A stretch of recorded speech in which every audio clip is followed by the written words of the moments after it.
Well, to be honest, Avalon, I'm still actually trying to finish eating. I was just trying to get the stream up while I was just taking my last few bites here. But hey, how's everyone doing? Hope everyone's having a good day. Um, yeah, I'm indeed consuming.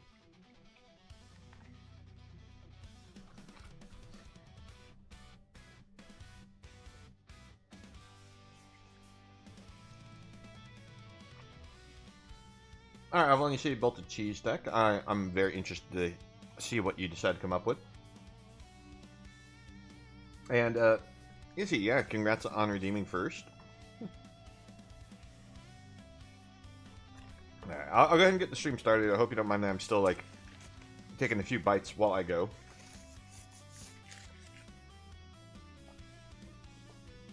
But let me get the browser up. There we go. Hello, everyone. Hope everyone's having a good day so far. Izzy with the 3 decks. Awesome. I'll be honest, I wanted to try to get one more deck made, but I just didn't quite get the, it brewed. So I was going to try to make a full-on control deck, but sadly I just couldn't find the time to really read all the cards to make a proper control deck. I mean, this mill is already kind of a control deck, but it's not quite the same.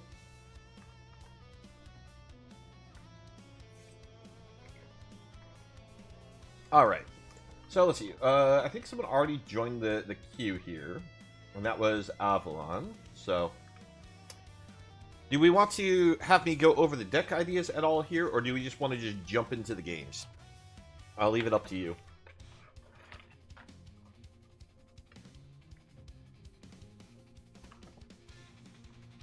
Because I have 1, 2, 3, 4, 5, 6, 7 Artisan Brawl decks. Yeah, I called it Miku because if you look at it, it looks like Hatsune Miku, doesn't it? But the funny thing is, it's not her. It's not like it's a Hatsune Miku crossover card. This is just simply Sinette the Jelly Drover. And I called it Miku because if you look at the art, it looks totally inspired. And what it does is that when it enters or dies, you get a little 1/1 jellyfish creature token with flying, and then all your creatures controlled get flying. So that's the idea of Sinette the Jelly Drover. Alright, Izzy says that we should just jump on in. Alright, one second, let me, I forgot to get something set up here. Let me double check. Let's see, 1, 2, 3, 4, 5, 6, 7. Okay.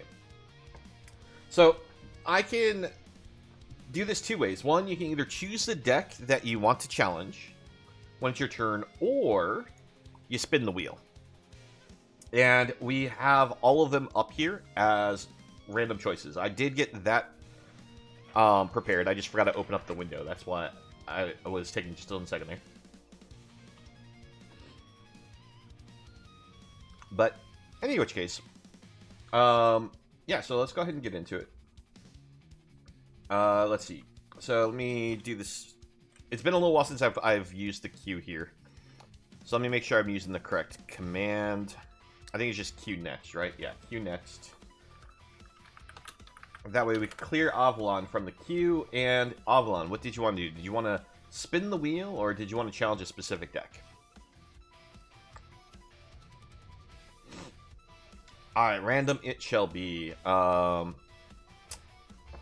me click this. Alright, here we go. Round and round it goes.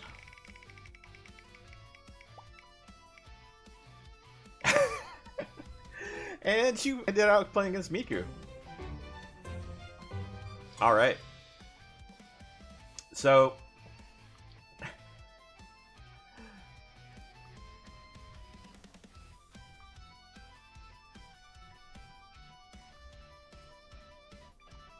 let's see, what was that? Is he there? I think, so that way people lurking can build a counter to... oh, okay, okay. I get what you're saying. Make the decks a surprise, so that way no one can just... Okay, Izzy just simply had a small bug there for a moment. She's back. She's fine. All right. So Avalon, there you are. We need to set this to the brawl format. Friendly brawl. And you are against Miku.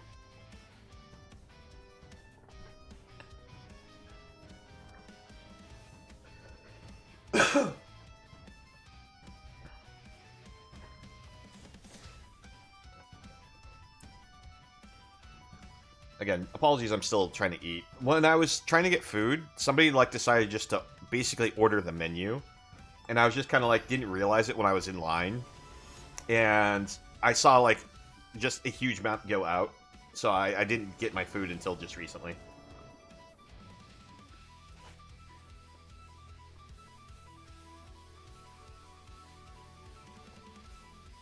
Alright, let's see. What are you playing? Rosie, okay. She doing token shenanigans.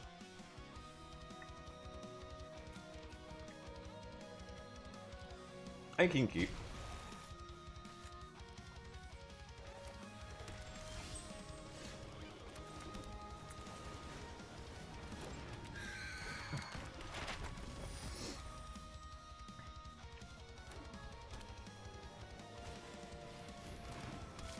Oh, okay. You're doing the heir apparent stuff. Let's do this. Actually, we kind of wanted to land, so that's fine.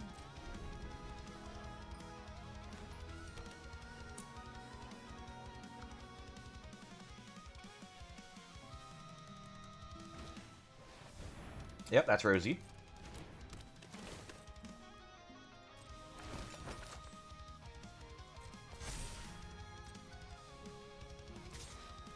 Let's put that back in your hand.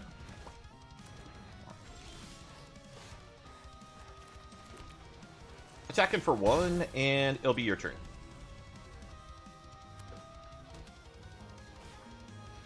Yep, that resolves. We will Jawari's Disruption that.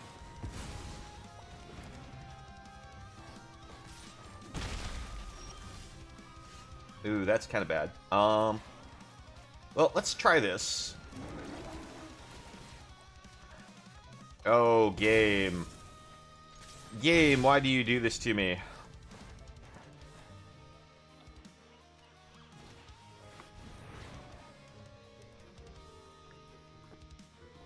I'll be honest, that's a card I forgot to put in my deck for the Heir Apparent deck I did build.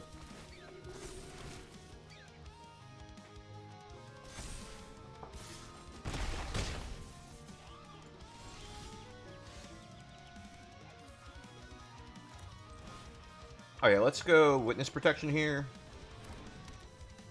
We'll play Ornithopter Attack in.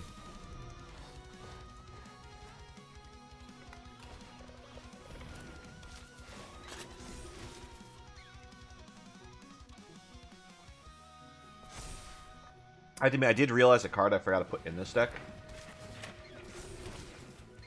And it's one of those things, it's after you... Because I haven't playtested these decks. So it's... I completely forgot I should be using certain cards.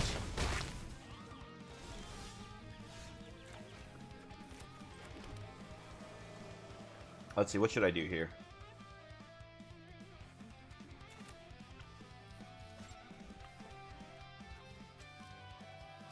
Let's go Behold the Unspeakable. Shrink your whole board.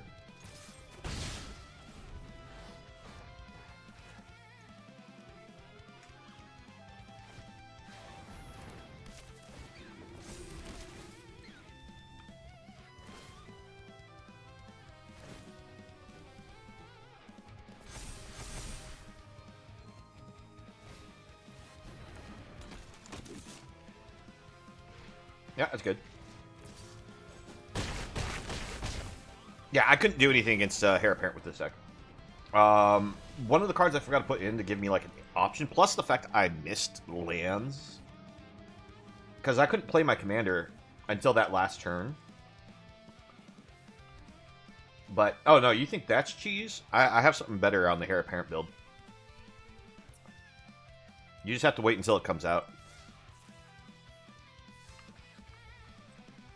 I don't think Rosie's even the best commander for doing it. Oh yeah, I mean, I didn't have the lands, so it was unfortunate.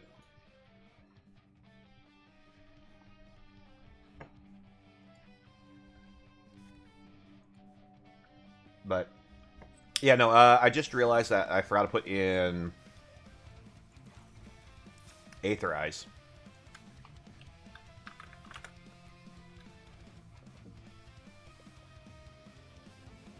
Because that would be my only way to, like, stabilize after you start doing the Heir Apparent nonsense. But it becomes very obvious I'm holding up 4 mana to potentially do that.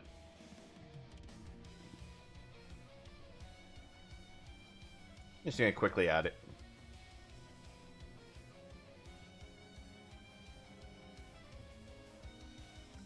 Let's see. Yeah, I'll trim that one.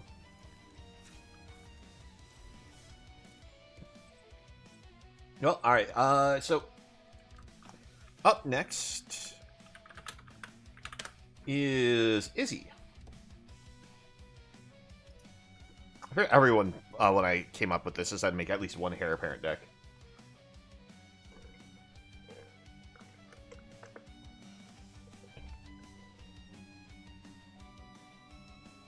Alright, we're gonna go random.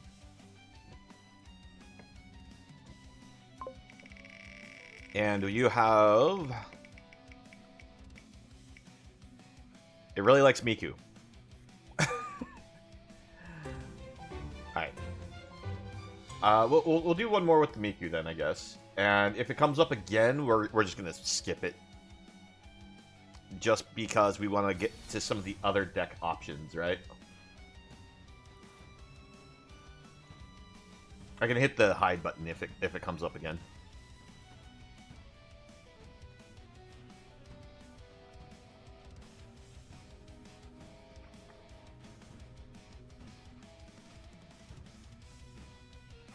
Alright, Miku gets another shot here.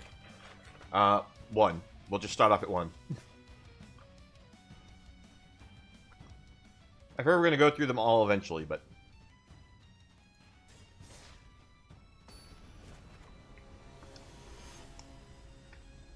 Okay, so did you make the rat deck? Is that what this is? Or is this actually a Death Touch deck?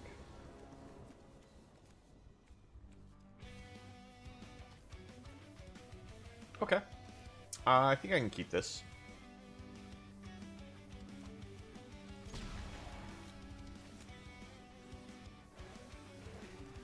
These are very helpful for making sure we don't miss.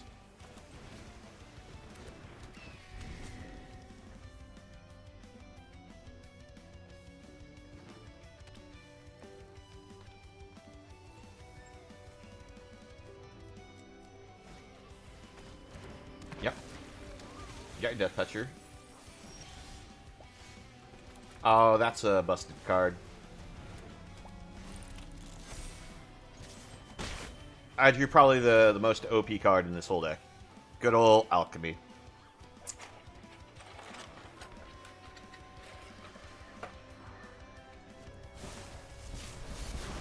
Good, Izzy. Thank you. I would have felt bad if I won just because that card just ran away with the game.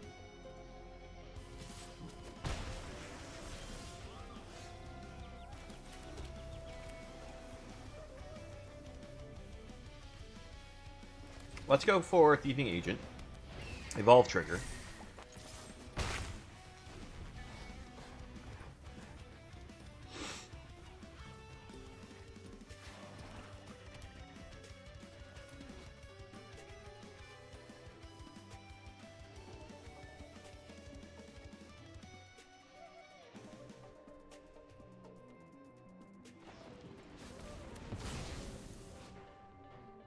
Okay.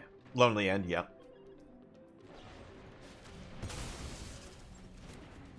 So Izzy on the hard control plan here. I guess we'll bring out Miku. because it brings out extra bodies.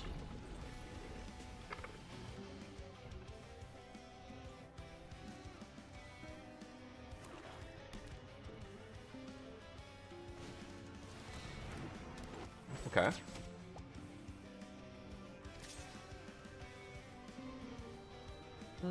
Yeah, I'll take the block. I'll lose my 1 point to the poison tip. Oh, that's right. It also counts my creatures. Forgot about that. Let's go Storm Tamer. And we'll pass back.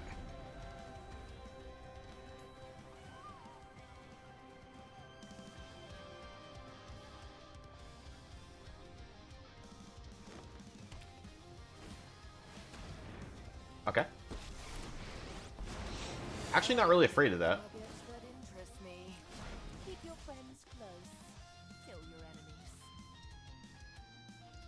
Let's go sink in the super, bounce it back. We'll go Fabloom Trick, tap. Curiosity on Storm Tamer. We'll hit there, hit there. Take the action. Storm Tamer's not the best thing to have the Curiosity on, but I may as well do that.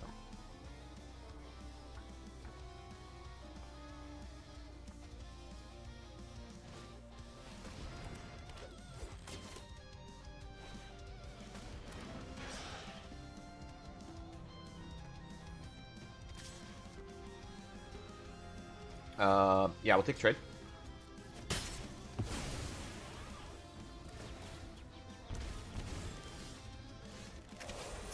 Mole Drifter. Play the land. I guess we just pass here.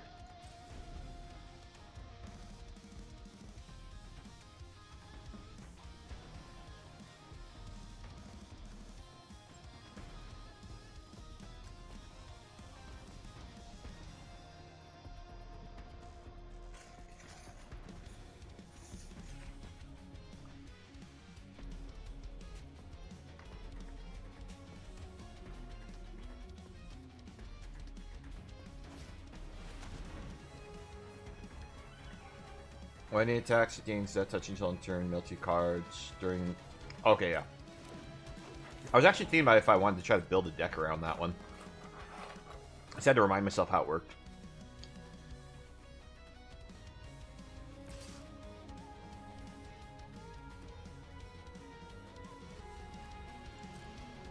Let's block with Miku. We get our token.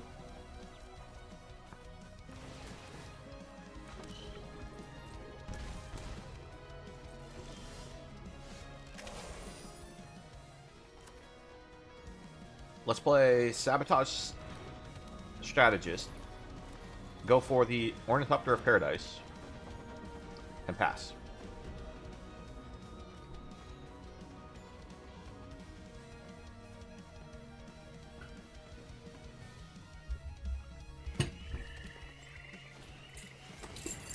Death Touch whenever this attacks. If you control a creature power 4 or greater, which you don't. Sure. Kind of an overcosted card, but yeah, problem with that, your creature has no power, so it can't do any damage. Probably should also have attacked with that first, because now you can't play those cards. So that was a bit of a misplay there.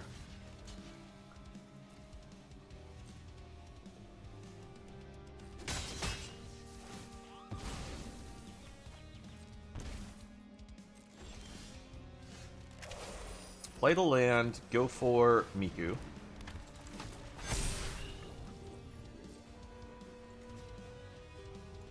Attack with the Mole Drifter.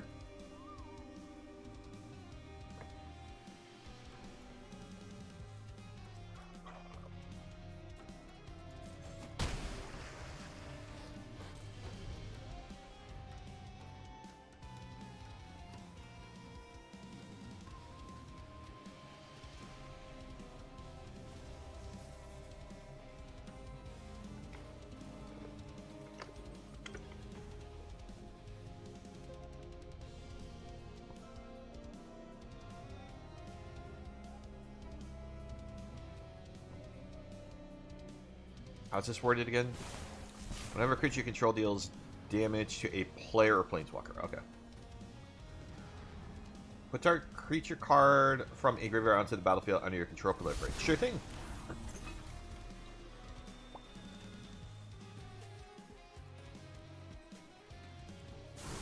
It's a bold move to go for my cards, considering I'm in blue.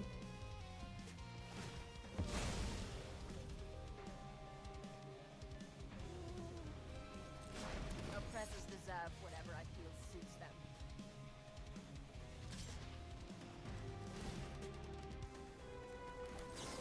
We'll return this back to my hand. And a jellyfish will, unfortunately, be a sacrifice here.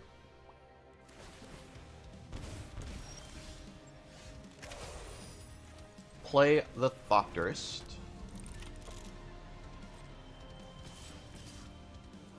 Attack with these.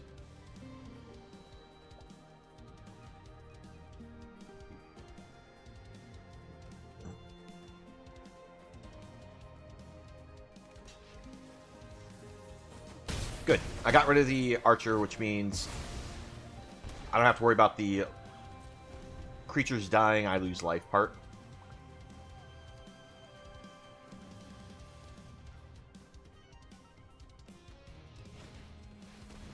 Finn won't do anything here. Yeah.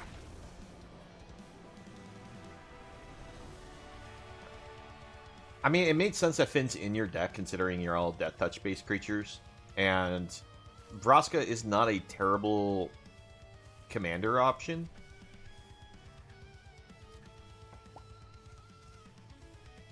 I'm just trying to think, like, I don't know if I would even bother with this card, though. Like, all your cards make sense. It just... This one, unfortunately, is just a bit overcosted, since none of your creatures default have, like, that really high of a power. I think you can do better than that card. But everything else looks great. I like the deck design there, Izzy.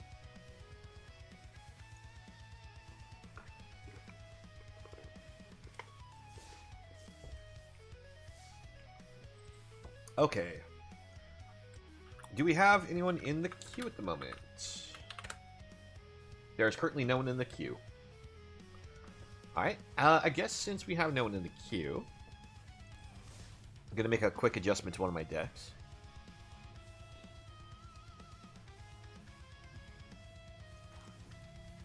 When I was doing the Artisan tournament, that's the deck that you're in. Where's the... Yeah, I'm missing the card in here, and that's something I want to add in real fast.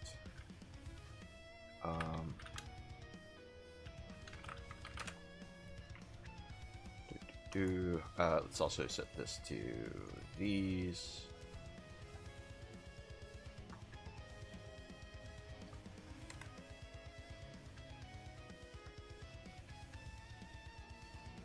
I want this one.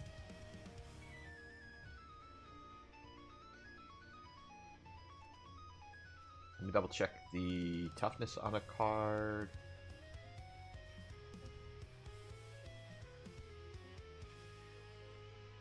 Okay, so that's 3 and the other one's 3 also, right?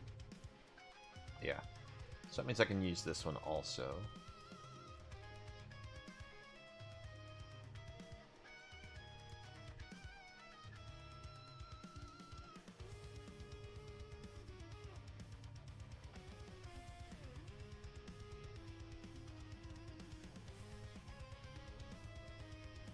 Get rid of that one also. There we go. Okay. Is you saying I should do the midweek magic once when we have time? Sure, I guess we can do that. But I think you already like joined the queue again, so let's do the clear the queue. And Izzy, I assume you want to go for the random again, so let's see what you get.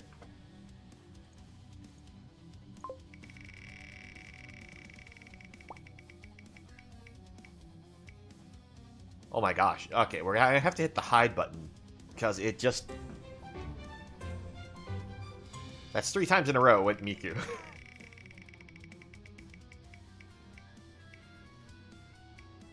Okay, you got Kala. Kala is a life gain style commander. So, back to here. There you are, Izzy.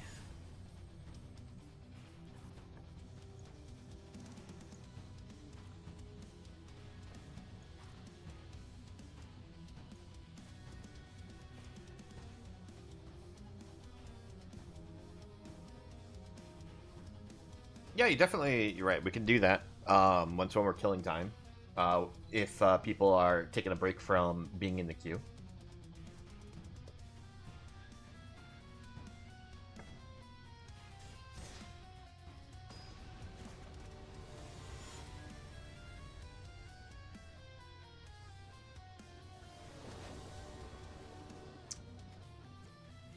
Ooh, okay, I like a lot of what I'm seeing in this hand.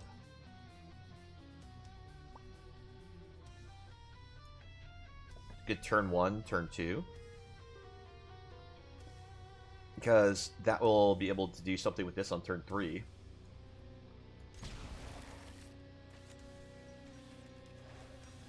Jury is the sacrifice one, right? Yeah, whenever you sacrifice a permanent, put counters on it. Fountain of Renewal.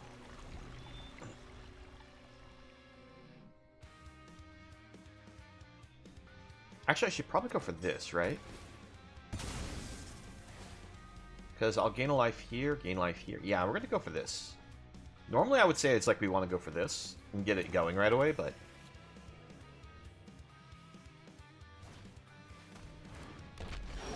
This is the awesome thing about playing these kind of cards together, is this will immediately transform. Hooray!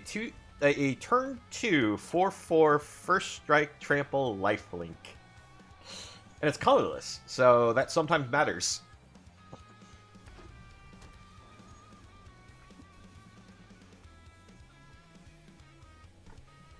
Used to be once when this first came out, there was a bunch of like removal spells, and because if it transformed and became colorless, one of the removal spells didn't really work on it anymore. Okay, I don't think you attack because I just block gain life.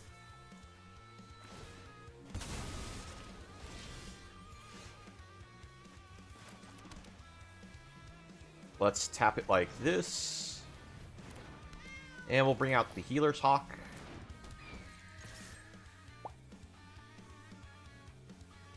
I intentionally played the Healer's Hawk before I attacked because that way if Izzy decided they wanted to block with Footlight Fiend, they could try to poke the Hawk out.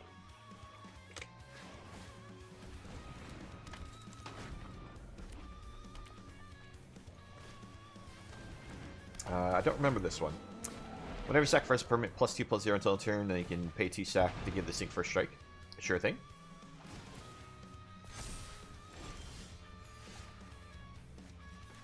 Let's play Kala. And we will use this. So that's mounted, we attack, we get ourselves a Plains.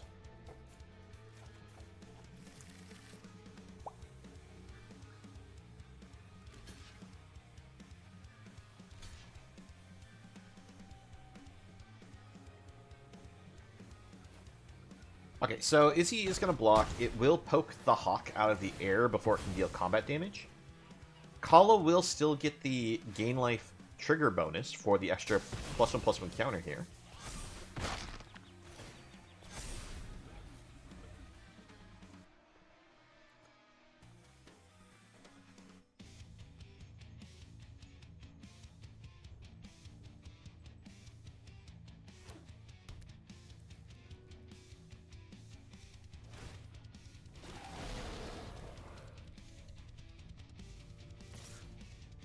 Yep, we'll take the 2. I think we have the life to spare.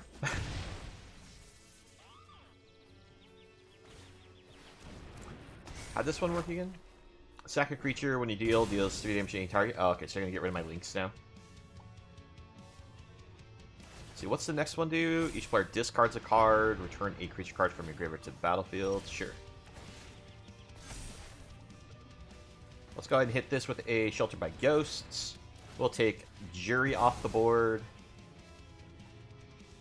because resetting those counters is a huge detriment to Izzy's plan here. Go ahead and hit a little Revitalize action, because for each power this, like each counter this has, when it does this attack here, it pumps this up. And since this has first strike, it's going to give this another counter in main phase, in the second combat phase. Second part of the combat phase, I should say. Understandable, Izzy. I had an insane draw. I will not lie. Like, you had a good hand. You had a very good hand for what your deck is trying to do. But you just didn't have the answer for it that Reds is one for a turn 2 play. That's... It's hard to handle that on turn 2 where it immediately flips. Even if, like, in most cases where I play this, it's like a turn 3 flip. That's in a deck built around it. It's hard to handle.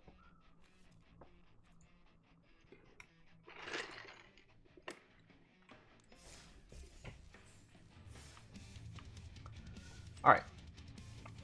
Now, if I remember correctly, the queue is currently empty. Yeah, so the queue is empty, so we'll play a little midweek Magic. And this one has the idea that every spell that we play is going to have the Cascade ability. So we'll just pick a standard deck that we already have. Let's see, what would be a good standard deck that would fit into this? Probably the speed deck would be the best.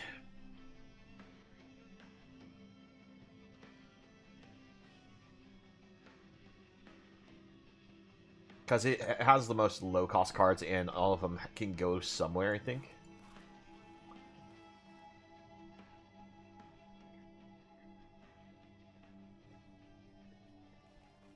You want to see 9 lives will be 1? It's kind of a similar idea, but sure, yeah, we can do that one. Actually, wait, let me double-check the wording on 9 lives. I need to actually check the wording on 9 lives itself before I do that, because I think it has the wording that I have to cast it from my hand to get the counters. And that's quite the issue with the card. Let's see. This creature enters with 8 revival. Oh no, it's just simply if we cast it. So yeah, no, it's good. It's good. Cascade is a cast function. So this should work. The only problem is it's if we cascade into like one of our sacrifice spells and we don't have any creatures on board, it's going to feel real bad. Sure, we can keep.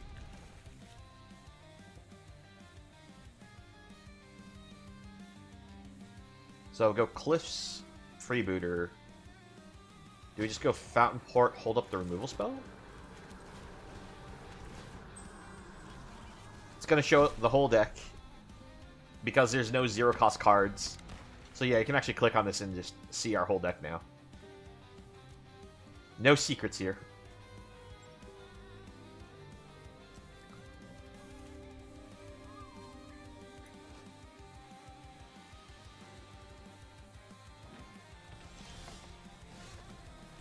To be honest, it looks like this guy's about to get like grabbed by his like foot as he's trying to go over the head there, and it's gonna be in for a bad time. Let's see. I think what we'll do is we'll play this, try to go into the familiar. I don't need another freebooter, so we'll just shift that into the graveyard.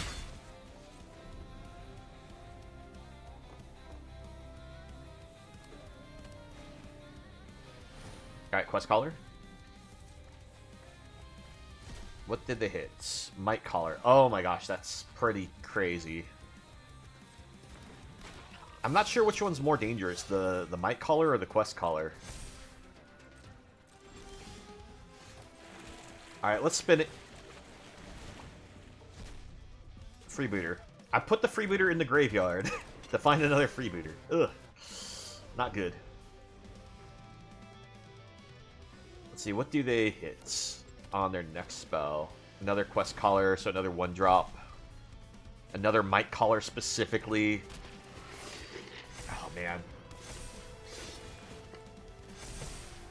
So we jump block Quest Caller.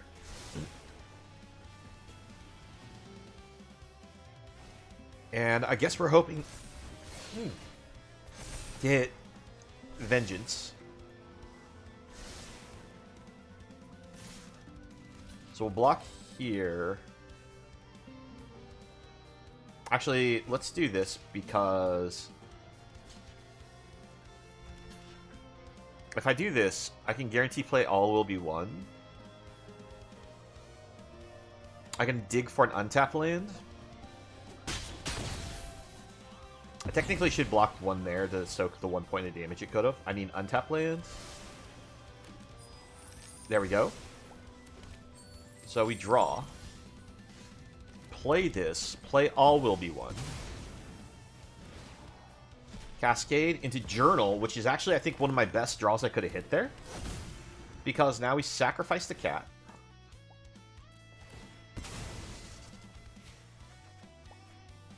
Cat comes back. We will get rid of this. That does allow that to trigger. That is true. Resolve. So cat can block. Then we can sack the cat to the Corrupted Conviction.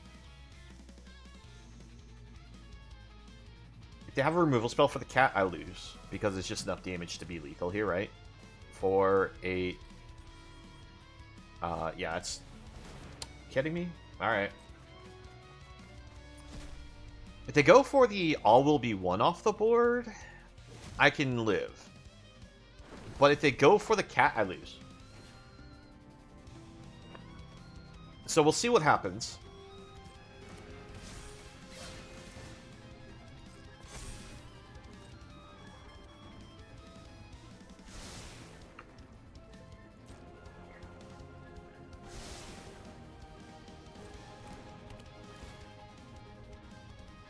Yeah, okay.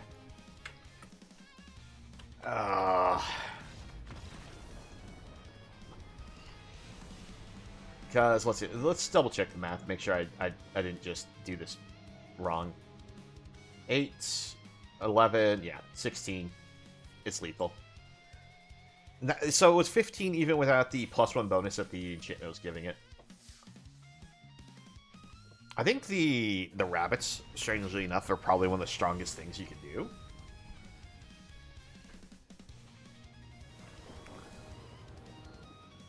Okay, we'll keep. Turn 1 freebooter.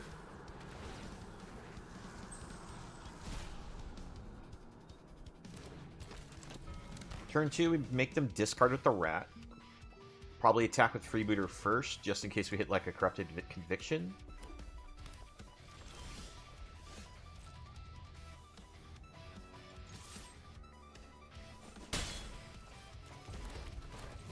Alright, play the rat.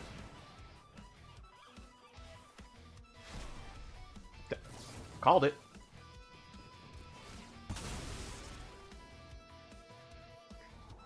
Don't need another one of those. Oh my gosh, that was terrible. The flood is real. My opponent's playing Boros. Are they trying to do Boros enchantments? It looks like Boros enchantments. Burst Lightning, Charm, Emberheart. Okay. Could just be Boros Burn.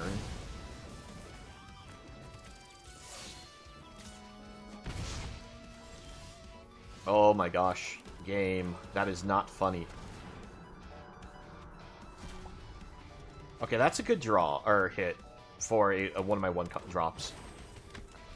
My problem is, if they're playing Burn, Alicia's just going to bite a Burn spell here, and, yeah. Things are not going to be good.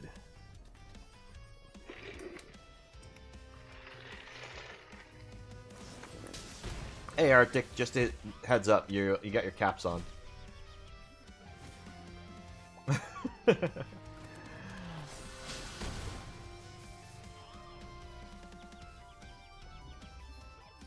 No worries.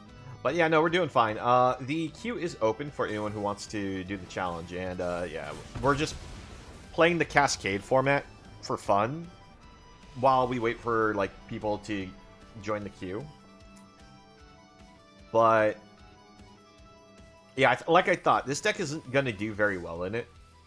Izzy was like saying, "Hey, you should try that one." And I'm like, "No, I don't think it's gonna do well, but we can give it a try." As you can see, it's hyper aggression or hyper control is what you kind of have to play. So like Golgari Demons, I think will work. Oh, no worries. It's a Artisan format, so you can just, if you want to, you can take the time to try to build one. And the only stipulation is you're basically allowed to use any commons or uncommons that's on Arena, but you can't use the ones that will put rares into the deck. So none of the drafting base cards that are uncommon, because they always grab a rare. But basically anything is like fair game for the commons and uncommons.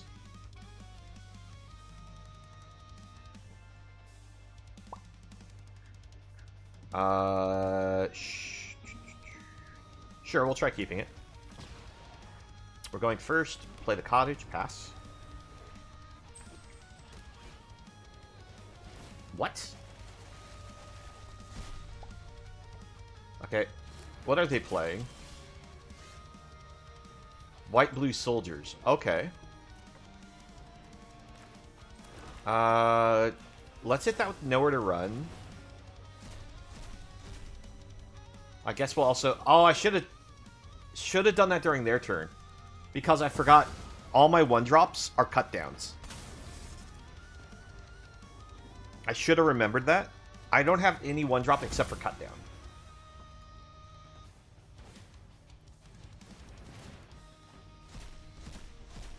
So that was a mistake. Should have thought that out better. Cut that down. It has no hits.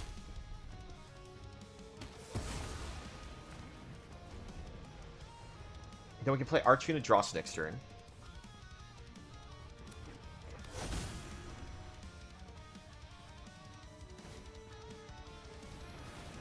Alright, Valiant Veteran. What do they hit? Another Recruitment Officer. We can actually cast Maelstrom Pulse, which will destroy both officers. All 3 officers? Oh, that's brutal. Goodbye? And we'll have to decline that one.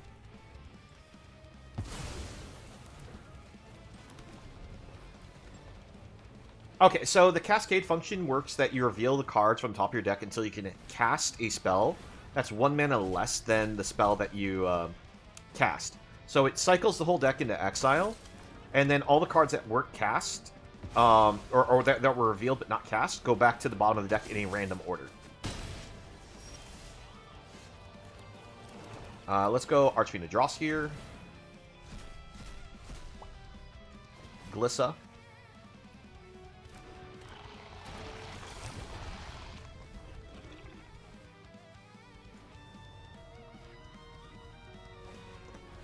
Alright, they hit Shelter by Ghosts again. They're probably going to get rid of the Glissa. Archfiend Dross can take out the Valiant Veteran if it attacks. So I don't think they're going to attack.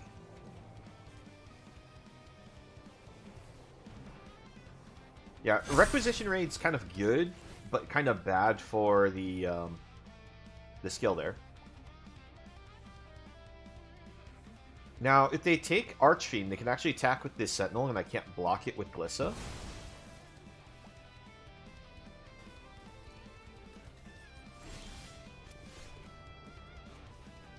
Let's go Archfiend Dross.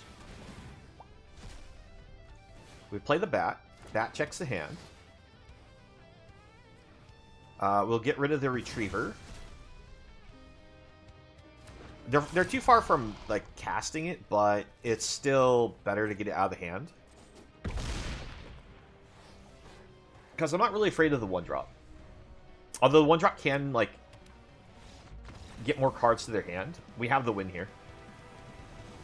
Yeah, mid-range control, I think, is what you'd play to beat the people here doing fast aggro.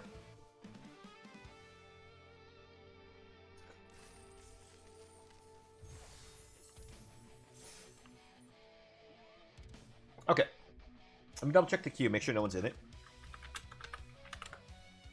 Currently still empty, so I guess we'll keep doing the midweek magic here.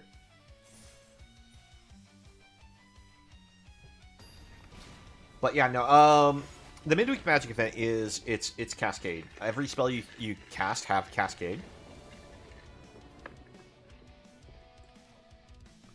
And it has to be using the standard cards. So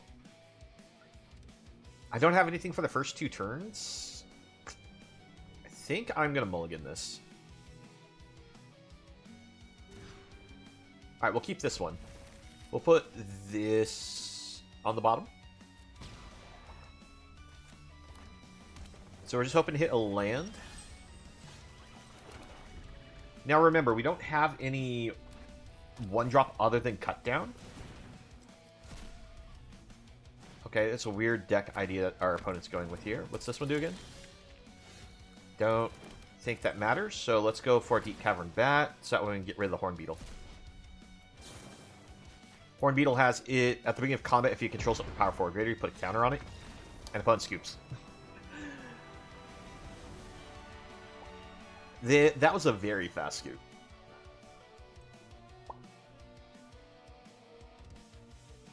Izzy, you said you had like 3 decks, but you only challenged us with 2 of them. You just don't like the idea of that 3rd one?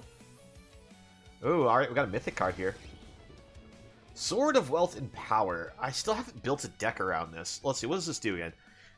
Equipped creature gets +2/+2, has protection from instant sorceries. Whenever equipped creature deals combat damage to a player, you get to create a treasure token. Whenever you cast your next instant sorcery spell this turn, copy that spell. You may choose new targets for the copy. Could be an interesting card.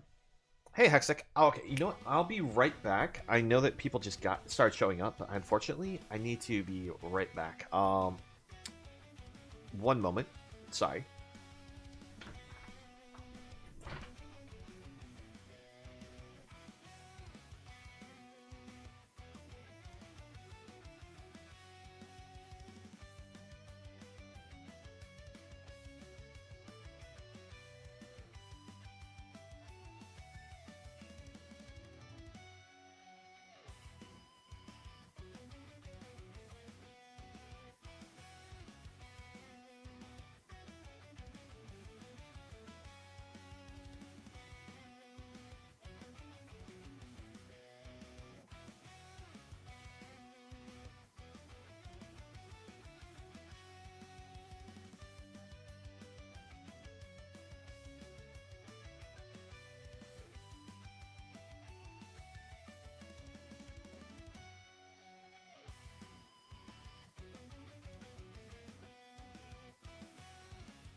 Okay, I am back.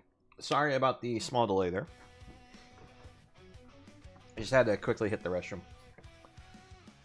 But, let's see. Did anyone join the queue while I was gone? Doesn't look like it. Yeah, currently still empty.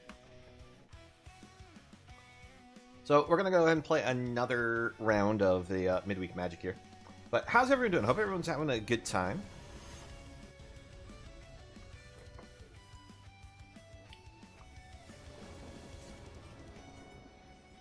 See. Alright, we can keep this. We have early interaction.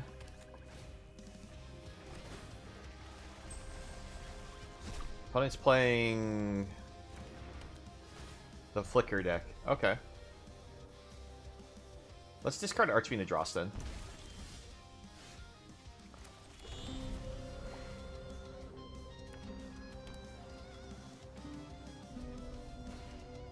Yep, you play Fear of Isolation, which triggers. You got Storm Chasers. That's actually probably a really good deck for this cascading idea. Let's go ahead and get rid of the Fear of Isolation. There's no card for that to find.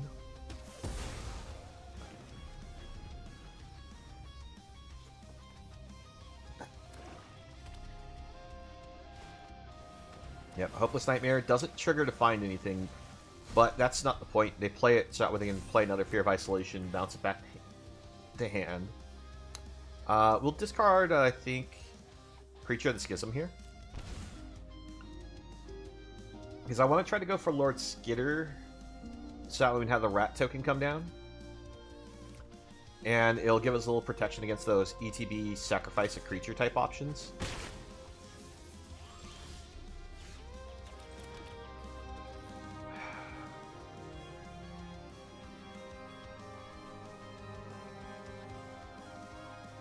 But they could just play Nowhere to Run, so I think we'll go Schism.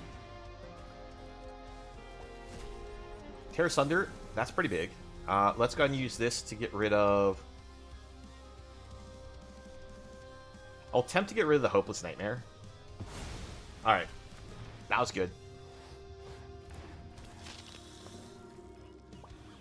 Getting rid of the Hopeless Nightmare means that if they try to do this down big enough, they couldn't potentially bounce it back. Mockingbird can copy the Prowess token, because its mana value is 0.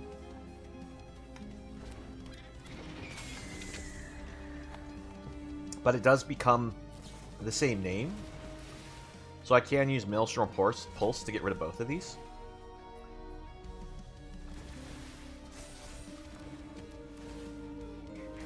Alright, Nowhere to Run triggers...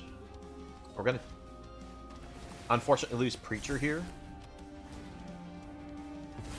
I was correct, though, that they had Nowhere to Run. Alright.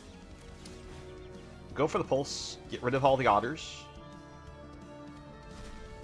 We hit our Nowhere to Run. Get rid of Mastermind.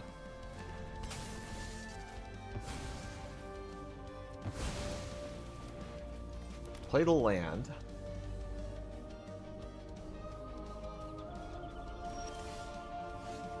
Attempt Debris Beetle. Okay, we get the bat.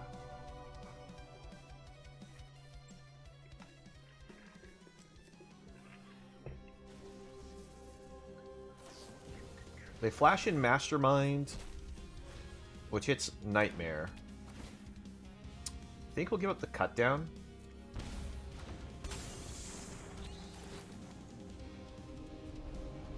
Let's get the Bobble.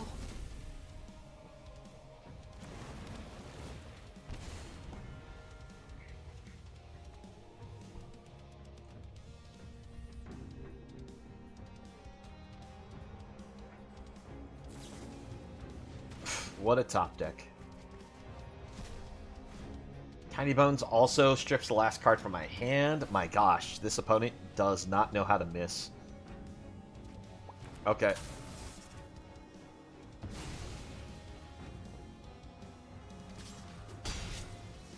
What do we get? We want a 4 or less spell. That is a 4 or less spell. I think we fire it off right now, because it's going to hit into Cut Down. So get rid of this. Get rid of the Mastermind.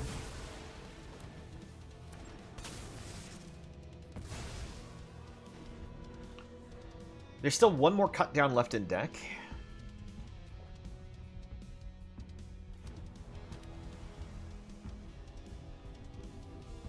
Between the two that they should sacrifice the Bobble, because if they can hit into the bounce spell, it'd be best for them. Let's play this. Glissa will find us Bat. Bat strips the card from the hand.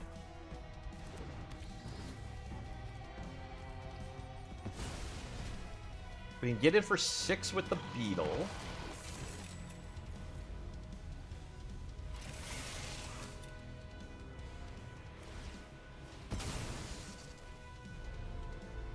If the hit of this town ain't big enough, I think I might lose, but I might still be in it.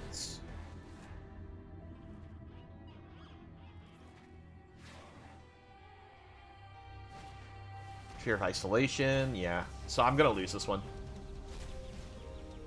If they actually just bounced the Hopeless Nightmare, depending on how many copies of 1-drops are still in their deck, they could have just potentially guaranteed the lethal there. Let's see. If we play this, it's still going to be mana value 1 even with the kick. So let's get rid of Hopeless Nightmare.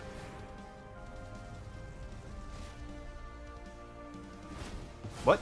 I thought I had one more cutdown still left in deck. Did I not?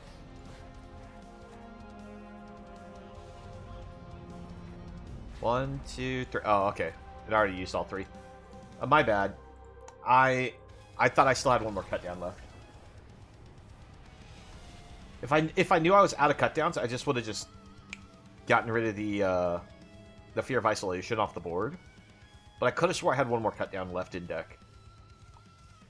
Note to self, deck tracker does not track Cascade well.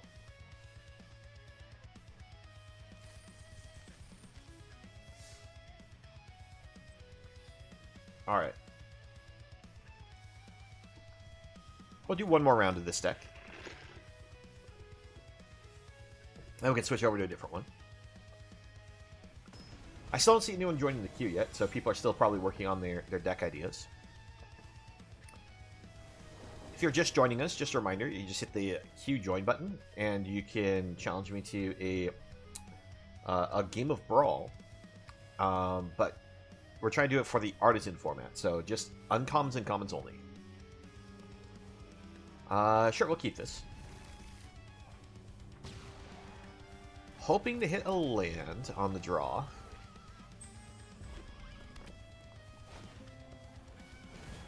Okay, Swiss Spear doesn't hit anything. We play Bat.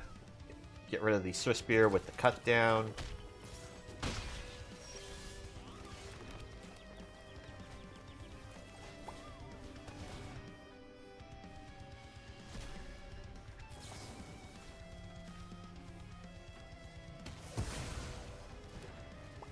And what do you have in your hand, opponents? Nothing I really care about. We'll take the talent, I guess.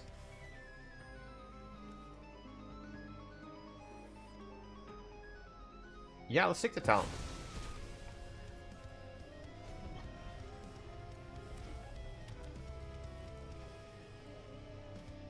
So my opponent can play this card called Grab the Prize.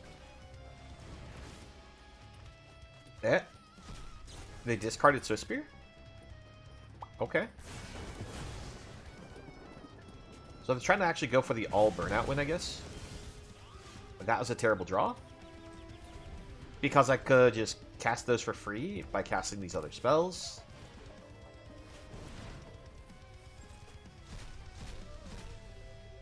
Good for us that they hit that.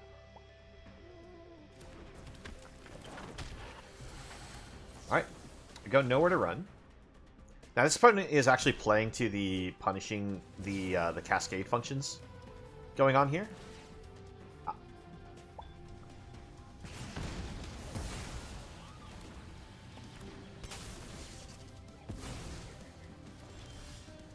Game! What the heck? It really loves mana screwing me right now. Normally it likes to flood me. Alright, we hit with a shock.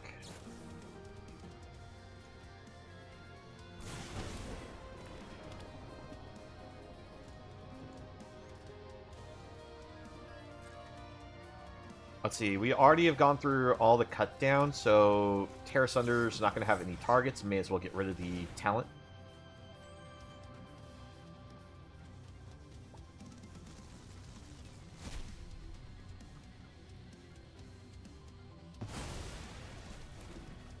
Can we actually draw something to play? Nope, we can't. We can't draw a third land. This is terrible.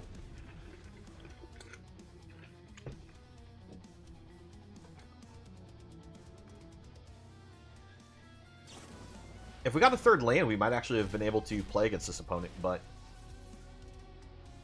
that is just not the case of what we're doing here.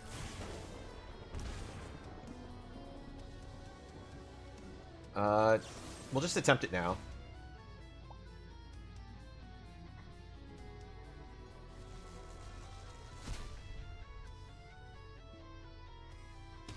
Oh my gosh, it actually resolved? Did they only have sorcery speed in hand?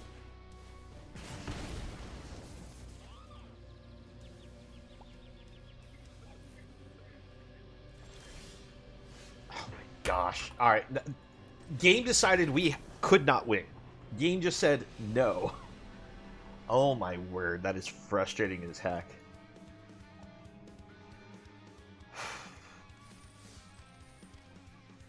Alright, I want to play one more, because I didn't feel like I got to really play a game there. Like, we got 2 lands, and we were 15 cards deep in the deck.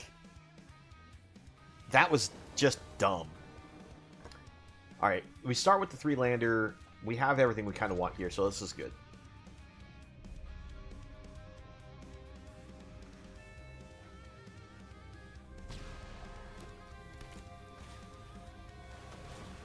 Alright.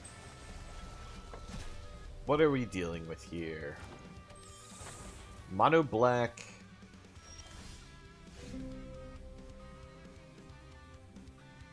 Mono black, just random nonsense. Got it. Okay. We'll start with this. Pass. So that gets to get rid of the nowhere to run, but we can just play this. It will get rid of the bat because we'll be hitting into cut down.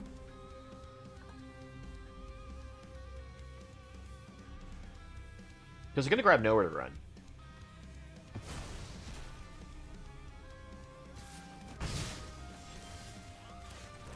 We'll just cast this as the 3-2. Hit the cut down.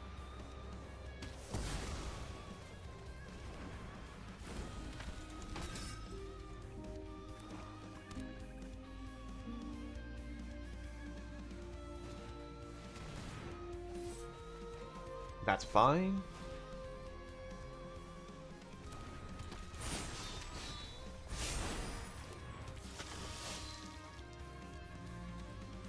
So we don't really want to cast this for the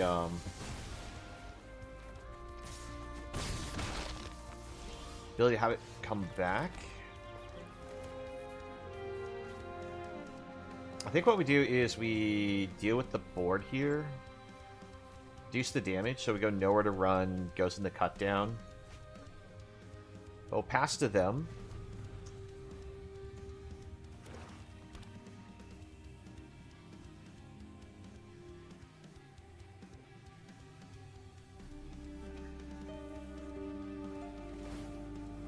Okay.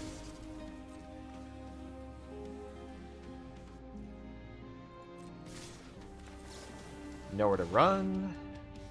Hits cut down. Cut this down. And nowhere to run, we'll get rid of the Dream Thief.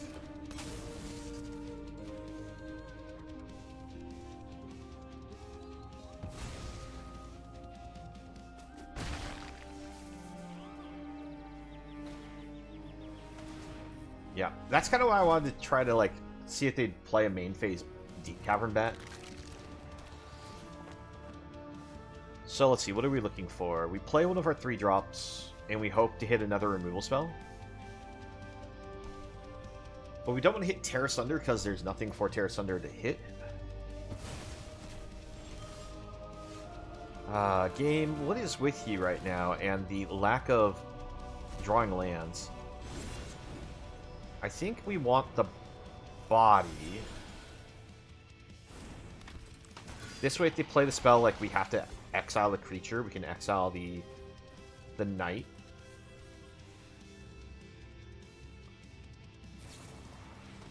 Okay.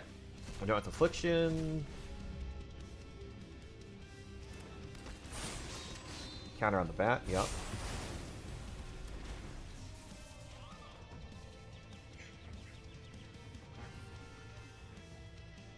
Should go a lot smoother if I could just draw the lands.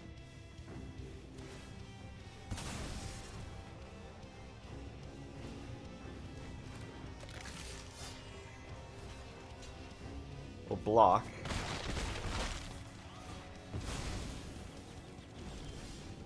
There we go. Finally drew a land. We'll go Aclazotz here. Aclazotz hits Preacher of the Schism, which is great.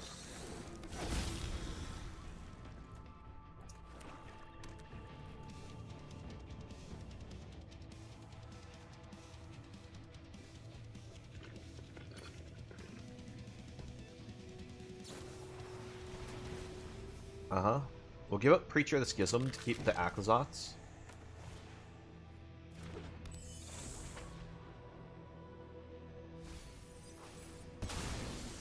Oh wait, never mind. I forgot. Blot Out actually targets the highest mana value card. So I don't get the option. We'll get rid of the Conscript.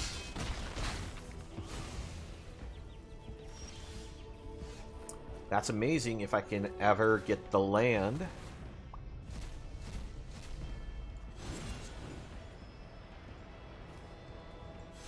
Need the body.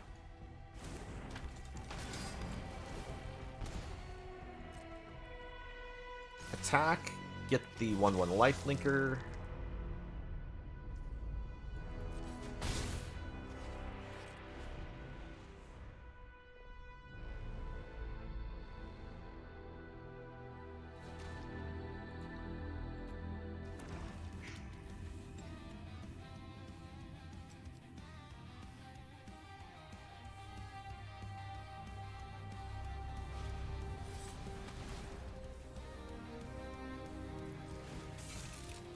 Okay, we'll crew in response.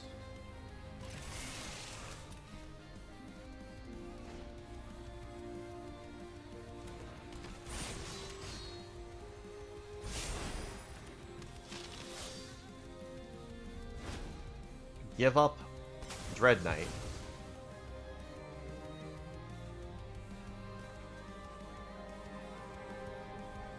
I need the land.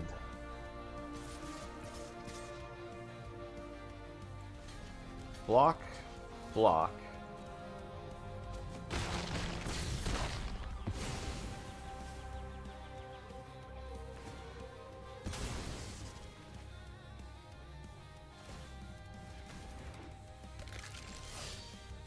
Game's just not going to let me have it.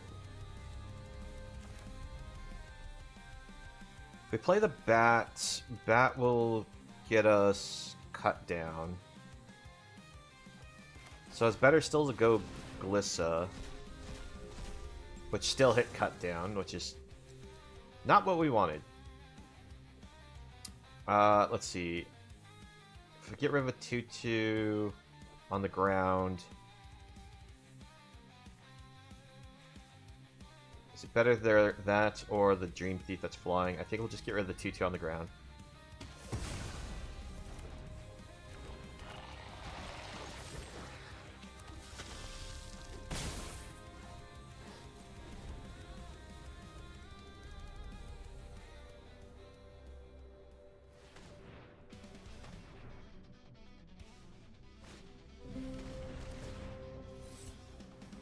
Okay, we're gonna resolve. We give up Preacher of the Schism.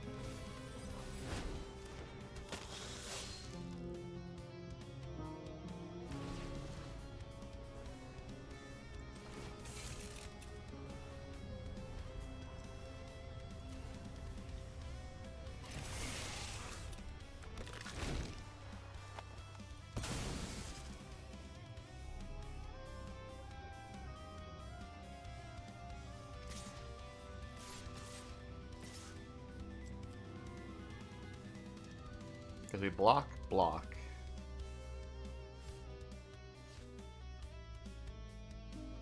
Okay, they're not going to attack the ground creatures. Makes sense. My freaking game! What the heck? No 5th land. If I do this, I kill myself. If I don't do it, I still die.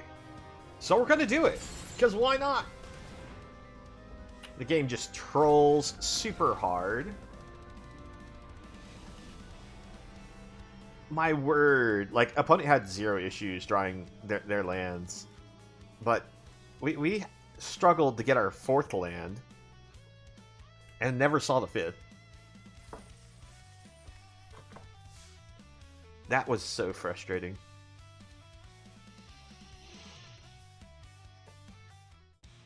Sometimes you just can't win games because the game won't give you the cards that you need. Like, you have the cards in your deck that are what you need, but you either don't get the land to actually cast the spells, or you just only draw something, just land, or something like that. It's so frustrating when that happens. Let me check something.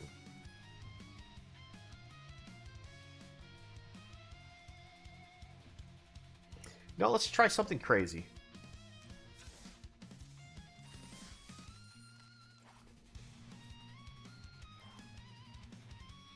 Let's try a crazy deck for this.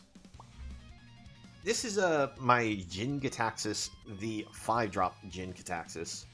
Like, he's got no extra subtext to his name. He's just Jin Gitaxis.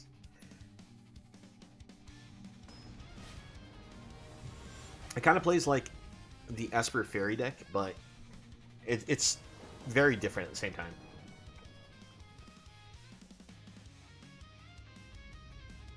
Opponent's going to go first. We start with 1 cut down in hand. I think it's a bit risky to keep this hand because I don't have any blue sources, but we'll try it.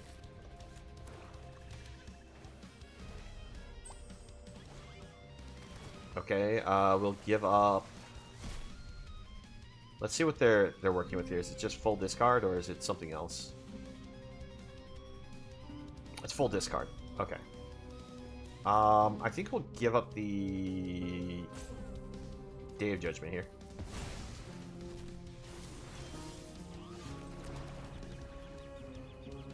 We can play Momentum Breaker to make them discard, and it might hit us into the Storm Chaser's Talent.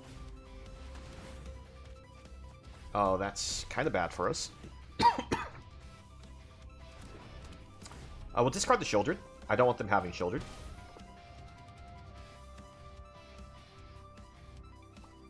Oh, didn't gift me the card. Okay.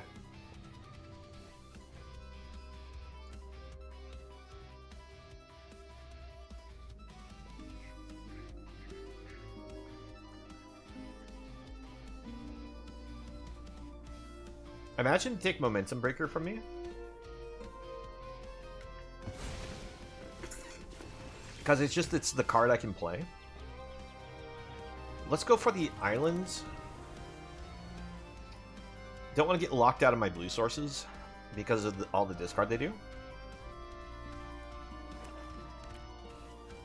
I think it's funny, when I decide to play a control deck, I get paired against discard, which is control's like worst matchup. Alright. Cool. We'll just say they got it. Because that's literally the worst matchup I could have asked for. My word.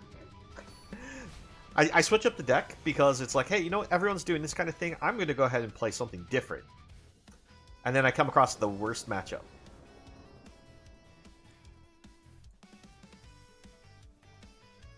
Alright. No white sources. What is this, like, weird thing Shuffler is doing? It's all one land or all the other land, but never, like, an even mix. Alright, so it's the Rabbit deck.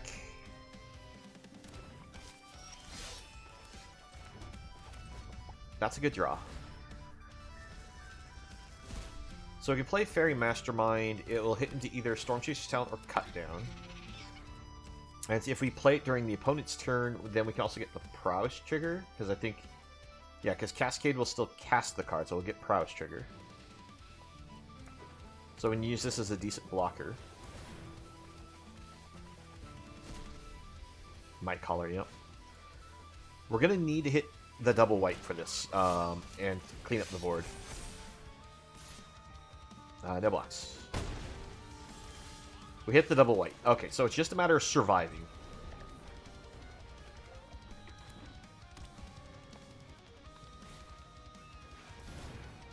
How's this one work? Whenever this creature or another rabbit enters, target creature control gets +1/+0 until a turn. Sure.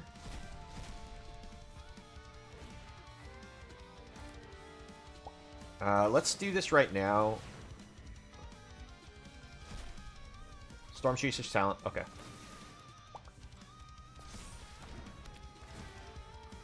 I did that then just because I wasn't sure if I was going to be hitting an answer for the quest caller. Because if I could have gotten rid of the quest caller, I stopped them from doing the setting up the top of their deck. So this turn I need to draw some kind of interaction spell. Momentum Breaker, Nowhere to Run. Either one of those would work. Yeah, we'll take the double block because that card just gets scarier the longer I don't answer it.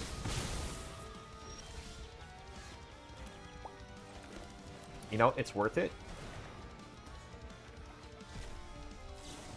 Cut this down. Probably should have cut down a Trampler in all honesty.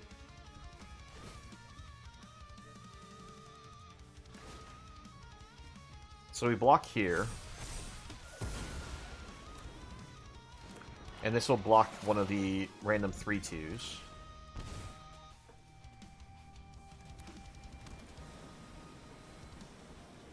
Awkward thing is, it's when I cast a State Judgment, I'm going to board wipe, and I have to cast the other spell first. So I have to hope it's something I don't... Like, Storm Chaser sounds probably the best thing I could hit into, probably, with this.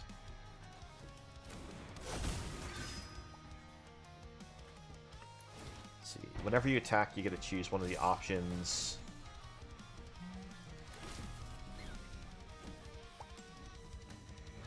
So we block, block.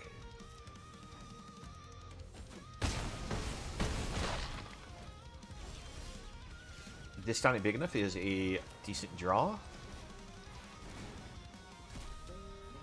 Alright. Doesn't matter with this because the board's going away.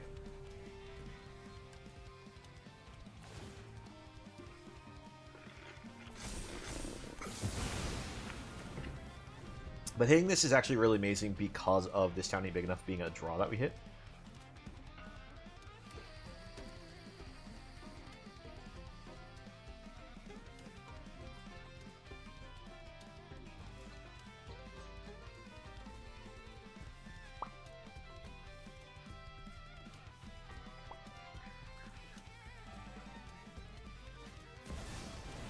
Okay.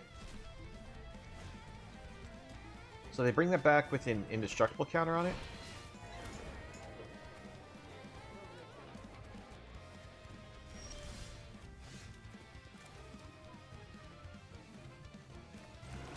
So this town ain't big enough. Bounce, bounce. I'm doing it sorcery speed just because I don't know what I'm going to hit.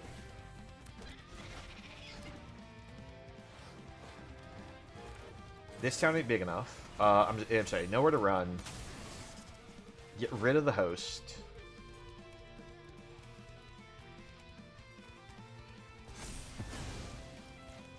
Play talents.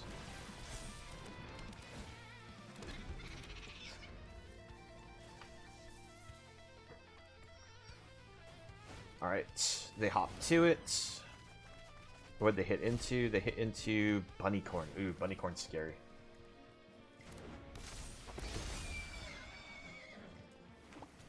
Okay, what do we do here? This costs 4. I can get back 1 spell. So if we block here, 1, 2, 3, brings us down to 5.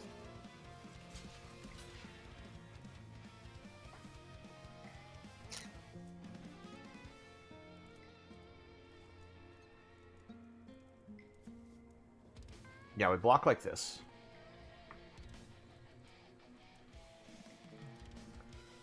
Because I can use this to get back the... This town ain't big enough. We have enough mana to be able to use it.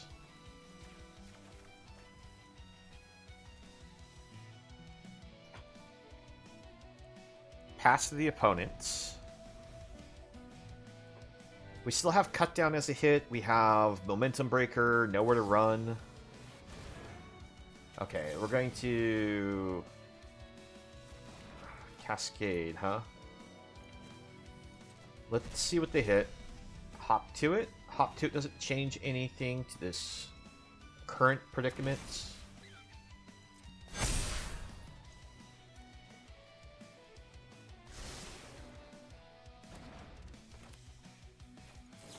So bounce this, bounce this.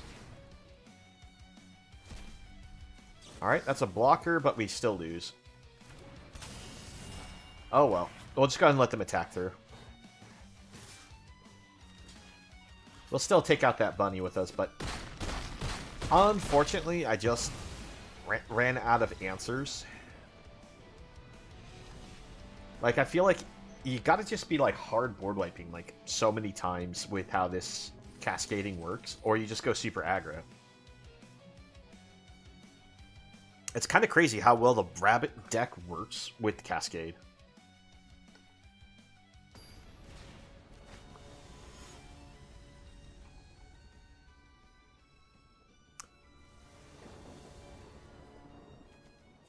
Okay, I think we can keep this. By the way, welcome back, Avalon. Oh, definitely want that. We need the blue mana. Vine Lasher. Vine Lasher is definitely dangerous. Are they just playing lizards, or are they doing something else? No, they're playing mono black. Unstoppable Slasher, mono black. Lots of removal spells. Got it. We'll just pass.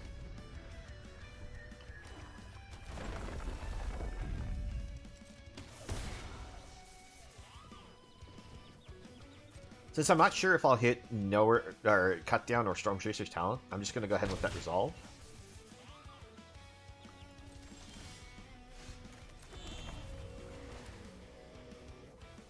Let's go for the Crawler.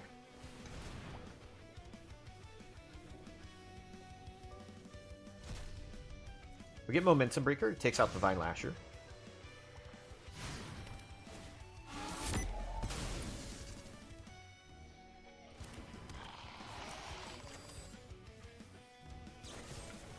Shillelagh Edict potentially burns a 1-drop here. They got lucky. They hit another Vine Lasher. We saw that they had other 1-drops in the deck that isn't the Vine Lasher, right?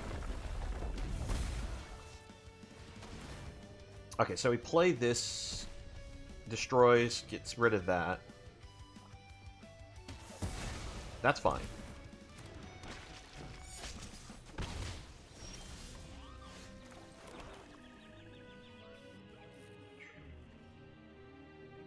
Let's see. Do I fire off Virtue here? You know, let's go Virtue. We hit the talent. Good.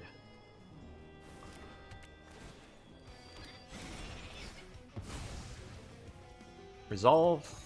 And now we can always just use Ride's End, because it targets a tap thing. Alright, they play another one.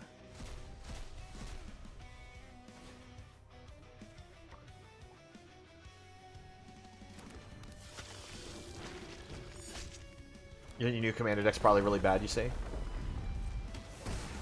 Well, we'll have to see. Nowhere to run. Another talent. We'll get rid of the Slasher. Because we can just hold up Ride's End to deal with the other Slasher. That's not what I wanted to draw. We'll pass to the opponent.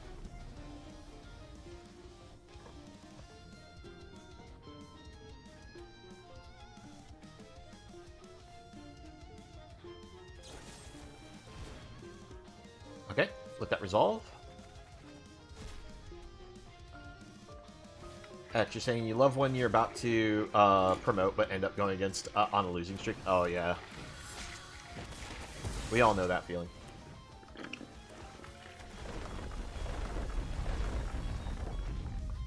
Yep. So we take a bit of a hit here.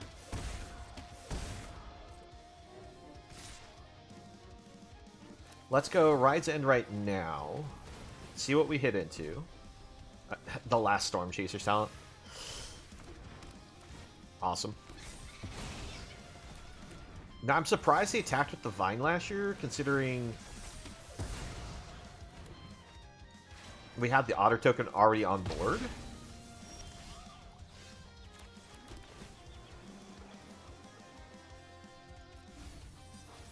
We'll just level this up.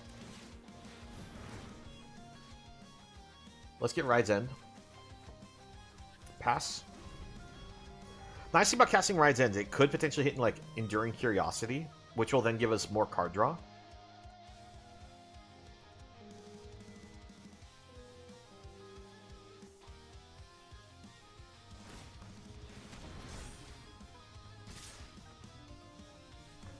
I mean, I'll definitely take the double block here.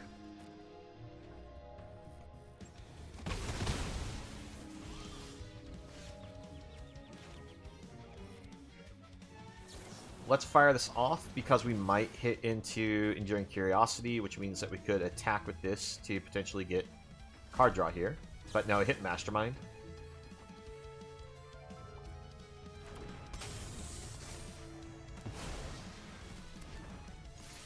We'll still swing. Speed go up. The only thing that matters speed is the momentum breaker for gaining back life. Yep. That should be the last Vine Lasher, right? Yes.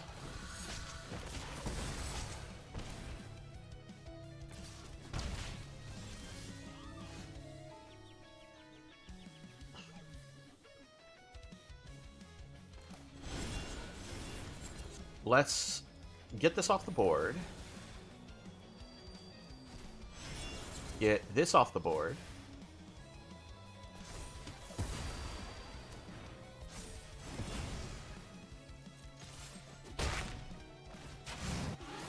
Pass.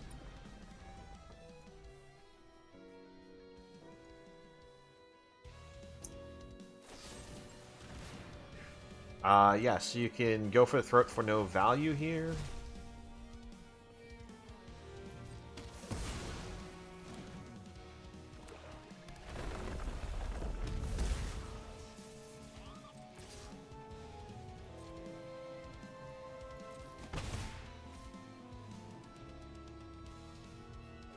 We'll flash this in.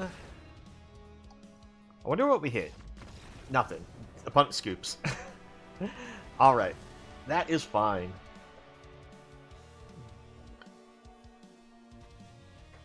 But, Izzy, you're saying you had an idea in December I should do a community night stream where I dress up as Santa and give us some sort of reward for beating you in matches.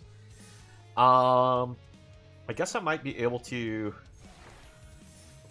acquire some codes or something that I could hand out that would be redeemables in Arena. I don't know if they'll still do that or not, but I could maybe try to hunt something down like that. Because if I remember correctly, they stopped doing the special card that you can redeem. They just simply go, because if you went to like a pre-release tournament, you used to be able to get a card that you could redeem for packs. You could redeem up to like 3 of them. But the last time I went, they just simply did it bind on your account. Like, you give them your account information and then they just gave it to you, and it becomes part of your mailbox now. So I don't know if I'll be able to do something like that. It might be difficult. But yeah, we'll see about it. Coming up next December, if we can maybe do something like that. Well, the funny thing is, I was actually gonna question, like, should I maybe get rid of the beard or whatnot? Because I'm thinking about maybe changing my job, and this is not always the most attractive look for a potential business hire.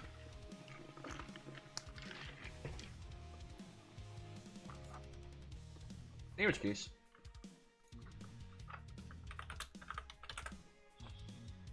alright, Izzy, so you did join the queue. Yeah, it really does depend on the job environment. Let's go ahead and spin the wheel. Alright, let's see. We'll take this off of being hid. What do we have? Oh my gosh. I literally take Miku off and it almost spins Miku again. But you got Kala again. Does it only know how to spin two things? Alright. Oh, wait. Cancel. I did not put that on the right format. There we go.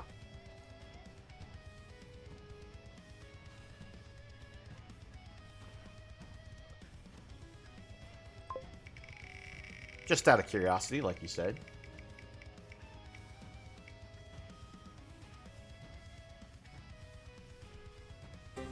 Okay, it can spin something else, but it was definitely going back to Miku there. But yeah, no, so we're good. We're good.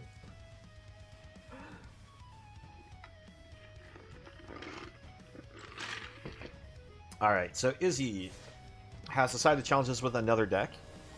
The deck spinner decided to give us this. You're going Norn Swiss Survivalist. What are you doing that takes advantage of the recasting of Norn? I'm curious. We can keep. What does the wheel do? It chooses which deck I'm going to be playing against people who are challenging me. It's got all the names of the commanders that I built decks for. Now, you can choose which deck that you want to challenge, but most of the time people just like going, let's spin the wheel, so... Alright, your turn. Let's see, whenever a creature you control becomes... okay. That's kind of a dangerous card. Now, it is only one or less. Let's see, I think we'll... Recumbent Bliss this. So this is an interesting pacifism effect. The creature can't attack or block, and at the beginning of my upkeep, I'm going to gain a life for as long as that creature is affected by this enchantment.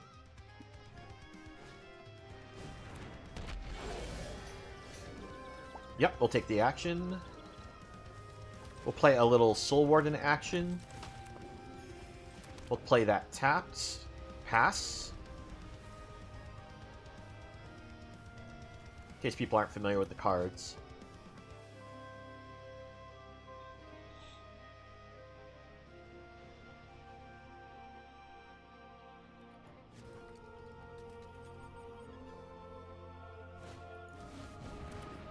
Okay, so that one works with energy and it does 1 damage to target creature.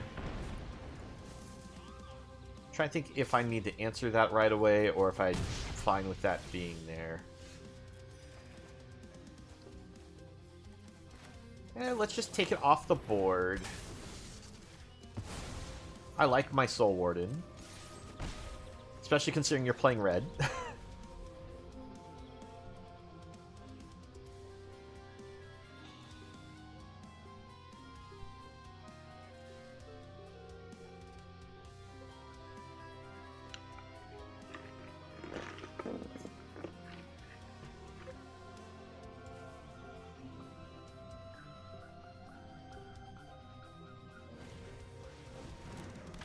Okay, so you discard a card and you steal a card from my deck. And whenever you cast a spell that is not yours, I think? Yeah, you get the treasure token. You discard Scrapper Champion, Double Strike, Energy. When this creature enters, then this creature attacks, you can remove counters, put +1/+1 counters on it. It's actually a pretty decent card. Let's go and bring out our commander. We're going to gain 2 life, which is going to put 2 +1/+1 counters on that. And we'll pass.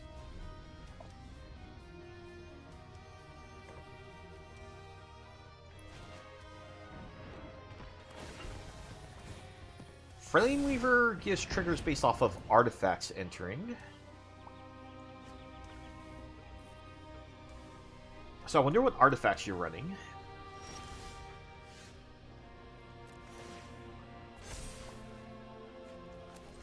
let's go ahead and play Witch Enchanter. ETBs will blow up the Cavalcade. And we'll throw this into the air.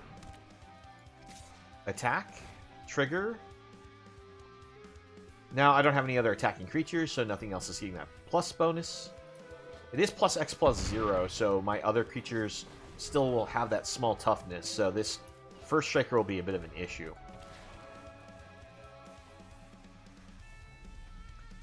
But considering I'm going to probably win next turn...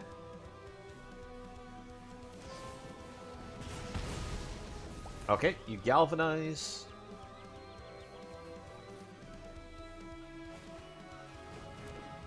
Okay, so that's the artifact that you're using. You're using energy-based cards. Whenever this creature specifically attacks, you may pay 1 energy. If you do, another target attacking creature gets +1/+0 menace until end of turn. Sure thing. I know you have Norn there to trigger, but I don't think I care. Yeah, we'll just take it.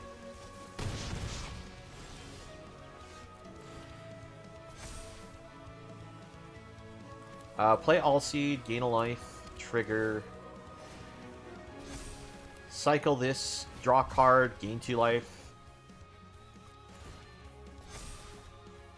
And Pride Mate is lethal.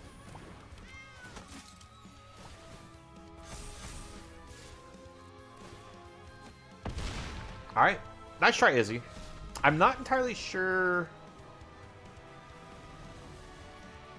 how I feel about some of these choices. Like, Reckless Fireweaver, I'm not seeing enough artifacts.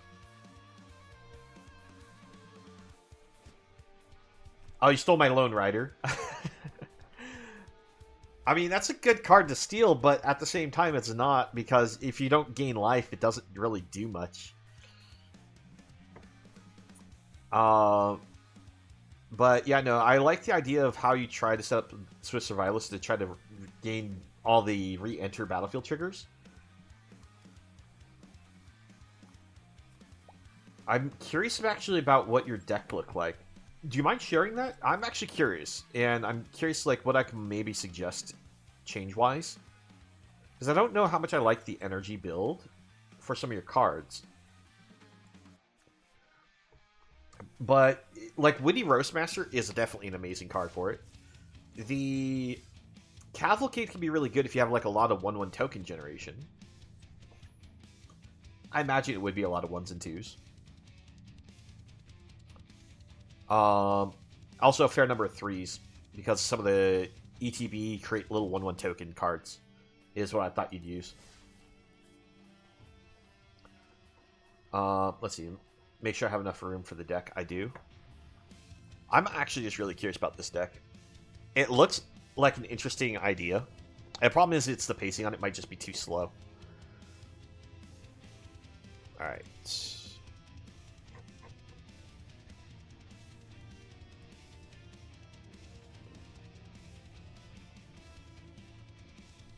I'm still looking for the deck to be posted, but I guess you need a moment. Let me check and see if anyone else is in the queue. There's currently no users in the queue.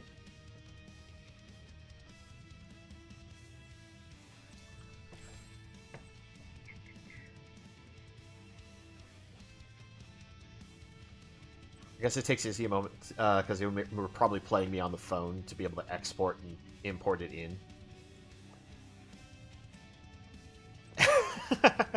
Destroy 250 creatures you don't control over any number of games. The name of it is Dice to Doomblade. Oh, that's hilarious. If you're not familiar with why this is funny, the old reason why some cards were deemed bad was just because it died to a 2-mana removal spell that just simply says destroy target non-black creature. And that was their reasoning for why it was a bad card. Oh, it's bad. It dies to Doomblade.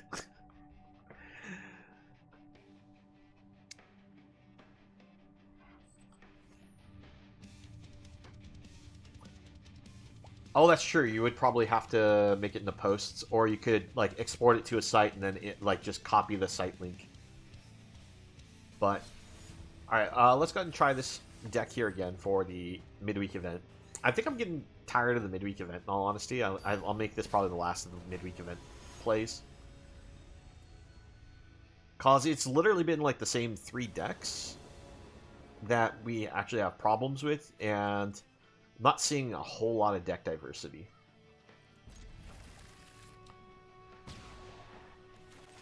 Because this has mainly been controlled by like mono red burn strats, or I'm sorry, Boros burn also. And then there's also been the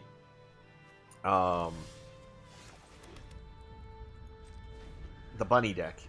Those are like the 2 deck ideas that are primarily running rampant. Oh, somebody's actually trying to do the Avatar deck. Alright. Little rest in peace in there. Lots of rest in peace in there, actually. They don't like graveyards. Alright, cool.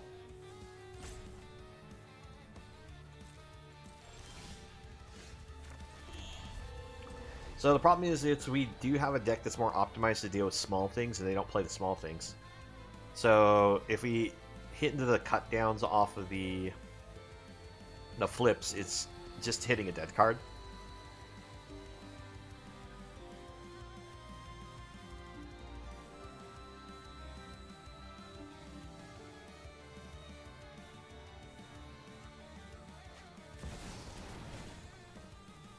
Alright.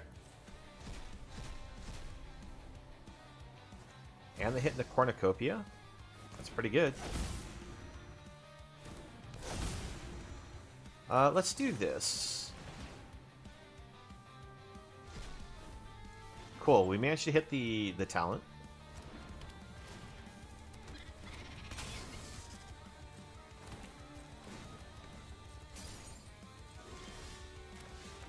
Let's go for Shieldred.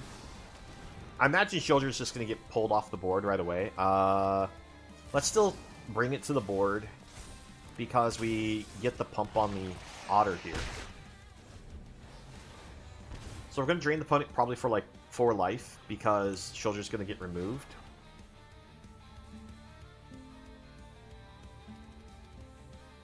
Currently we're playing not in Brawl here because nobody's in the queue, Arctic. We're participating in the midweek Magic while we wait for people to challenge us.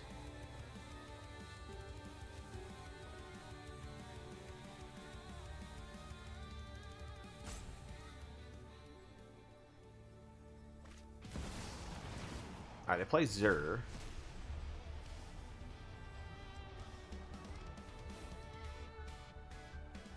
Doppelgang is like the worst thing that they can hit because it can't be cast for any value.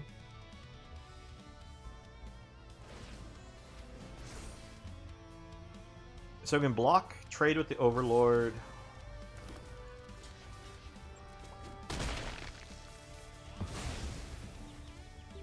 We can cut down Zur.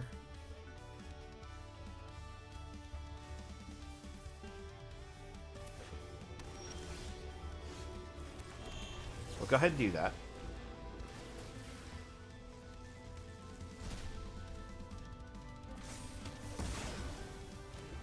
Get in for the 2. And pass. We have the ability to use this sounding big enough to bounce the talent. The problem is bouncing my opponent's stuff isn't very good in this style of gameplay. Because of the way the cascade works.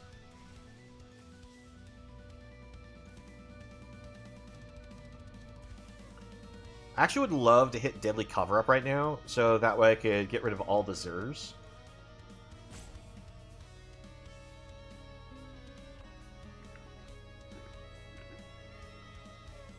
Sorry to hear that your normal card site isn't working. I usually use a site called not the untap.gg one, but the what's it called? I haven't actually posted on it in a while, but it was MTG Melee, if I remember correctly. Hey, Chief, how things going? I see that you've joined the queue.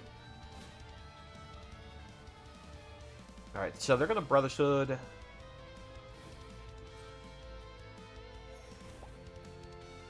Are they... They're impending that, I think.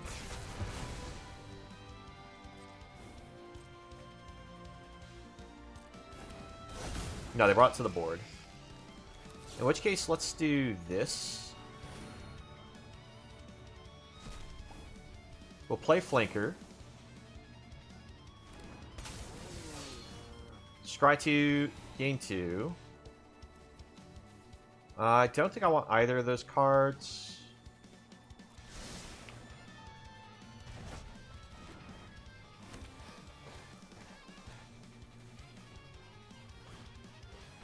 I'm very glad that you're excited to try out the decks. I'm definitely excited to try playing against you with for it. Get in for 3. Play the talents. Do a little shuffle there. And let's just level it up.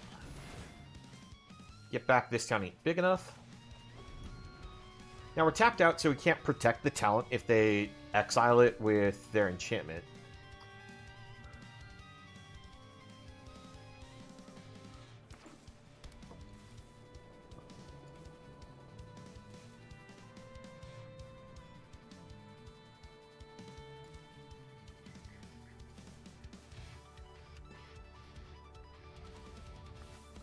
This, I think, is actually probably more scary on their board than most anything else.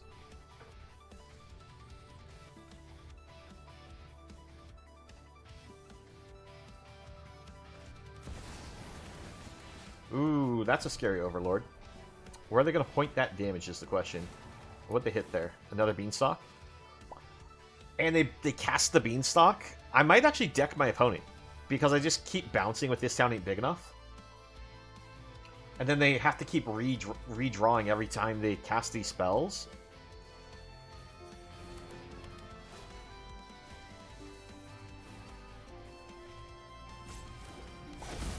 Kind of hoping they try to point to get a creature off the board, but I imagine it's going to go to my face. Because I'm going to use Day of Judgment here.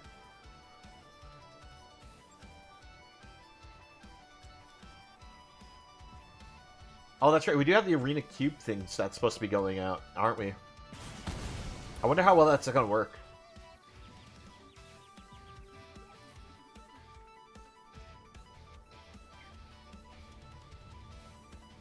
Yeah, this time, big enough, you are correct. It is an amazing card in the cascading format. Just kind of like how these are also.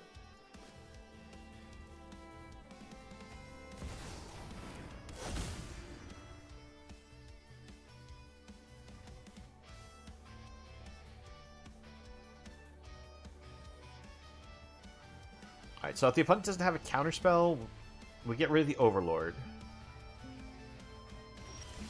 Good, a land draw is actually really good here.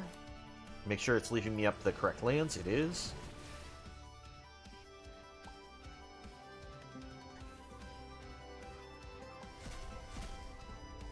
We'll still play this, because if they try to do some shenanigans here with a counterspell for the Day of Judgment, we can still use Cut Down to get rid of the Boiler Bilges. Although I'd love to hold the Cut Down for their next Zur.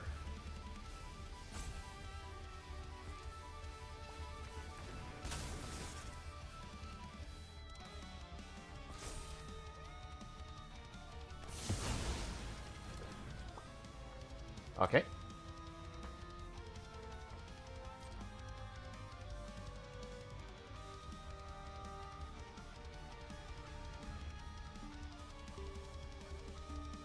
So we still have this tiny big enough to be able to use with the talents and the nowhere to run.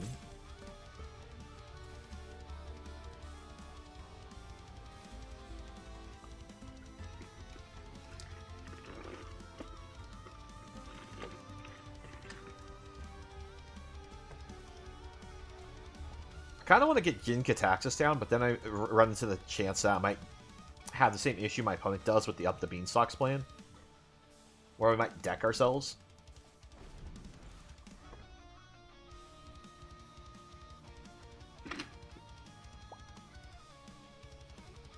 Yes, I can bounce the Nowheres back.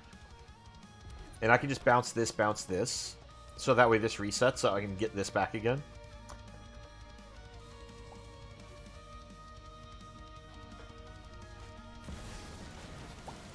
Let's see.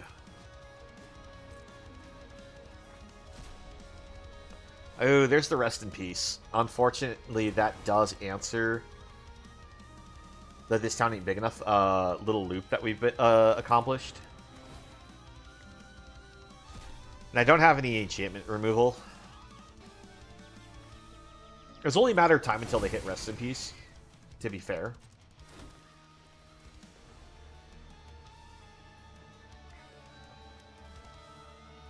So at this point, it's not really worth trying to bounce the Storm Chaser talent. Just bounce to nowhere so that way I can cast like double nowhere to remove a threat.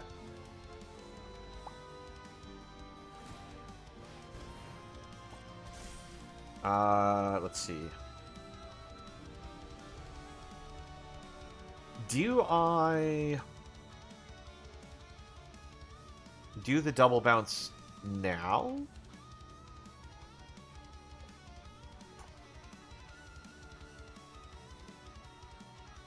Well, bouncing the enchantment doesn't help me because they just replay it. It nukes the graveyard again. Won't matter. And I'm not using any counterspells in this deck, so I don't have any answers to the rest in peace.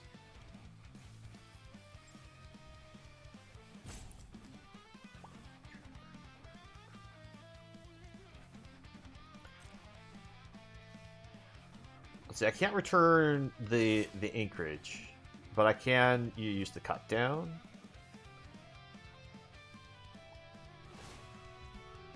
I'm going to see what they do with the map token to know whether I want to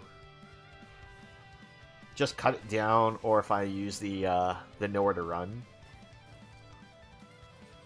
Like bounce plan.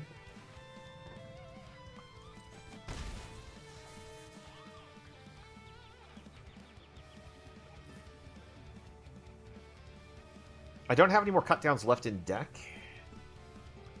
So I can only hit Storm Chaser talents. Let's bounce these.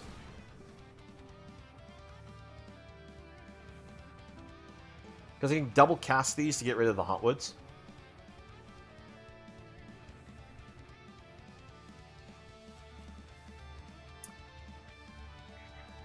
Are they going to, in response, remove one of those?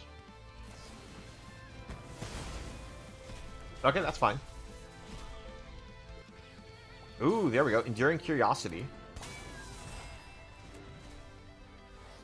So we can play Nowhere to Run. Shrink the Overlord. Then we can use the other Nowhere to Run, finish off Overlord. Attack in, get the card draw. We'll also get one Storm Chaser talent out of the deck. But they might have Leyline of the white Leyline to cast. I didn't pay enough attention when I was looking at their deck to know if we could have hit if they have that Leyline or not. I imagine it's in their deck.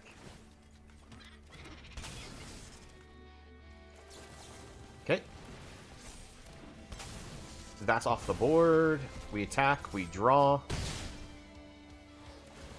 And we have Mastermind to flash in during their turn. This is where Sunfall hits, right? Because we haven't had any creatures on the board for them to Sunfall.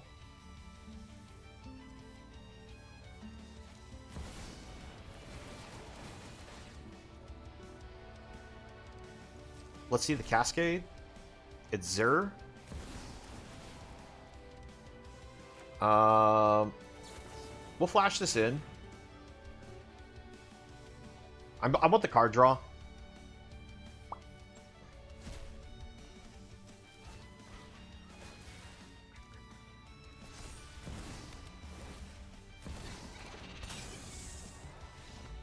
And they scoot. Oh, I don't know why they scooped there, but cool. The thing is, it's Boiler Builders would be able to take out Enduring Curiosity. Because they have Rest in Peace, it won't come back as an enchantment. I will get the one card draw for them drawing all these cards, but It's only one extra card I draw. So I don't know why they were like, oh, no, we're just done here. Like, they still had plenty of plays, I think. Oh, well, we got the win. Let's go back to the queue. It looked like someone joined, I think. Yeah, it was Chief. I can't remember, Chief. Yeah, you are on my list. I was just double-checking. So, Chief, did you want to challenge a specific deck, or did you just want to spin the wheel? The deck options are all the ones that say art on them. So we have Rutstein, Miku, Elias, Kala, Pismella, Emoti, and we have Liara. You're saying any I like. How confident do you go with my strongest? I think... Okay, to be honest, I think this one's my strongest. Because it's for stupid reasons. I think this one is my second strongest. So I think we'll go with Rutstein here, because at least it's a little more interesting.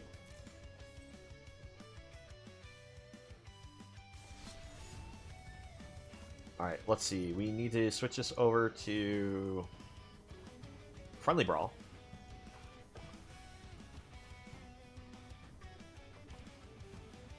Rutstein is not an aggressive deck that I designed. It is a combo deck. Now, I'm not sure if... I think I might have forgot to put in a certain card, now I think about it.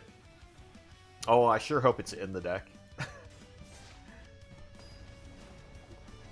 Oh, yeah, you took forever to post it, Izzy. I kind of forgot about it.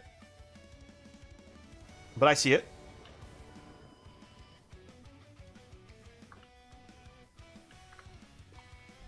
I might have to import that in like, chunks. Alright. We'll keep the hand. Yeah, I see it's in 2 messages.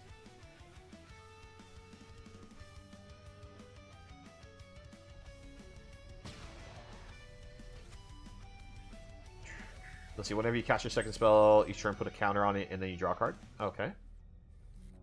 So that means you're not necessarily playing super quick to the board. I'm going to do this first and get myself a green source. That's what I'm going to do.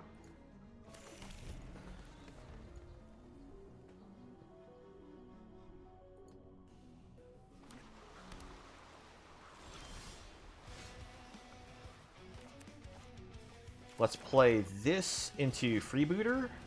Your turn.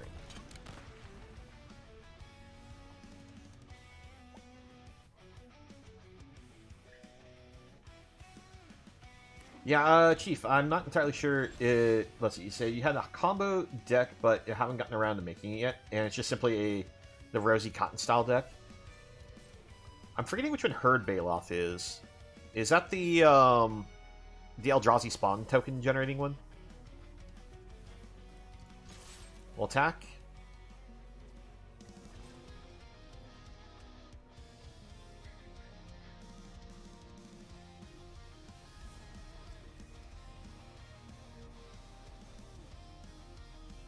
Oh, okay, okay. Most people don't use that one for the combo, but yeah, that does work. Because people use the one that creates the Eldrazi spawns whenever you put a +1/+1 counter on it. So you get a 0/1 whenever you sacrifice that you can sacrifice to create a colorless mana. And instead of going with the idea that you're going wide, you go tall. But you also get yourself, like, effectively infinite mana. Now, it's infinite colorless mana, so you can't necessarily make use of it optimally right away, but... let's put... on the bottom.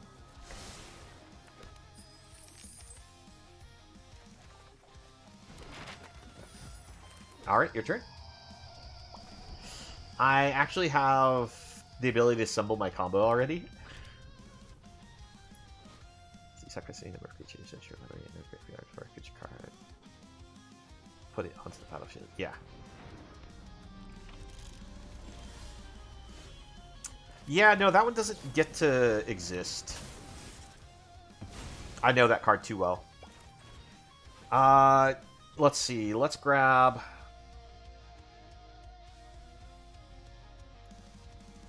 this, and it'll be your turn.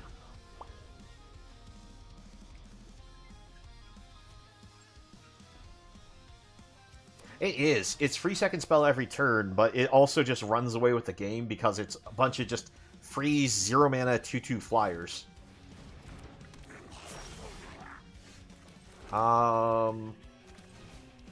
Let's keep you playing one spell a turn.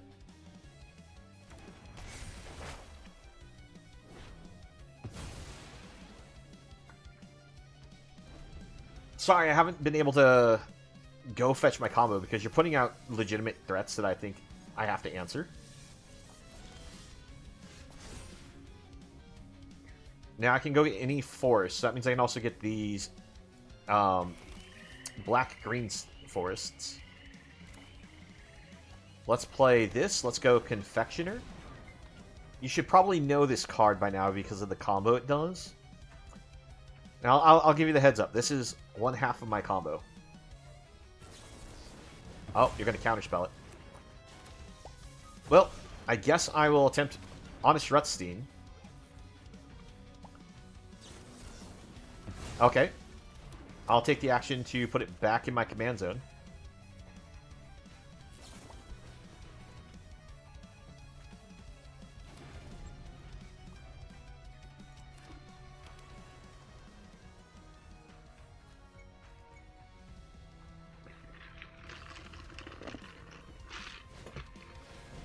Yep, it's on the board. Response. Fatal Push.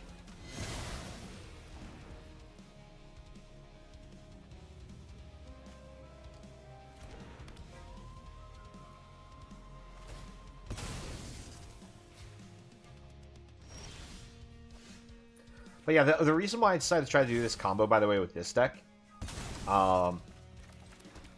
with this commander, is because anytime you destroy a part, I can potentially still just add it back to my hand.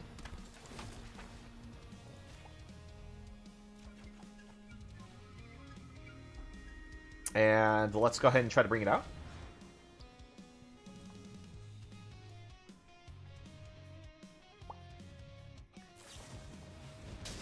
Yep, that's fine. Rutstein does cost a lot of mana now, but that's okay. He's basically just a recursion spell.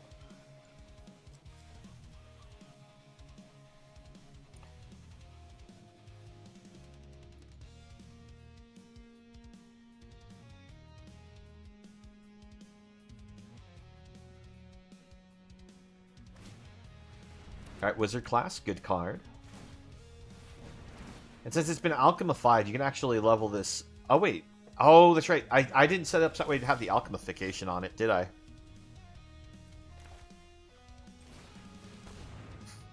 Because I set it up as a friendly brawl, but you can't. There is no way to keep it as the other brawl. Alright, let's go ahead and do Final Parting.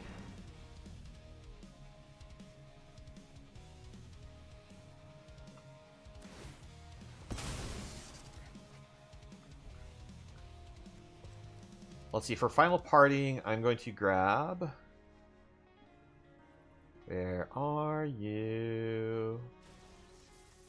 This card.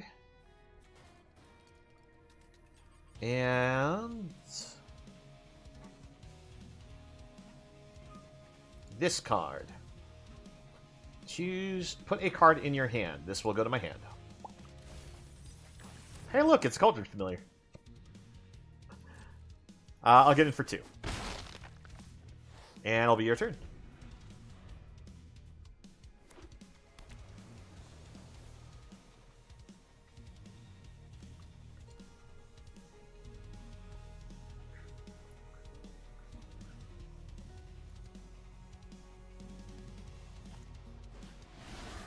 I just realized I didn't put enough cards that generate food in my deck, did I?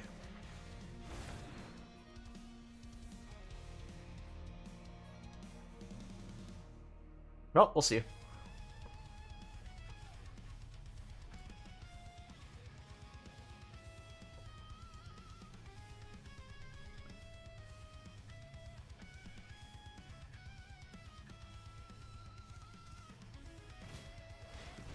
So that gets you a instant or sorcery to your hand. And your choice is the Stern Scalding. Good option.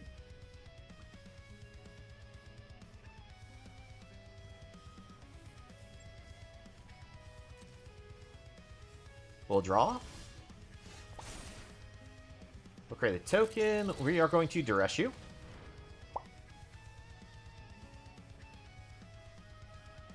Let's see, what do you have here? Counter target creature spell. Yeah, we'll just take that Stern Scalding and throw that back away. Play Peregrine Took. Now, how's this worded? If one or more tokens would be created under your control, that may +1 food. So, we'll do this, which will create a token, which will then create a food. I sadly don't have the full combo. I didn't generate enough food tokens. Because if I had the full combo, I just draw my whole deck at this point, and also have that many rat tokens. But we can eat the food, create another rat token, gain some life.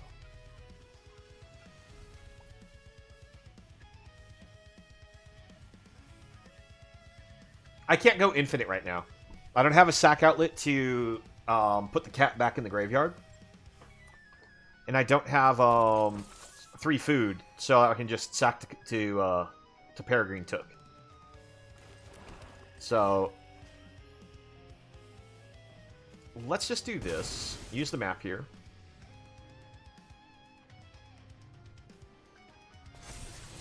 Skullport Merchant. Yeah, we'll keep that. Going for 2 since I know you can't cast anything to give the prowess. And I know that it's a safe attack.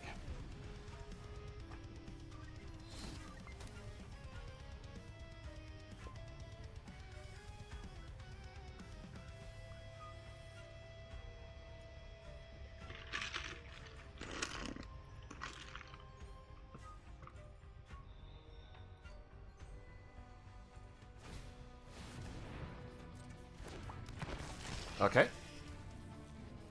Let's see, this is on Chapter 2. Yeah, I'm actually going to go infinite now. Because I'm going to get a token from this, which is going to give me a food from this. And then I'm going to get a token from this, which will also give me a food. So I'll have 3 food. I'll get the whole deck. So the question is, can I win this turn? I don't know. I might not have that, but... yeah. It is GG. I appreciate that you saw it. But you asked me to play my strongest deck, and I think this is the strongest deck for the combo sake. But it does have a problem where I don't necessarily do a whole lot of interactions against like small things very well. Yeah, if you're curious about the deck list on Peregrine Took, combo here is Rutstein here is literally just so that way I can bring a card back from my graveyard, and then I use cards like Final Parting so that way I can find like the 2-card combo and guarantee my ability to just like play it.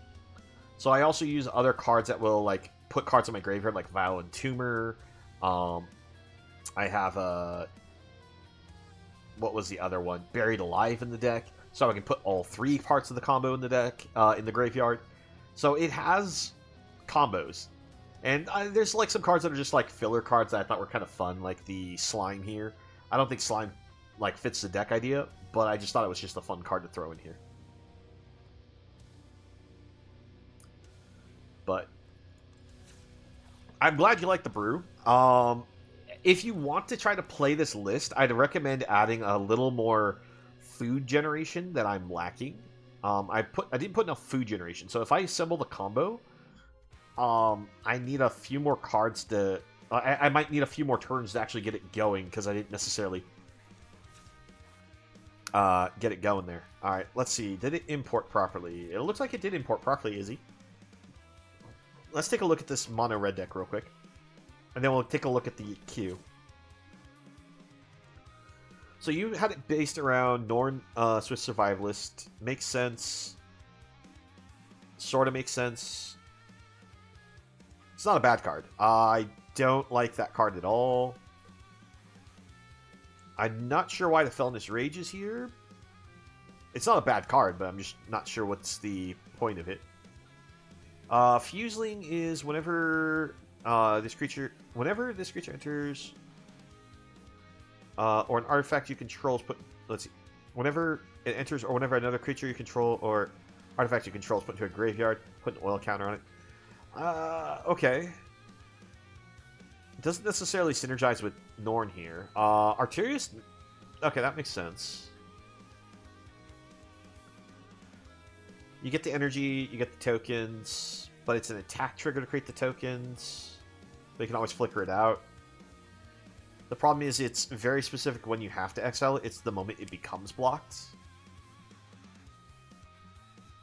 Hey, I'm not sure how to pronounce your name. Tolius?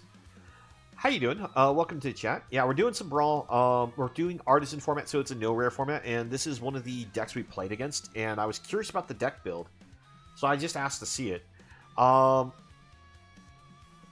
some of the cards in the deck, I was like looking at, it's like, okay, these make sense, but some of them are looking a little awkward. Because the whole deck is built around Norn Survivalist. So if your creature becomes blocked, you may choose to exile it, and then you can recast it. But you have to recast it like in the same turn. So Impact Tremors makes the most sense in this deck. I'm actually thinking Cavalcade, probably not the best in your deck with how you have it built.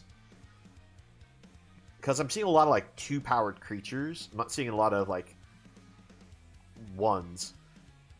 Evoria needs you to discard. You do actually have a lot of draw discard type creatures, so it makes sense. No, it's not actually the worst commander ever.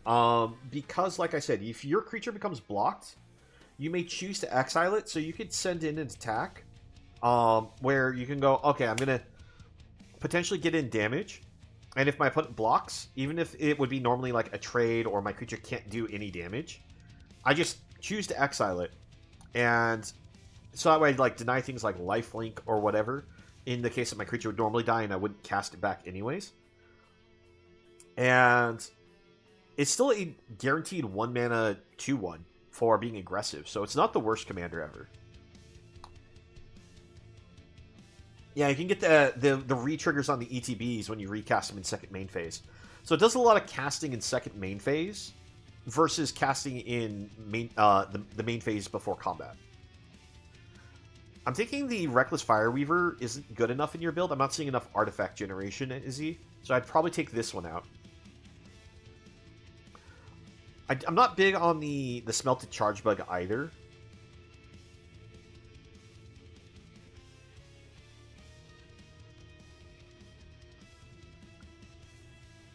Decoction Module, also kind of iffy. Yeah, I was actually expecting this card.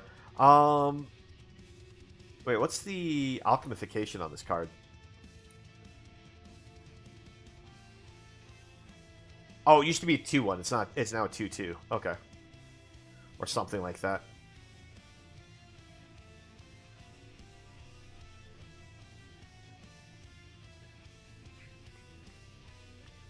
I'm not sure how the Eager Flame Guide really helps you. I guess when it dies, you get to potentially cast spells.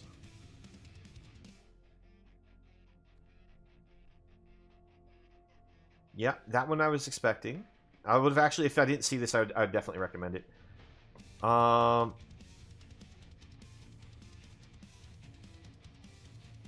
you running the other...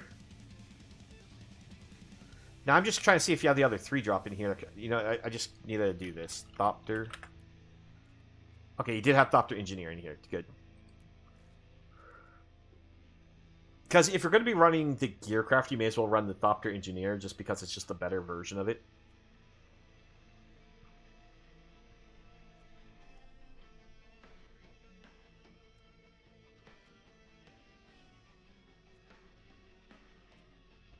I don't think I like the Sprinter in here.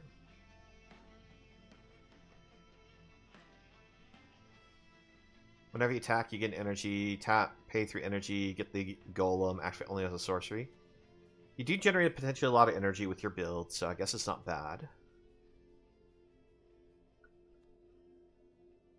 Raid Bombardment. I like Raid Bombardment a bit more than the Cavalcade.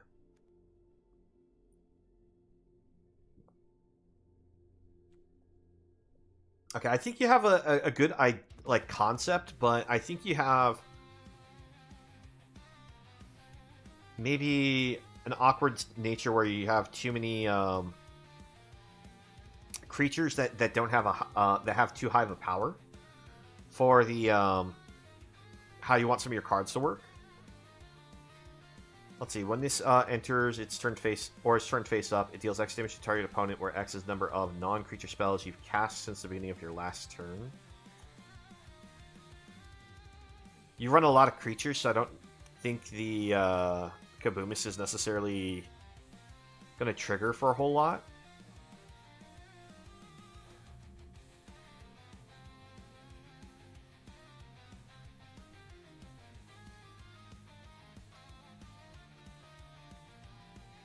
I actually like Fast and Furious. It's a good emergency board wipe card, and also its looting option.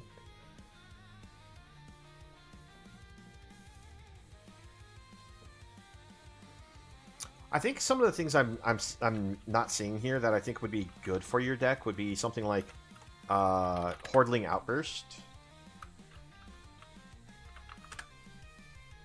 Why is it not showing up? Yeah, there it is. Hordling Outburst is going to get you like the 3 mana, 3 tokens. So it pairs really well with a lot of your cards. Now, granted, I understand you're looking for creatures in your deck that create the tokens versus just a spell that does it. But I think it's still a solid spell for you to consider. But I think what you ended up doing when you were building this deck is you literally went like token, and then you went creature here, and then you just started like scrolling through, looking for all the things that generate tokens. But let's see. Chief, you had you like the Swiftfoot or Lava Spur would really help the list. We're talking about the equipments. I think the Lava Spur probably not as good as maybe you think, because if it grows the creatures outside of the range of the enchantments they're using for attacking with to get extra damage, it's not as helpful. But I do think those are good equipments. Don't get me wrong. Giving Norn protection as well as giving the creatures haste to instantly start getting the attacks value in. I mean, I do like the idea of the Lava Spurs. Swiftfoot boots might be a little too costly for the fact that a lot of creatures aren't really that big anyway, so they're going to try to like slam into something that's not really that good. Now, I do think that both of those are much better equipments than the Inventor's Axe here. I don't like Inventor's Axe personally. If you're going to use an equipment that does the enter battlefield attach, I would rather use Bane Splitter, because it does the exact same thing, except that you can pay 3 mana instead of the energy to still keep equipping it, because you might not ever hit more energy cards. Now, you do have a fair number of energy cards, but let's see. You also think that the 1 red enchantment from Lord of the Rings that gives everything haste would also be good here. What is it? Is it common, uncommon?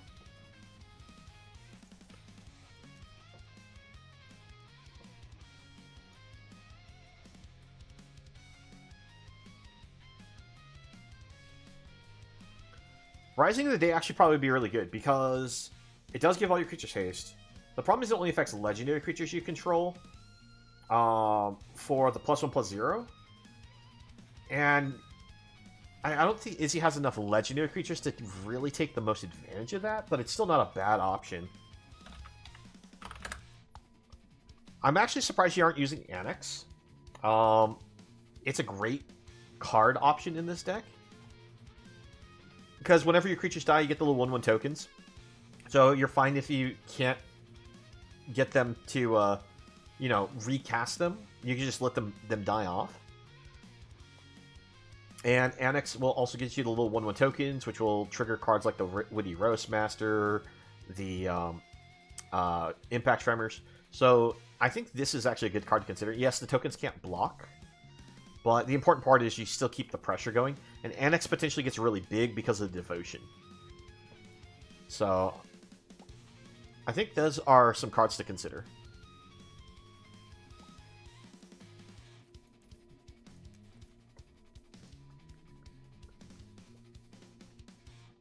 Let's see. Oh, by the way, also Ambergris is another card you might want to consider.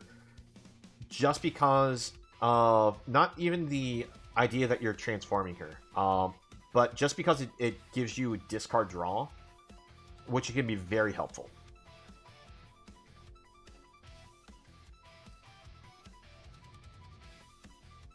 Annex to Embercleave, good old Eldraine days. Yep, indeed, you are right, Tolus. Now, granted, we won't be able to use the Embercleave in this format because we're doing no rares. But I do think you have options here. I'm not able to really go over all of them that are going to probably be best in this deck, but I do think some of the cards we went over would definitely help you out. I'm actually kind of curious if anyone was going to try to bring a Zada Hedron Grinder deck to this event, but I didn't see anyone mention trying to do that. Zada is actually kind of insane, but I like the deck idea, though. I think you're playing with something that could be interesting. Unfortunately, I do think it's a little underpowered, but I think it's interesting.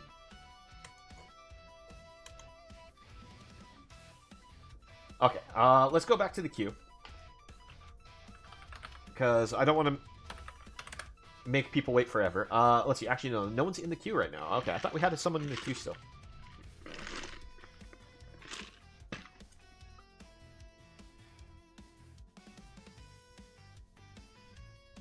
You missed once when the mono red things were simple. Simic degeneracy couldn't hurt us back then. I don't know what you're talking about. Simic degeneracy actually hurt everyone in that time period because Oko. Oko Uro. Like, that was the time of the ban lists.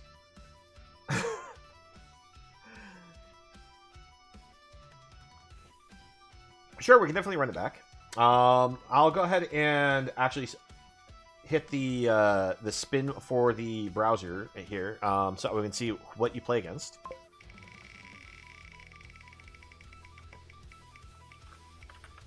Alright, so Q next is Chief, and you have Liara, which I think is probably my more degenerate deck that I made. Like, out of my decks, this one here was made to be a combo deck, and was probably one I put the most thought into. This one here probably had the least thought put into, and feels like it's potentially going to be stronger, though, unfortunately. Let's see. So we go over here against Chief.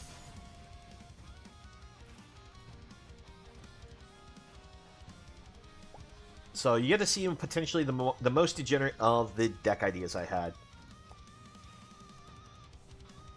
And it was literally a case of, this was a deck that I was trying to find what would work with this commander. Oh, wait a minute, we had a card printed recently enough. That makes this actually a good commander. Because the card doesn't really work in singleton format.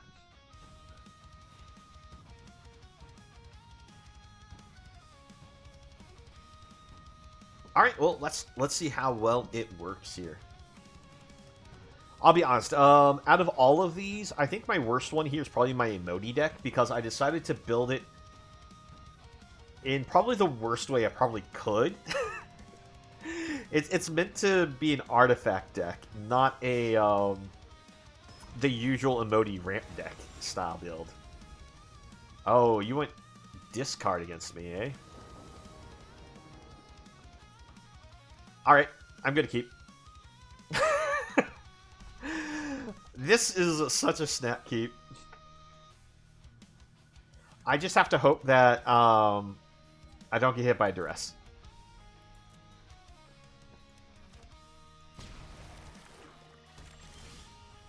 Alright.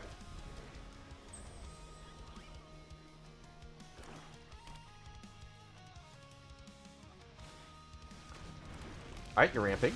Good. We'll play Collector's Vault.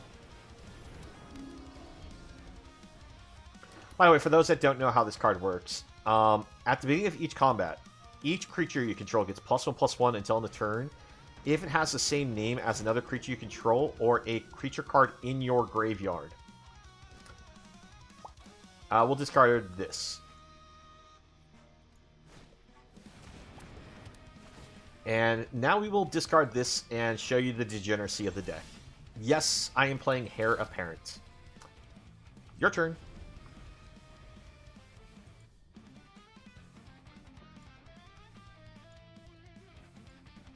Like I said, this is my most degenerate deck.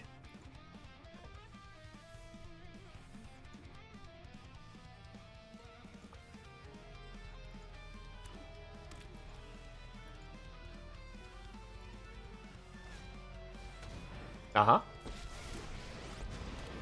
The mask is scary, but underneath, I'm just a normal diabolist.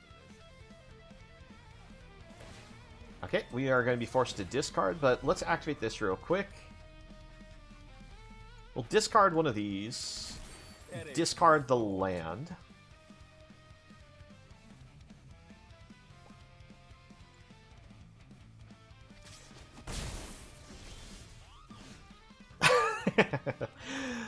Okay.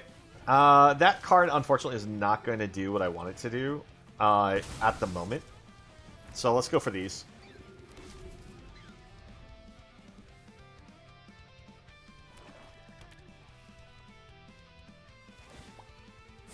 Let's discard this.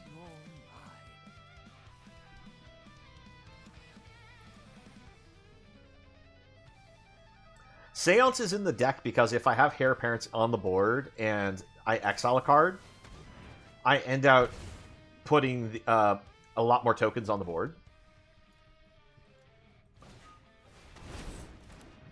Okay, I sacrifice the token.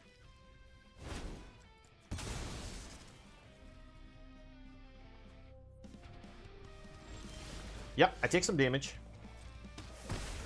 All I've left you is pain. I think we'll go for the Liara right now. These both get pumped. We'll go in.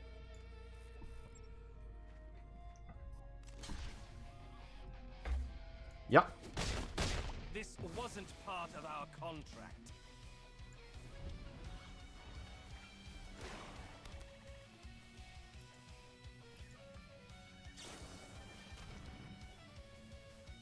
Okay, so you're going to take a card from my deck. I think you might just end out with Heir Apparent. Oh, okay, so you got my Bitter Reunion.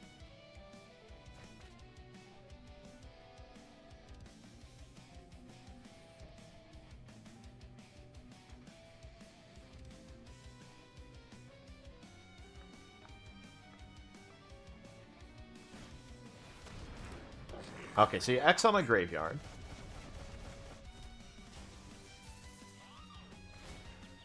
So that does mean that my Heir Apparent doesn't grow at all. But I guess I'll just play another one.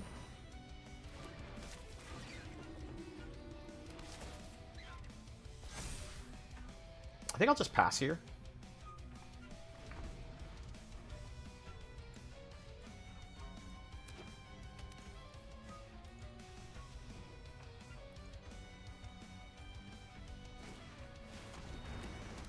Okay.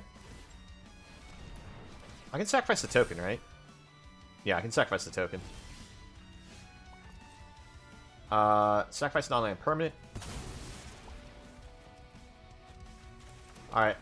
I'm going to give you a card draw. I'm going to take some damage, but... we are on the board.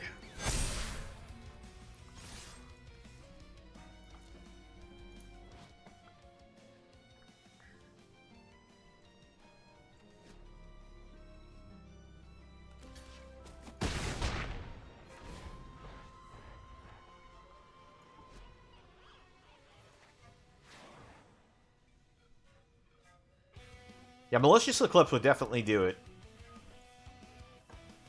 If not, I do get the win here. Is you saying you did a thing? Linked my stream in the Artisan Discord.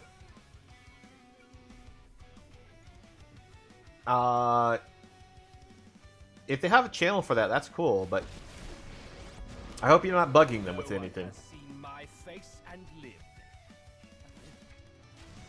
Alright, Momentum Breaker will give up a token. We'll end up losing, what, 4 life? Then we give a card double team, so that way we have 2 cards in hand. Oh. You should have rather gone for the Lara.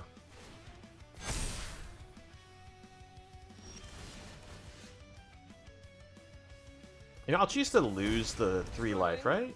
No, I'm going to sacrifice the Vault. Oh my gosh. Really? That's my top deck? Awesome. I'll play Ambergris. Ambergris will go here, and everything else will go to your face, right? Or actually, wait. 3, 6... We can just ignore it.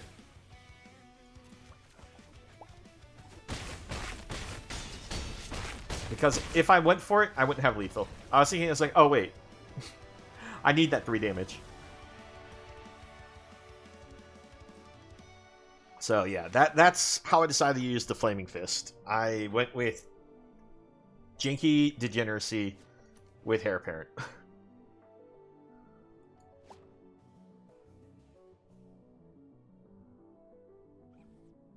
Yeah, I could have gone for some other cards to like try to pair with this, considering you can give any non-token creature the double team function. So you could potentially make copies of cards. But I figured just already the card that you can have extra copies of is just the way to do it.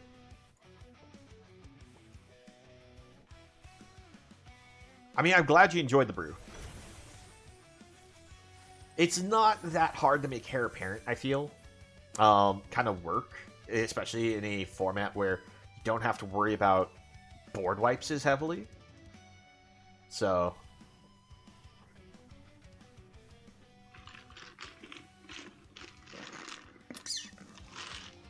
yeah.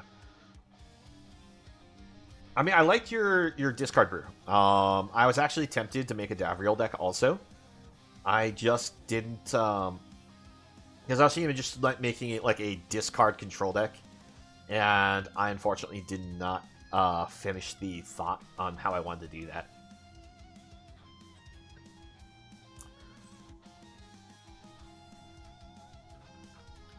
Let's see, queue next. No one in the queue. You don't think it's that great? Honestly, that's what you went for too. I think it's plausible to make it work. It's just it is difficult to get it to work. Because without the rares, you're missing like the board wipes to keep people off the board. Now, granted, we do have like the little mini board wipes, with the -2/-2 kind of stuff. So I'm just gonna quickly give an example. Dav. So, let's see, -2. I didn't think that would work right, but I just had to try it. Most of the time, I would just go exile each for doing this search. And I figured one of the things that you'd want to do is... Nope. Exile each did not find the cards I was looking for. Other? Nope. Alright. But I figure in the deck, you're going to want yourself, like, the 3 -2/-2 spells. And... so you want, like, Cry of the Canarium, you want your Malicious Eclipse, and Malicious Malfunction. Because if somebody is doing the Go Wide strategy, you have to have these cards. And most of the time the Go Wide strategy doesn't get above 3 toughness. So it's usually enough to stay alive. But the other thing that's a nice option to consider, I'm forgetting the name of it. But let's see. If we go sorcery, because it's...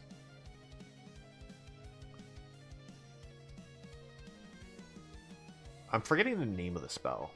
It does look like the -- function, but I think we have one that goes up to -3, but it costs a lot more. But I think it might still be a rare, not an uncommon. Oh yeah, if you have the ability to get the City's Blessing, Golden Demise isn't bad, but the problem is you just don't exile the cards. So if anything has death triggers, you still have to be careful about. What this does is it has the Ascend function, so if you manage to get 10 permanents on the battlefield when you cast this, all creatures get -2/-2 until turn. But if you have the City's Blessing, instead only other creatures your opponent control get -2/-2, so you don't have to worry about accidentally wiping yourself. It's actually a really solid card.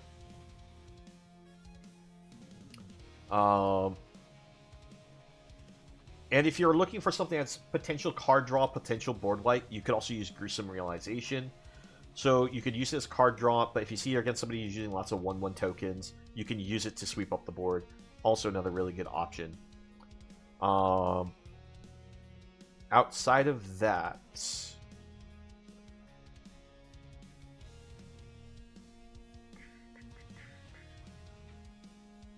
Oh, something to make note of. This is a card that's normally a rare, but is brought onto Arena as an uncommon. Totally welcome to use this. What is great for is it is a 3-mana destroy any creature or planeswalker, so it's kind of like a Hero's Downfall at sorcery speed. But if you play it super late in the game, you can use it to awaken 4, so you can animate one of your lands into a 4/4. Very good card to consider for deck building. Let's see.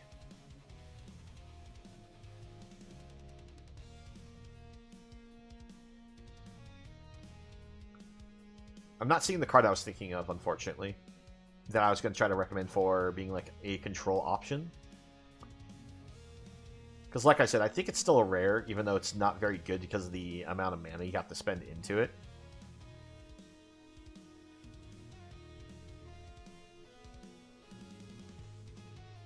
Yeah. Oh well. It was a rare, unfortunately.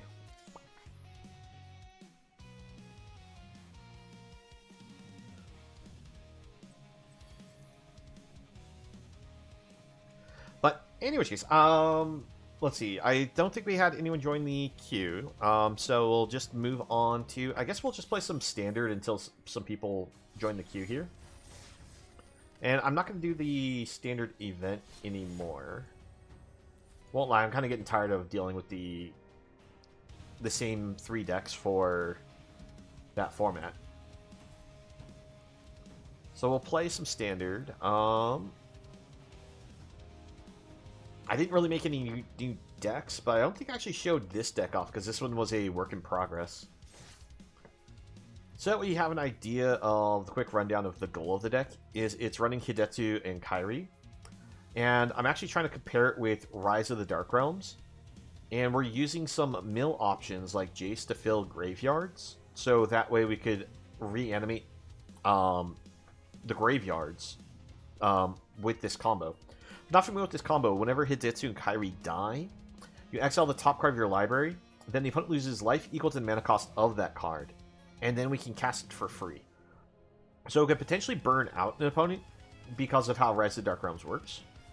And we also have like Virtue Persistence. Even though we can't cast this card because it's not an instant sorcery spell, it does burn the opponent still for 7. And this card also counts as a 7-cost card as well. And we're using some looting, draw, discard type effects to really get to our combo idea. So we're using cards like Broadside Barrage, Ill-Timed Explosions, and see if we can get this to the board. And we're even fine with the idea of destroying our own creature, so that way we can try to trigger it for getting the Rise off the top of our deck, instead of trying to bait our opponent into destroying it. I did realize when I was playing this deck, I want to switch these out just for some simple go for the throats.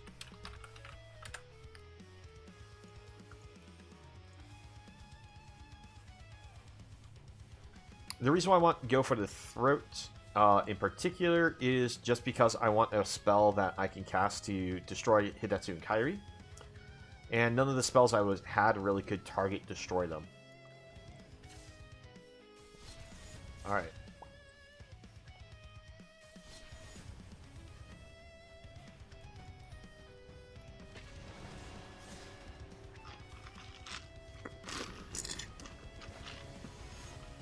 But yeah, no, anyone's, by the way, you're welcome to rejoin the queue. You can challenge me as many times as you want.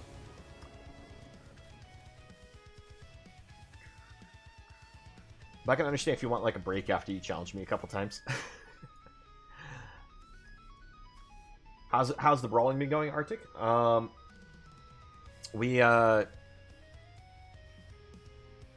mean, we've had people challenges. We've had some fun.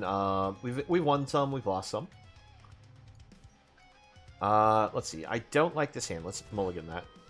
Much better hand. Let's keep this one. What should I give up, though? I think I will give up this. Even though I really probably should keep that. I kind of want to keep the Abrade in case I'm against an opponent who's trying to use, like, the, yeah, that's mono red. I should have kept the -3/-3. Alright. The rat dies. I know it's a mouse, but it's a rat. Death to the rodent.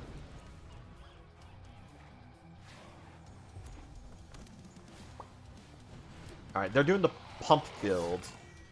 So we play Jace, give it the shrink.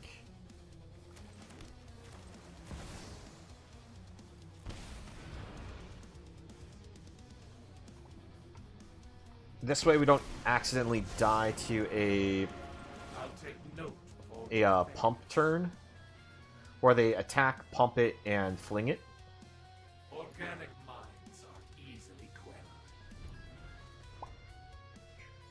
I mean, yeah, they are definitely both rodents, but they do specify them differently as creature types in the game, unfortunately. Alright, yep. You turned it inside out. And if they turn it inside out again, they could attack, sacrifice it to its own effect, could point the damage either at my face or at Jace.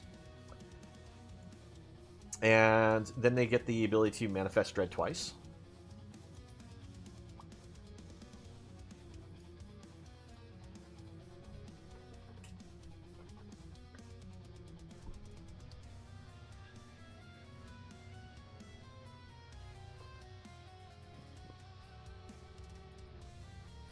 Let's see here. We are looking to hit another land, but I would love to hit a interaction spell first.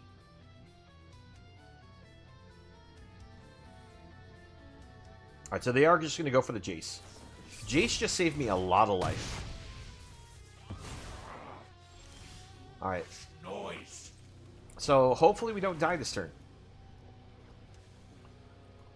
That is the hope. Alright, you attack, you pump. No pump. Awesome. We had them use 2 turn inside outs already? Oh, this is great. So we play this.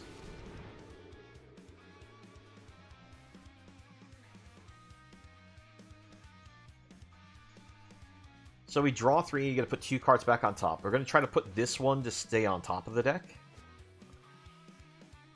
And if we can hit ourselves a removal spell, like go for the throat, that would be perfect.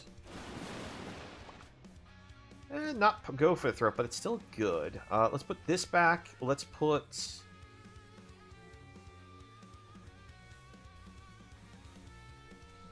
Jace back. Because we have enough mana we could play Oil Deep. And Nowhere to Run in the same turn. Now, if the opponent kills Hidetsu and Kairi without it being exiled in the damage, we'll get Rise of Dark Realms to go off, and we'll get Hidetsu and Kairi back to the board, and we'll also get all the other creatures that are in the graveyards.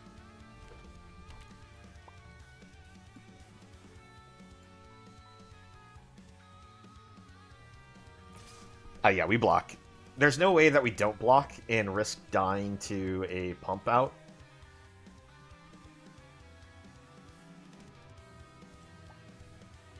Opponents! Oh no! You should not have done that.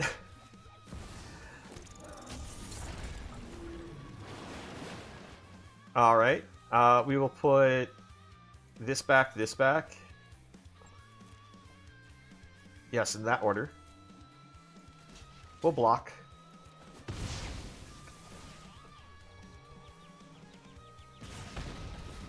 Now we can play Gear Hulk. We can hold Nowhere to Run.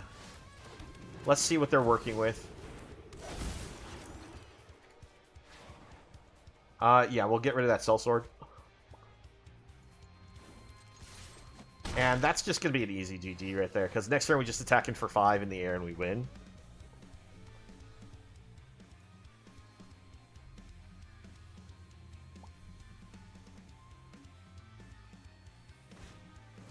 Yep, you got the show off, but that's not going to be enough to matter. Because we just used Nowhere to Run to get off the board.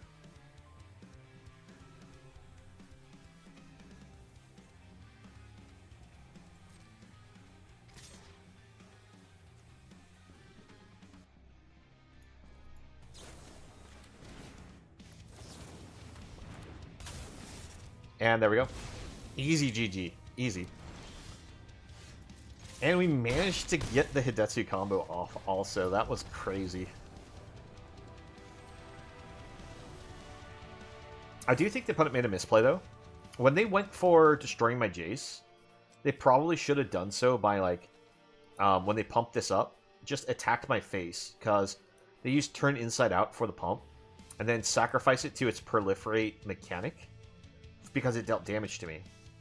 And then use its ability for Death Trigger to target and destroy the Jace, then they would have extra bodies just flop onto the board and would have made things a lot harder for me. But we'll take the win.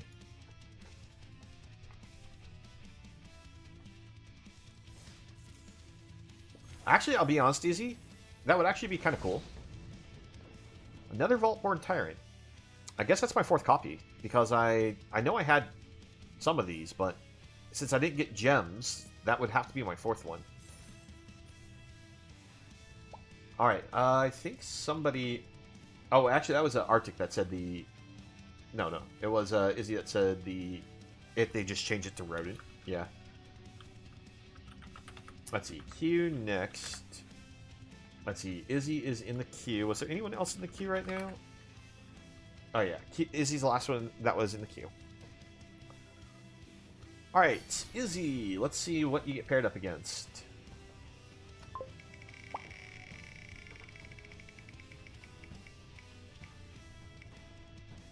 The 2 strongest decks are right next to each other, I just realized.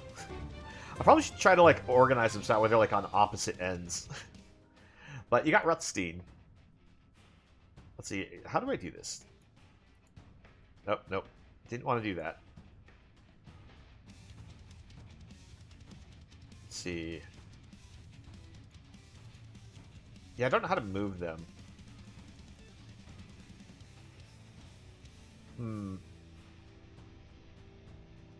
Oh, here's an idea on how to move it. Let's see.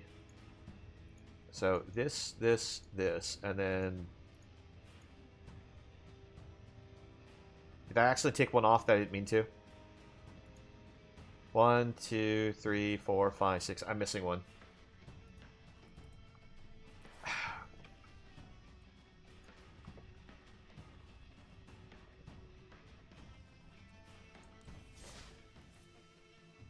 Let's see. So we have Kala.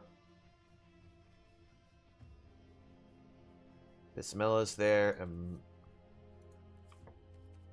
Which one fell off?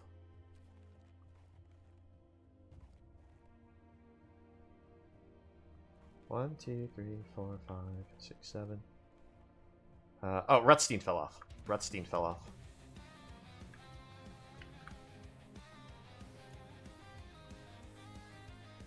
And I was trying to not put the next to each other.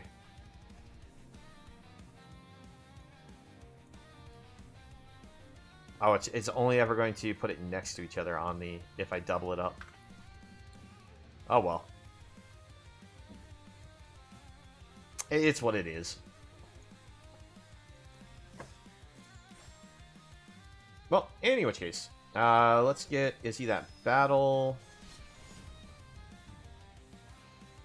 Let's see, rebalanced. We're just double checking, yeah. So the only option we have is friendly brawl. I was just double checking if there was a different brawl option, so that way you could have the alchemified versions of cards, but not the case. All right, challenge is sent.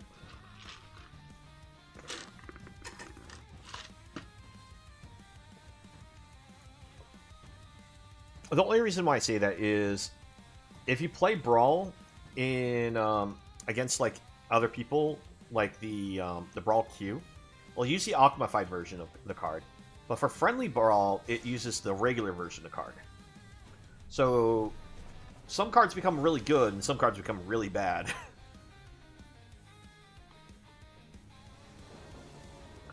Alright, you're playing the Poets. Poets actually probably my worst matchup. We'll keep.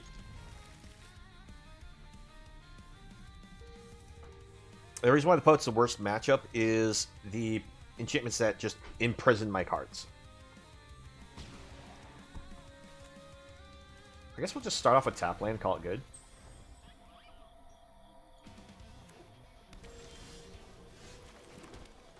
We'll draw some cards.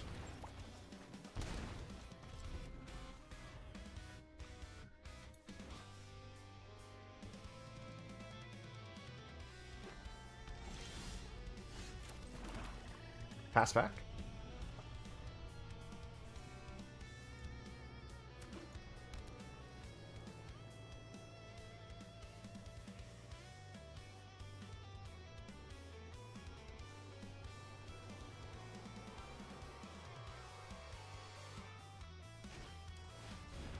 Okay, we'll just do a little ramp. Well, it's actually not ramping, it's putting the card in my hand.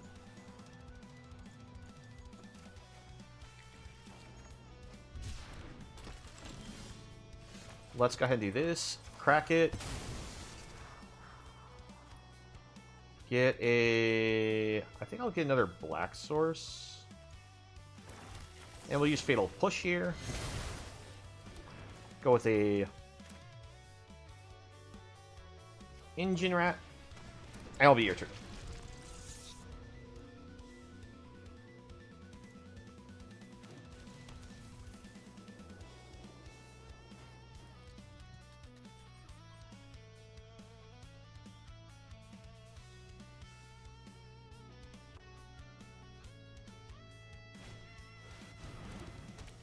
Yep.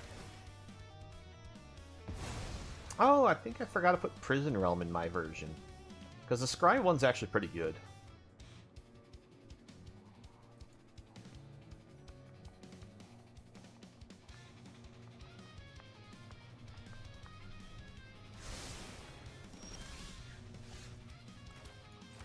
We'll play this. Get another land out of the deck. We'll go for a forest, I guess. Say hello to Cauldron Familiar. Let's see. Bismillah is a 1/1 by default. I know. I was just trying to remember what its default stat was, because I know it gets the +4/+4 if you have a bunch of enchantments. Yep.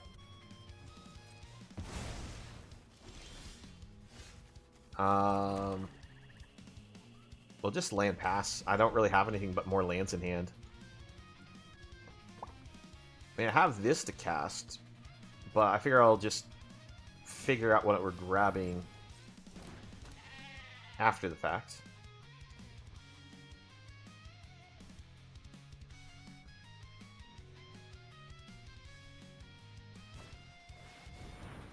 Okay. Let's do a little cash grab. Let's grab the Vile Entomber.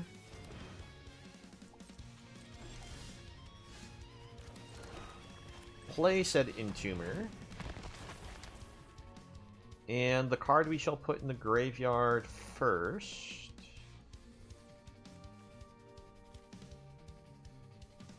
Actually, wait. Do I maybe put a creature that has a different effect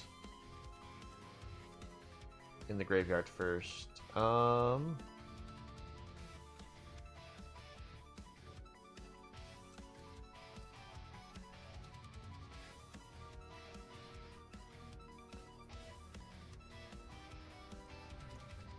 Let's grab this.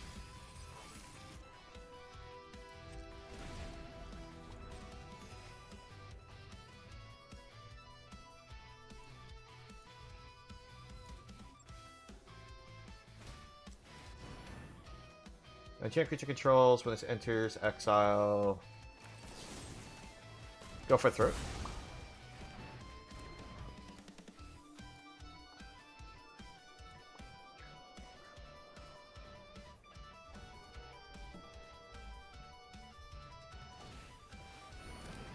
Yep.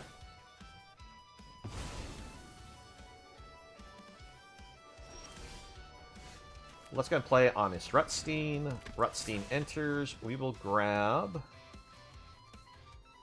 a Curse Marauder. Play it. We'll actually sacrifice Rutstein here.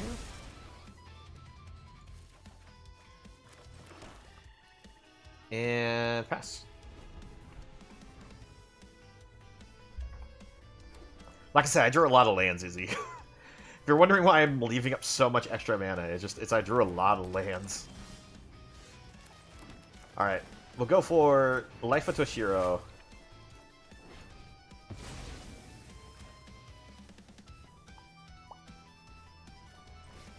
Honest Rutstein. Honest Rutstein will bring back the Tusker. And I'll be able to potentially now have an aggressive creature. Oh, I forgot to attack for 2. I accidentally just auto-passed that. Oh well.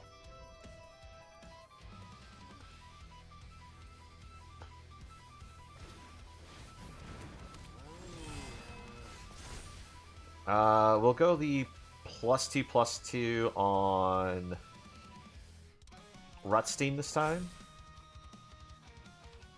Let's play this. Do a little mill action. Play Deadly Brew. Sacrifice this. And let's bring this back.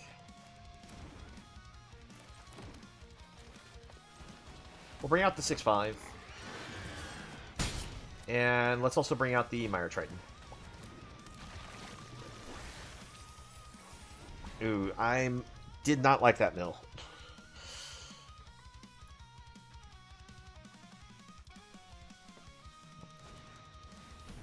Okay.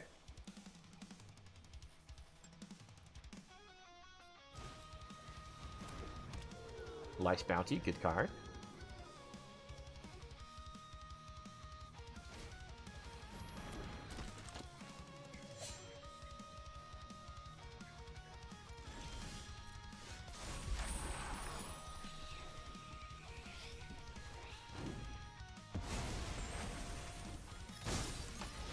We'll go to combat. Attack with these.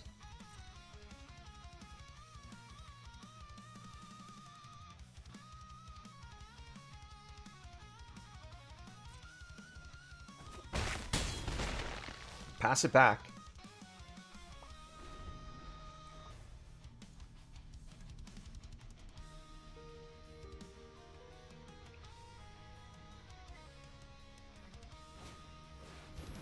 Alright, you're gonna give that a lifelink? Sure thing.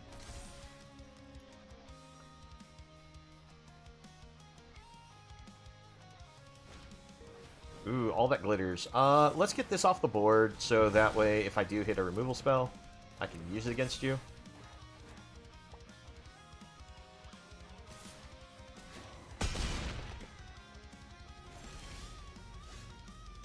Of course. Ugh, not what we needed. Alright, I have to hope that you don't hit another pump spell.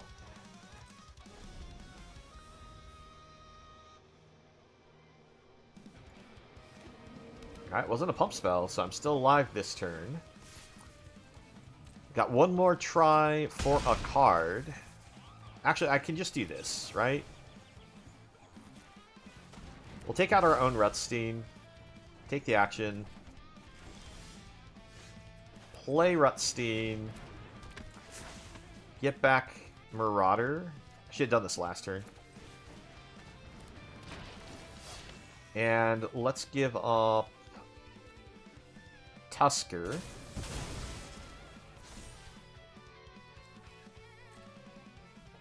And we will attack with... I'll hold this one back, but we'll attack with these. Your turn.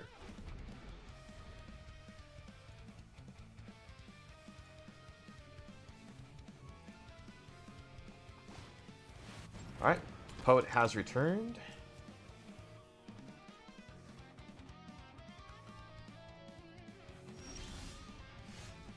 Let's pay life, draw a card.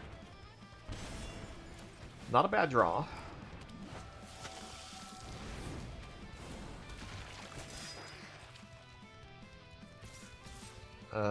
Let's hold that back. We'll attack with these 3.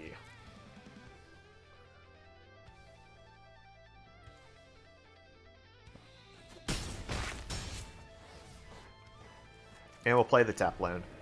I'm not going to try to bluff it this time.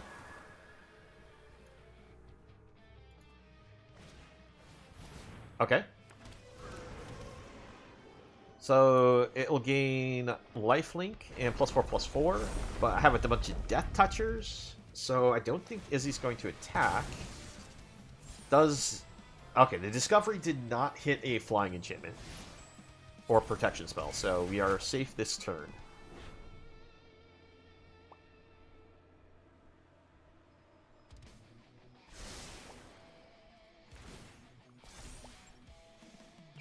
I'm already like 40 cards deep. Alright, Invasion of Zendikar.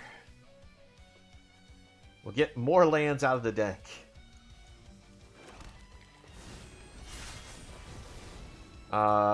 These...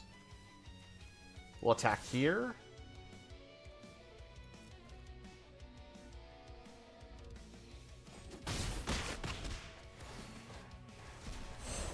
Get this to the board.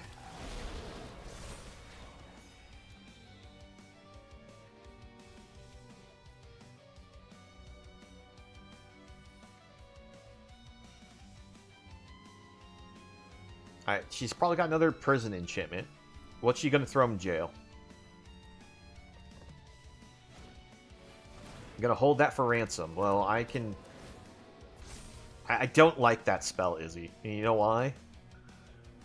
Because I can pay the ransom. I mean, we'll go for the big block.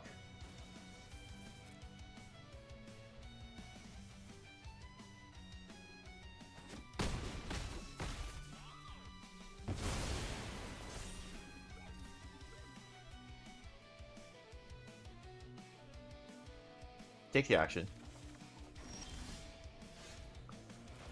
We'll play Rutstein.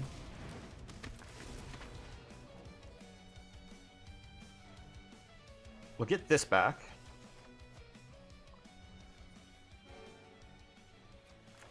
We'll cycle.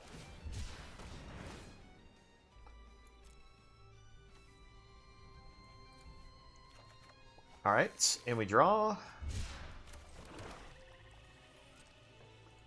Attack, attack, and call that good.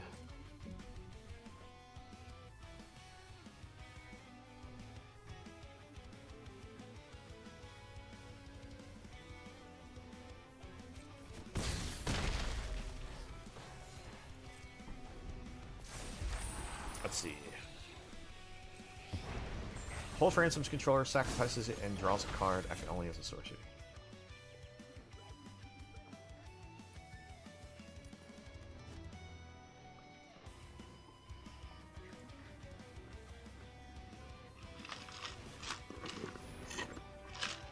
Okay, what are you going to try to confine here?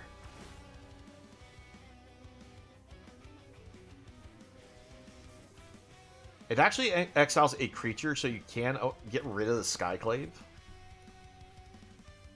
It's not non-land card.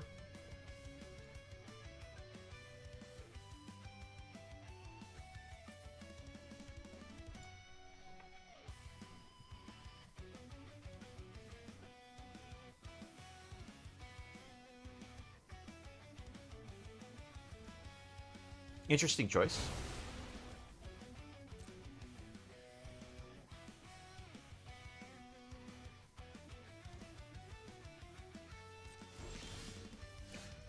Alright, we're gonna pay the ransom.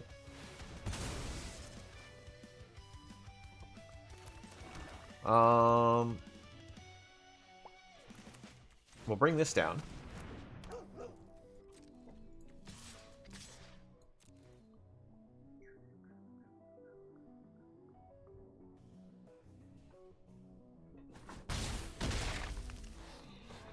Got Lifelink's definitely helping me out here.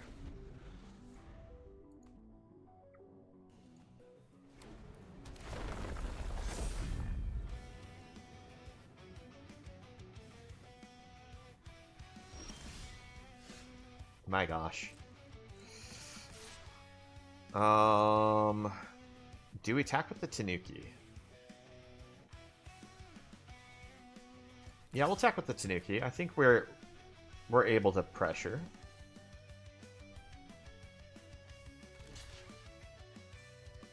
Alright, you've had enough of that nonsense. Got it.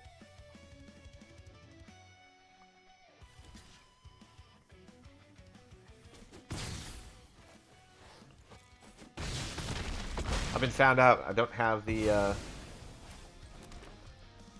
instant speed interaction.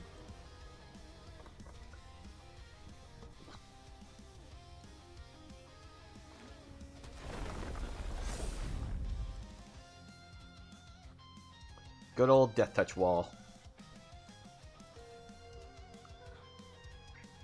So this is the Seek card, right? Yeah, so you get a non-land card.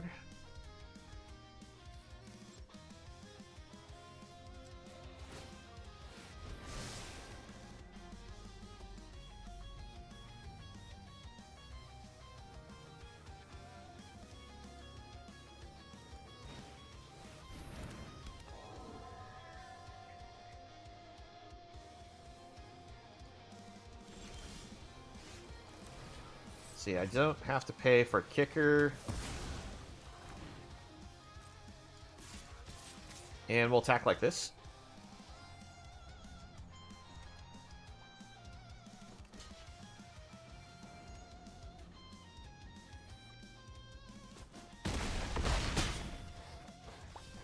Your turn.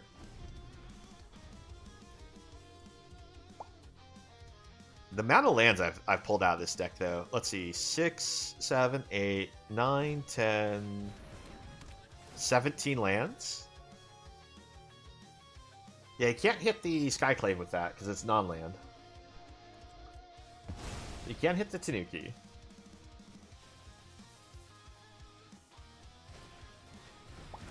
Okay, so you're going to go in for an attack to try to stay alive? But I just get the Tanuki back anyways? Yeah, let's block with this one.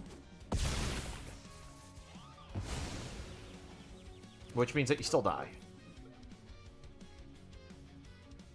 Because the Disturb enchants something...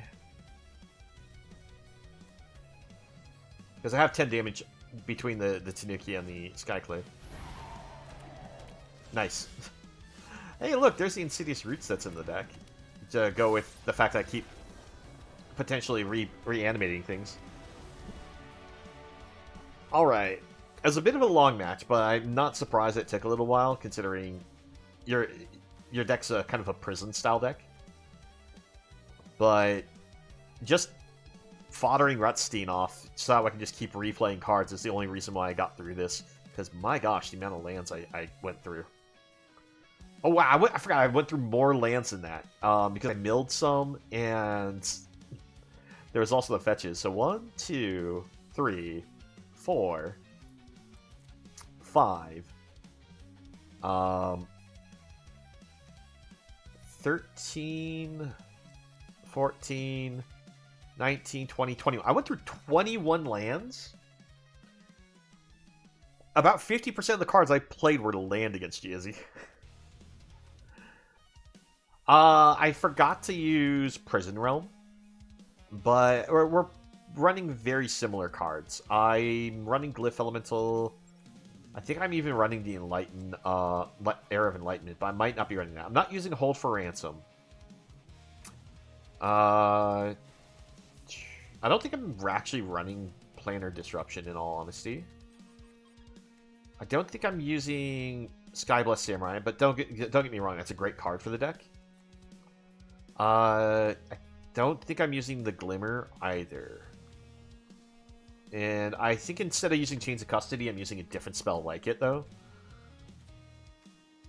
And I don't mean just simply I'm using, what's it called? Shelter by Ghost. There's another one that's just like it, but it offers a pump instead of the ward.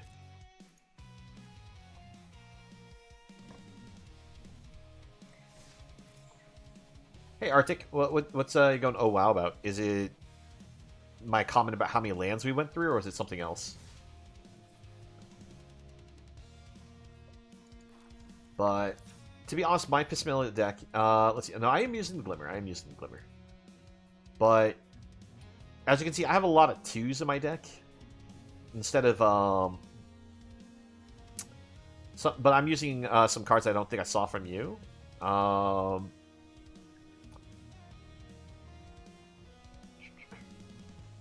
Yeah, the amount of lands I went through, yeah. We definitely went through a lot of lands. Let's see. I don't think I saw Blessed Spirits from your deck. Whenever you cast an enchantment spell, you get a put +1/+1 counter on this creature. It's a decent flyer that whenever you cast spells, you end up just keep growing it. It becomes a threat. Since we generate so many tokens, I'm also trying out Muster the Departed. It has that when this enters, you get a little 1/1 spirit creature token flying. It has the morbid function at the beginning of your end step. If a creature died this turn, we populate. I think this card probably needs to come out of my build because it only triggers at the beginning of my end step. And I don't really destroy creatures, and I don't have any sack outlets. So I think this technically should come out. But I do create a lot of random tokens with mine, because I'm also using like Omen of the Sun and things like that. By diversifying some of my tokens, though, it does help with the Muster the Departed option, though.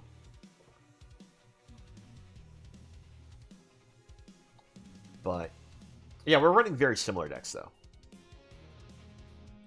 Also, for non-basics, I ended out using some of these like Scry Surveil lands. They might get in the way of like the double costs, but there's not that many of them, so I don't think it's going to be that much of an issue.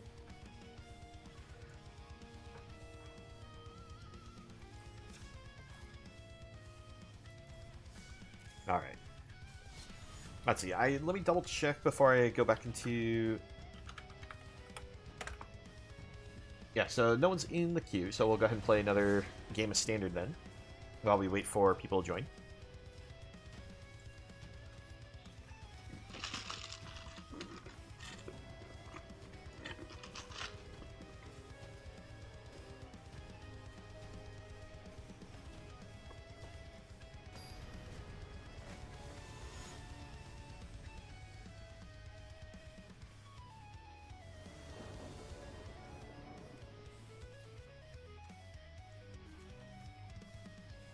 Alright, seems like a pretty good hand. Opponent's going to go first. We have Roaring Furnace as a good early interaction. Okay.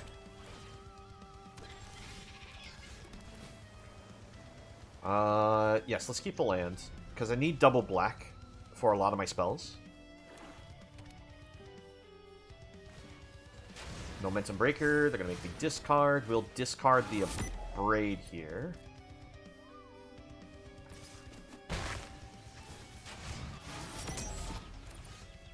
Play this into the Roaring Furnace. Gets rid of the token.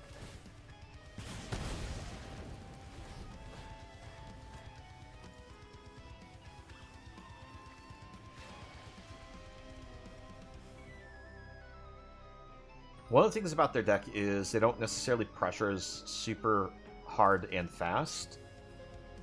And they usually win because they whittle away at the hand until the opponents can't do anything. But I think we'll be fine. Let's keep the land here. Because if they make me discard again, I might try to discard a land again. Alright, they play the Pixie, they pick up Breaker. Do they play the land and play Breaker again?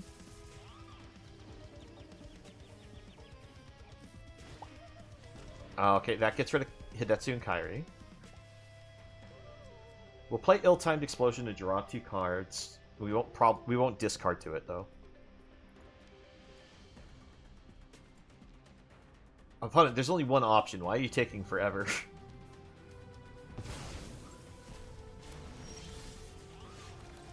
Alright. Draw 2. Ugh! Gross. Alright. So, yeah, that was terrible. Let's see. They make us discard. We'll discard... I don't know. Verge? We'll discard this Verge, so that way they don't have any idea what's in my hand.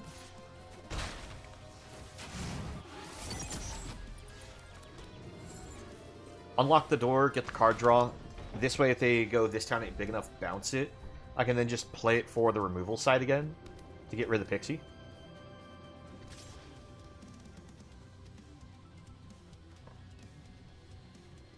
Is Kaido coming out? Alright, Kaido comes out. This can deal with Kaido. Not right away, but during our turn, we can just get rid of Kaido. Now I know the weakness.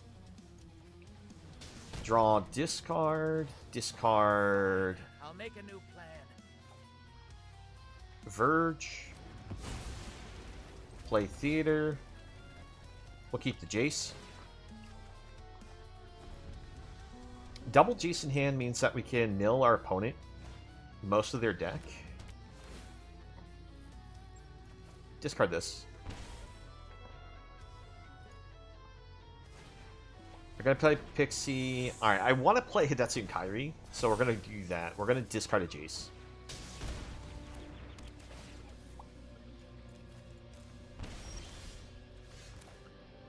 Alright, untap land would be great. Oh, there's the combo option. Alright, put it in this order. Oh no, I did it the wrong order. I did it the wrong order. I fucked up. I fucked up.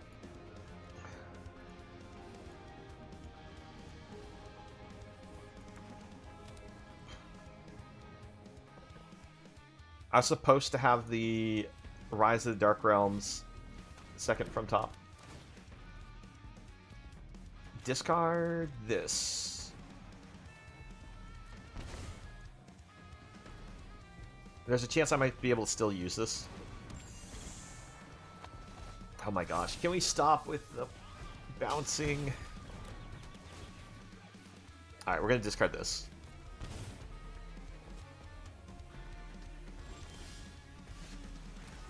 Play this. Find the removal spell and the removal spell. Play the Furnace. Get rid of a Pixie. No attacks. Oh, if I just destroyed my Hidetsu and Kairi, so I was thinking, like, do I gamble it? I would have been able to get myself... Well, I wouldn't have actually gotten much back, in all honesty. I just would have gotten just the Hidetsu and Kairi back and did 7 damage, or 9 damage to them.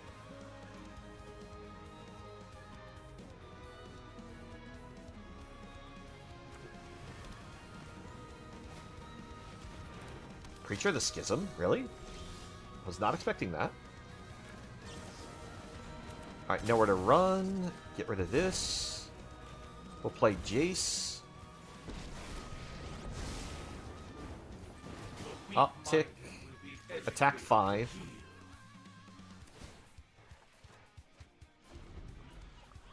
Alright, opponent has 43 cards.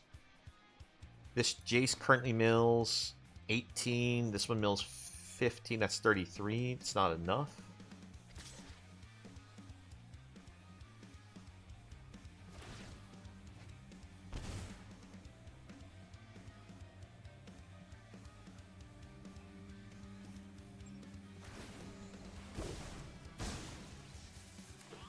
Don't be jealous of my talent. The Okay. housewarming party has arrived. So if they hit a bounce spell, we lose. We haven't seen one yet. So I need to try to finish my opponent. I think we might just spin the Hidetsu Kairi. Take a break, will ya? 5, 6. Nothing could be more vulnerable than your memory. Oh, didn't mean to actually cast that. That one was a mistake. Let's see what's on top real quick. Ill-timed explosion, not what we're looking for. Yes, I'm sure I want to destroy this. Ah. Alright, they got it. They got it. I shouldn't have attacked. Because if I held back the Hidetsu and Kairi, and just had upticked on the Preacher, they couldn't have attacked in and got the Kaido off. Because I could have just blocked. They could have still just casted the Kaido, but then I wouldn't have been in this precarious life situation.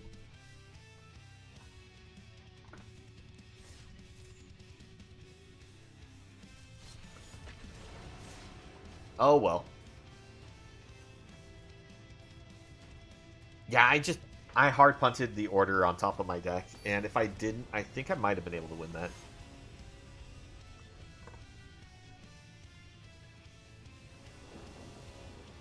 Okay, yeah, we'll keep this.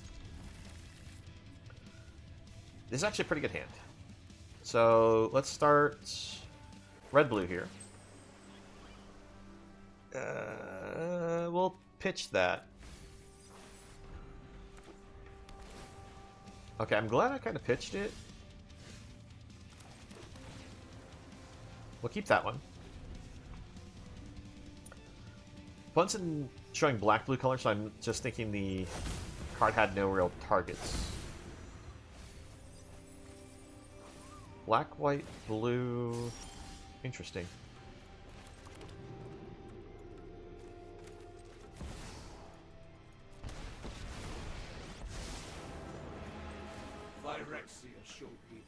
We'll just put more cards in their graveyard. But that's something you don't usually see.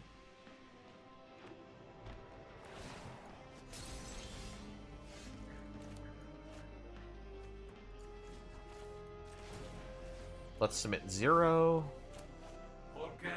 I feel like there's a flash spell coming, or a possible... I was gonna say counter spell. Alright, so we're seeing lots of Overlords here, which can't be brought back with Overlord of Balmerk, or Balmerk. And they just hard scooped it right there.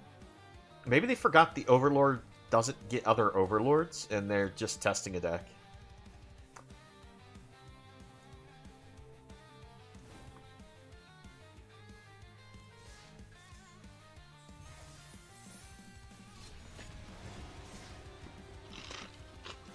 Well,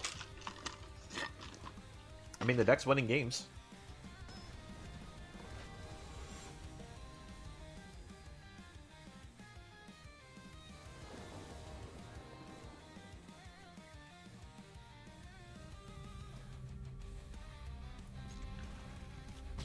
Oh, by the way, for the next time we set up an event, I was thinking about trying to do that in 2 weeks from now.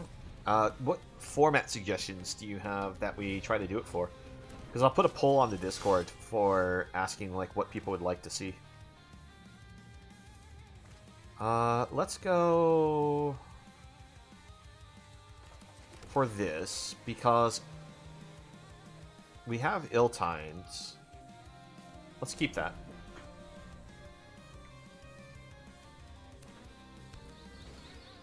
Yep, there's Quest Caller. We'll use Roaring Flames to deal with Quest Caller.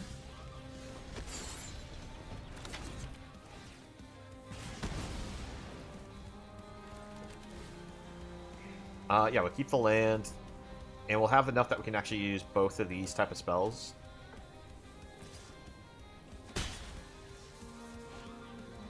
Okay, awkward way to play that, but sure thing, opponent. You know what? I'll just play Oil Deep to the board. See what they have in hand. We'll make them discard that.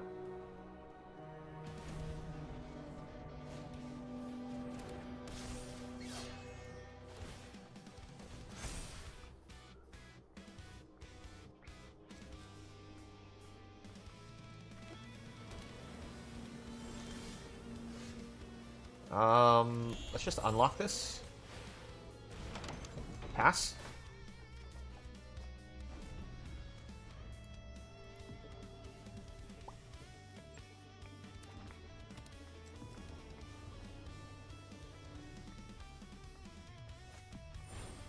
Knight of Errant Eos. That'll help find them some more threats.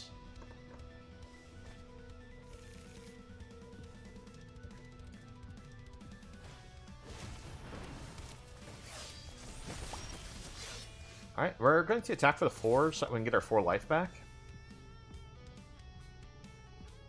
Should know that I'm going to be board wiping. This is like textbook 101 style attack that I'm going to board wipe you. Yep, so you block. And we'll give up this. Deadly Cover Up will get rid of all the Quest Callers, so I can get rid of the Quest Caller from hand. And Library. Now they do redraw a card.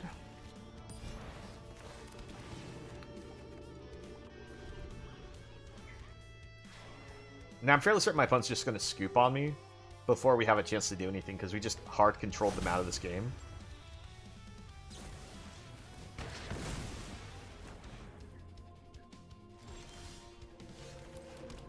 Alright. So we got our draw engine back online again, and we also... Ooh, 1, 2, 3, 4, 5, 6, 7. We need 2 more lands.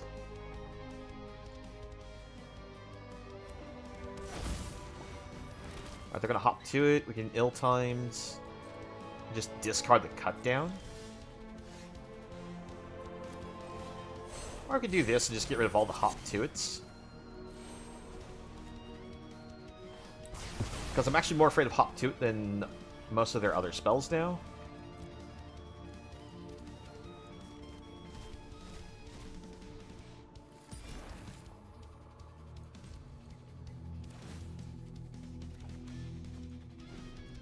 Alright.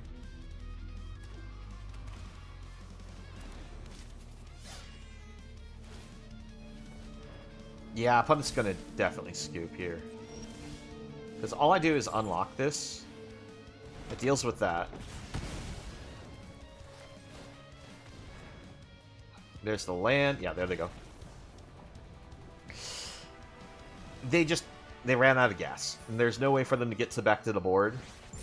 This turn I was going to play my land, and with the stock up, we managed to get the other land that'll make us do Rise of the Dark Realms. So all the creatures that are still in the graveyard here are going to enter our battlefield, along with our own creature. So yeah, we had that one easy.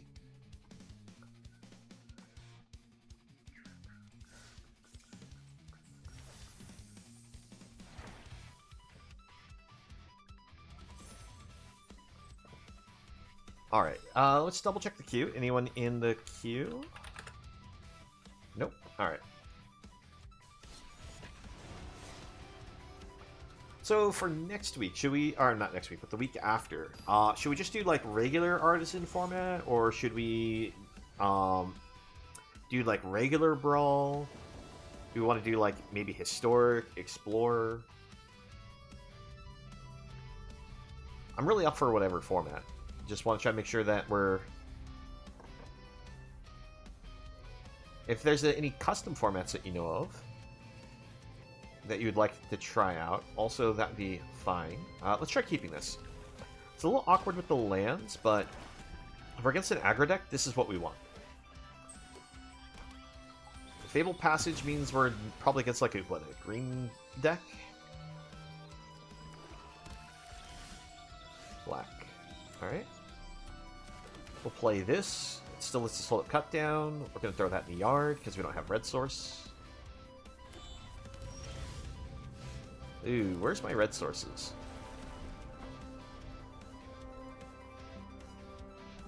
Black, whites.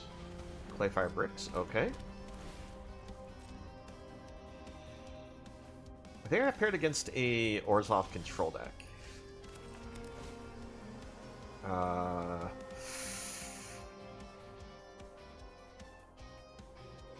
I'm gonna pitch it. I'm thinking it's like I kind of want to keep that because it allows me to, you know, if I can get a troublesome spell into their graveyard with the Oil Deep Gear Hulk, I could then exile all the copies. Well, let's play Gear Hulk.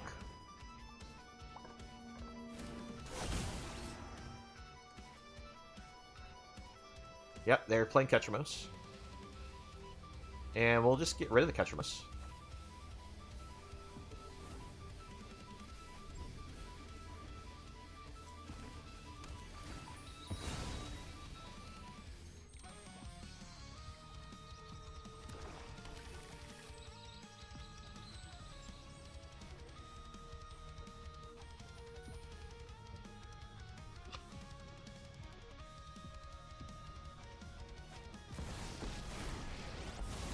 What does this one do again?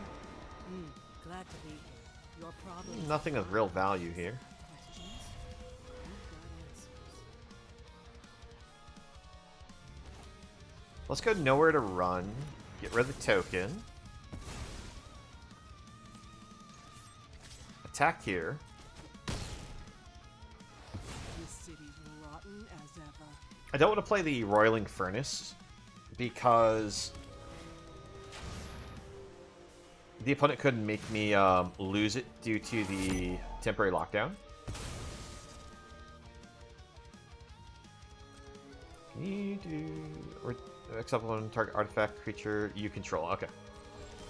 Just double checking it said you control. So that means that they can't mess with my Steaming Salmon with it.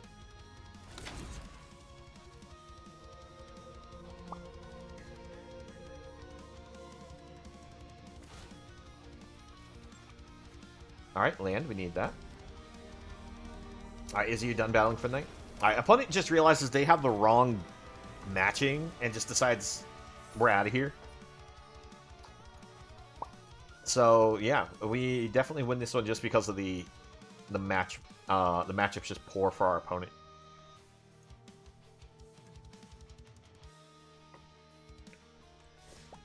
See, I don't even think I got to show off like all the decks that we had here.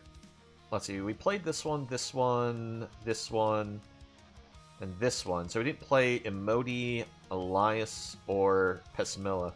Now, granted, Pessimilla is going to be very similar to how Izzy built it. But in case you're just kind of curious, like how I had the other decks built, like Elias Ilkor here is just literally all about just playing lots of small little creatures, like nesting bots, and using like Corrupted Convictions to sacrifice them, drain the opponent out kind of plan. And the idea is we just create lots of little tokens and drain the opponent. Play them in the Brawl queue against randoms. I guess we could try doing that, but I don't think it's going to do very well. Let's see. So we'll try this one.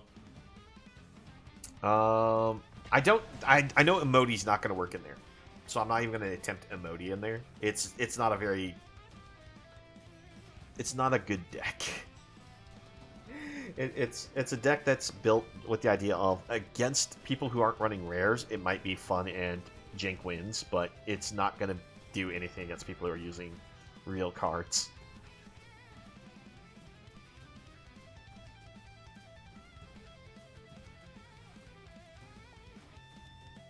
I haven't played in the Brawl queue in a while, so I have no clue how this is going to go.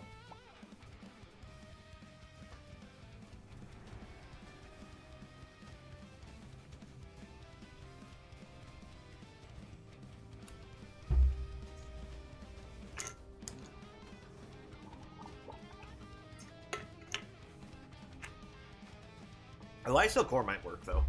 Just because, like I said, it's going to go with the idea of just value draining the opponent. Oh, we got paired up against somebody who's using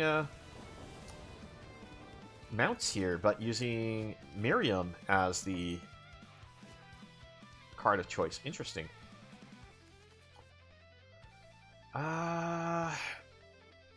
Super awkward hand. I hit the most expensive cards in my deck. Mana's not very good here, so we're going to mulligan. Much better hand. And actually have the sack outlet of choice here. But none of the cheap creatures. But I'll still risk this one. Alright, play this. They got Lotus Cobra. We'll play out the Amulet.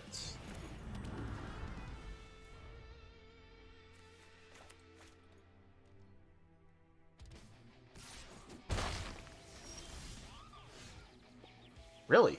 You missed land, huh? I guess we'll bring out Elias, and we have the ability to protect it with Malkuth Rebirth.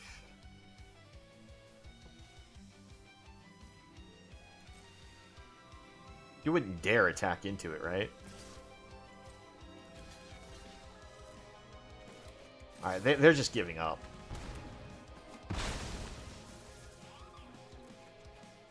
Oh, I misclicked. I misclicked. Oops. Oh well, we'll just play this. I accidentally sent it to the command zone. I was supposed to let the trigger happen. It's super awkward when you play that card with commanders. Alright, we'll play this. Triggers, attack, pass. Where's all my little creatures? I need my little creatures.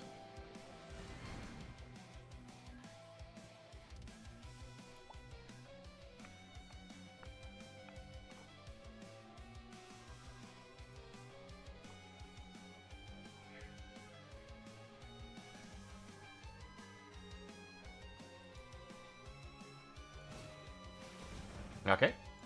They play the Steed. They play Miriam. That's during their turn. Alright. Let's go ahead and just get rid of the Steed. We'll give them a fish.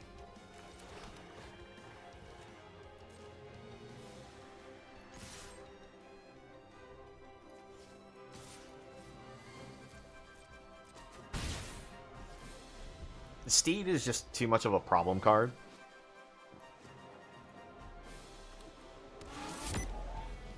Okay, so they started the speed.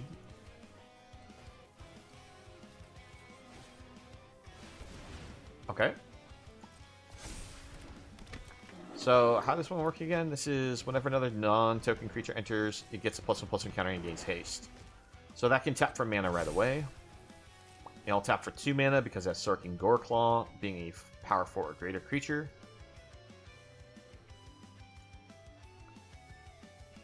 I might just sacrifice a Lifesteal Core just to draw cards, because we're not drawing any of our creatures.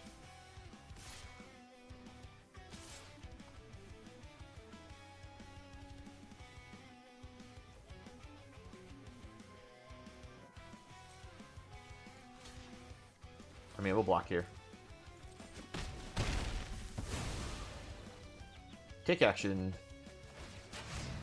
Alright, game. Give me my... There we go. That's what we wanted. play the Hunted Witness, drain the opponent, sacrifice it, draw some cards.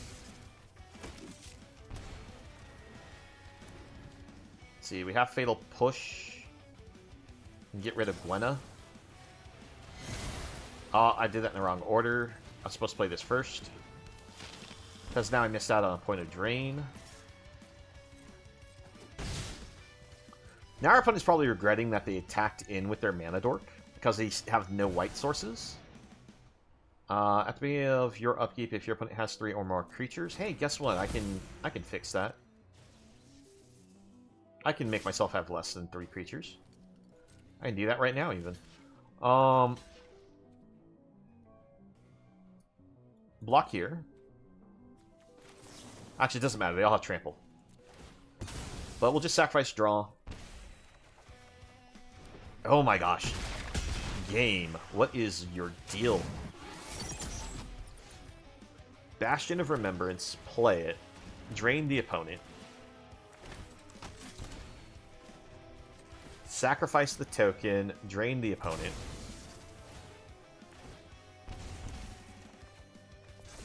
Cruel Celebrant's a good draw, but we're not going to play it right now. Because we're just not going to enable that Defense of the Heart for our opponent.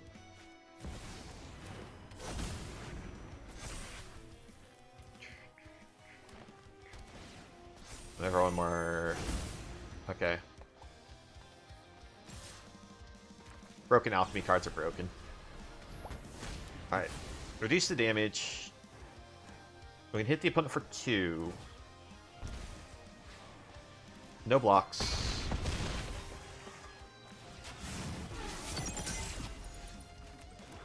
Play this.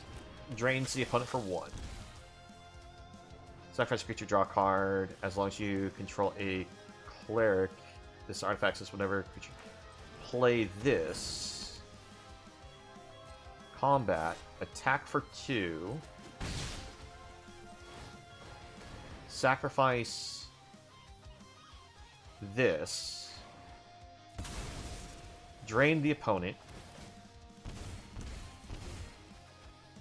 And we sacrifice this. And we drain the opponent, and we win. We got there. Now, granted, the opponent was completely screwed on their mana. But they also chose to put themselves in more screw by giving up their mana producers. So, I don't feel bad for them on that end. It was their own mistake that cost them. But we actually played around Defense of the Heart, which is actually a really hard card to play around. So that's actually a big win.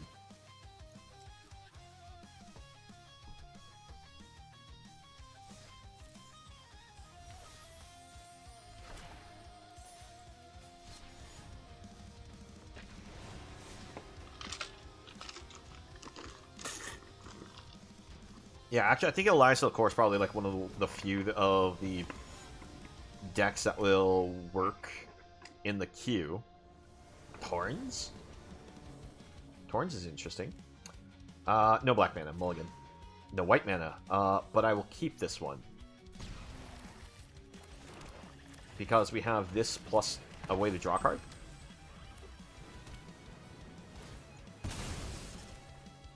So we can attack with this. Sack it. That will give us...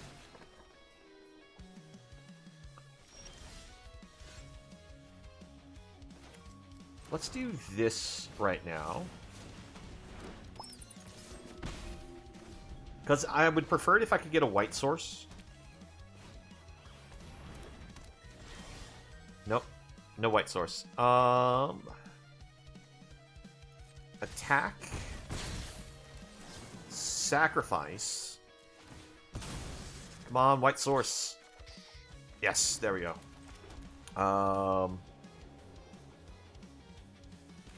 Play Alliance of the Core. So next turn we can go Clarion Spirit. If we need another white source, we can even Sanctify, destroy the amulet. If not, we just fell the Profane, clear the commander off the board. Okay. Take action.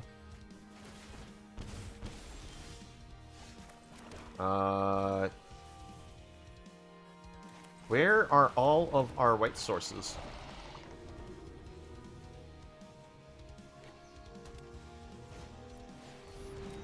Guardian Project, okay. I'll play Cat Collector.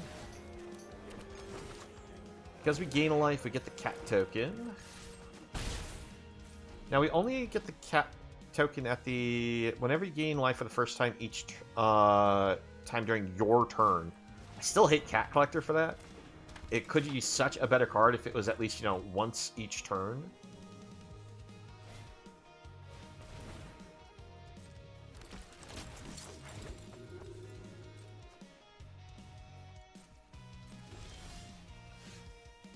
Alright. Pay the 3 life. Go for spirits.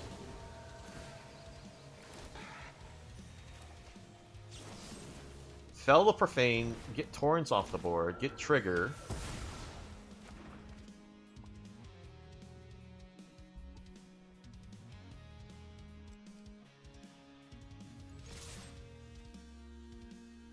We'll swing all. I'm willing to trade the Cat Collector for Moon Dancer, because if they do actually have a way to gain life, Moon Dancer's going to spin out of control.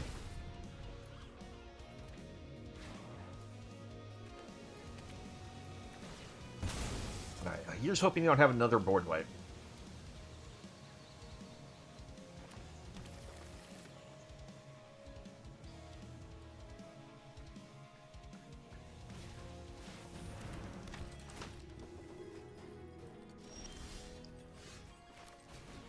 Denethor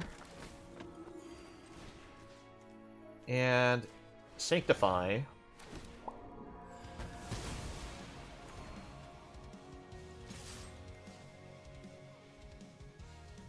We'll just attack with these. If they block the cat token, they still lose the life and get a replacement token.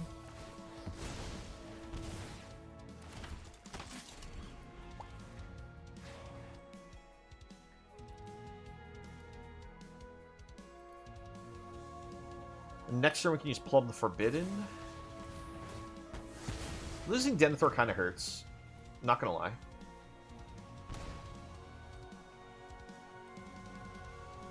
So we can attack with all the tokens that fly, and then we Plumb the Forbidden.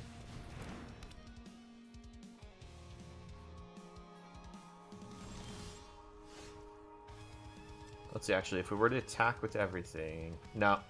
Just stick with the initial plan.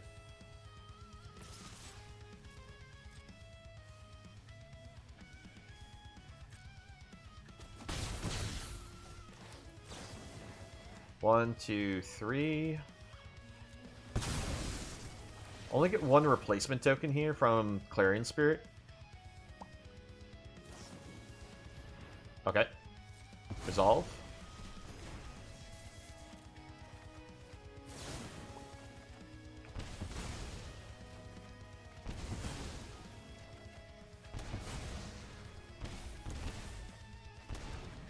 Opponent's just outside of this range, so what I'm going to do is Cold Steel.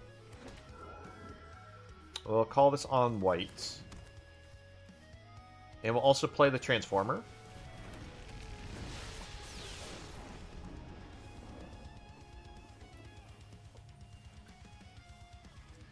Denethor allows me to sacrifice creatures to make my opponent lose life and gain life. So you're running both Day of Judgment and Wrath of God. Alright, we should be able to win this now. Make your move. Alright. You drop here. Mana value 2 or less. Yeah, that'll do it. So... Wait. Oh, I'm short of mana.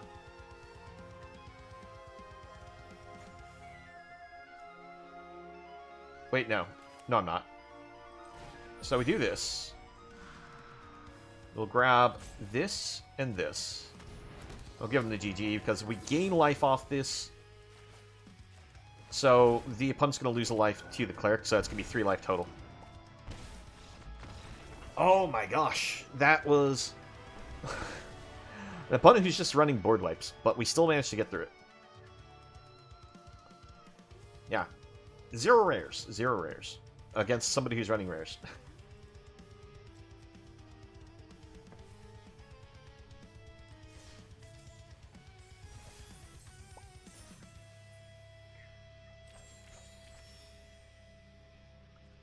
Alright, let's see. We have still another 30 minutes left of the stream. Let's see. What deck should we try? Should we try one of the other ones? Kala might work. So it'd be Pismilla. Let's try out Pismilla. It's actually... I'm not supposed to pronounce the P, I'm fairly certain. It's like just supposed to be Similia. But darn English language still makes me like look at the P and say, I want to pronounce that P.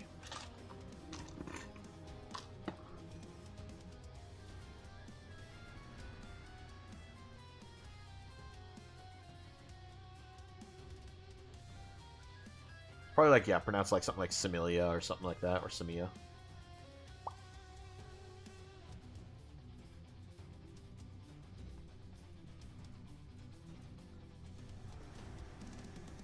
I wonder actually how it's supposed to be pronounced.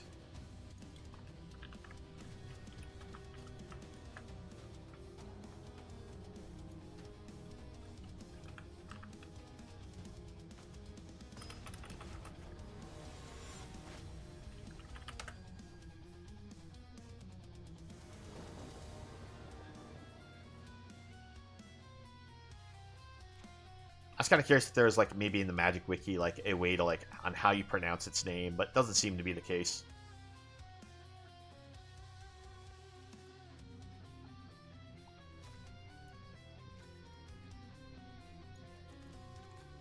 Alright, let's see here. I think this is a good hand. Let's keep it.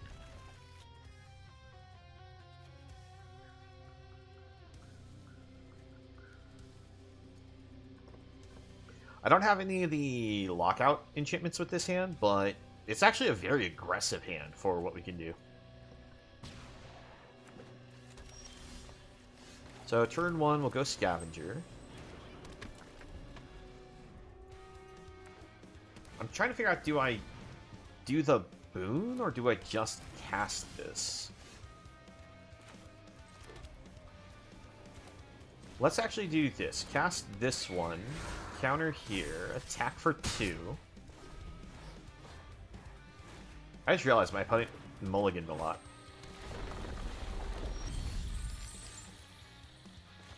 Oh, I did that bad. I did the bad. Alright, we'll keep that. Because I was supposed to bestow this first, then play the land. And the bestow would cost 1 less because it's being treated as an aura, right? Well...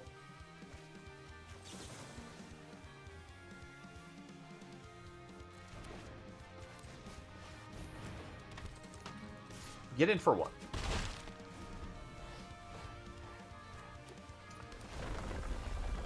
Wait, what looks like the duck from Affleck? The Griff Spoon?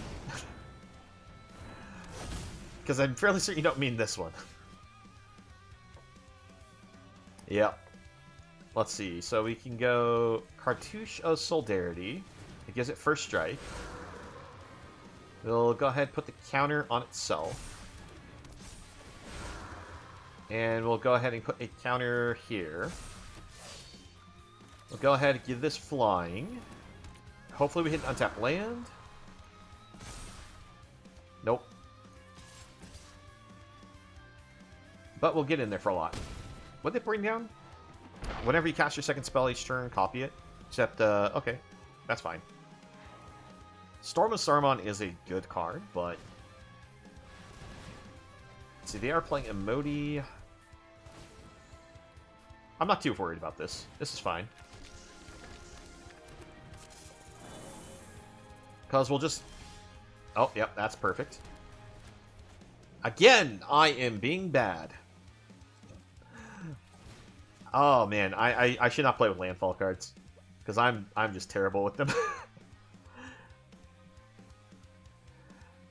So this will go into the air. This will go into the air, and we're just gonna win.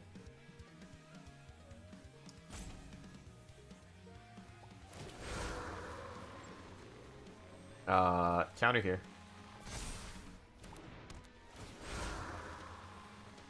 Counter here. We'll just cast this. Counter here.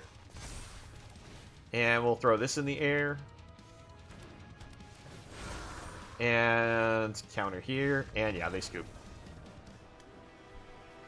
Even without the Pismil's +4/+4, we already have lethal on this swing.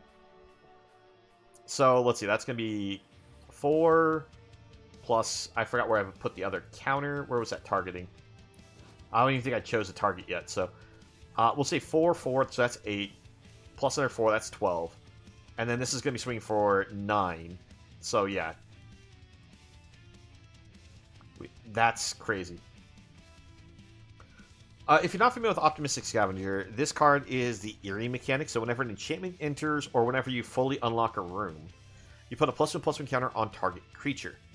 So, if you're not familiar with what rooms are, they're enchantments that enter the battlefield for one of the rooms that you cast it on, and then you can unlock the room for the mana cost of the other half. So that will be like entering again for the card, but it doesn't actually enter again. So you'll get extra triggers to put +1/+1 counters down. It's just a crazy ETB bonus for enchantments that places +1/+1 counters. And this says that whenever you cast your first enchantment spell, you get a 2/2 white nymph enchantment creature token. So we end up getting basically a double trigger of Scavenger for our first cast trigger, our first casting of an enchantment. So that's what it does. If you're wondering why our creatures got built up so quick.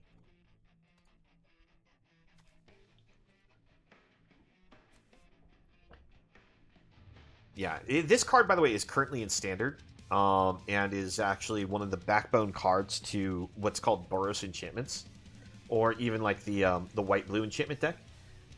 But Boros enchantments goes with the idea of you play it turn 1, and then you hit it with any like 1-mana enchantment to make it be like a 3/3 or greater on turn 2, and potentially even grow it beyond that with other like 1-cost enchantment spells. Like, I can show you what people do with it. Let me actually just... I don't have a Boros enchantment deck currently built, so let me just import one real fast.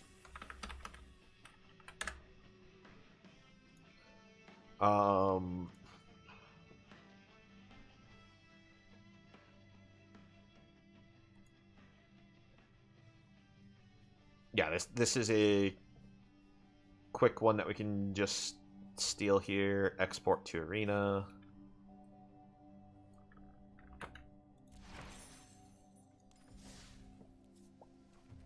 I've played Boros Enchantments. It's a powerful deck. I just dismantled my deck a while ago. Let's see. This is using some cards I don't have, like, maybe the full set of yet. Yeah, because I don't have 4 copies of Challenger. I only have 3.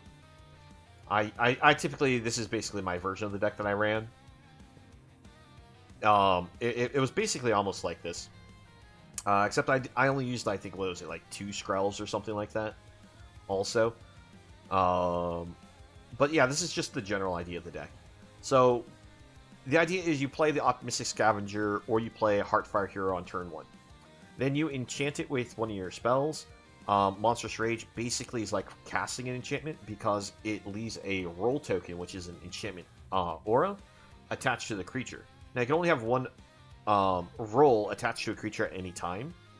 So, casting another Monstrous Rage will re-trigger the ETB, but you'd still only have one roll attached to it, so you won't get like 2 +1/+1 enchantments on the creature.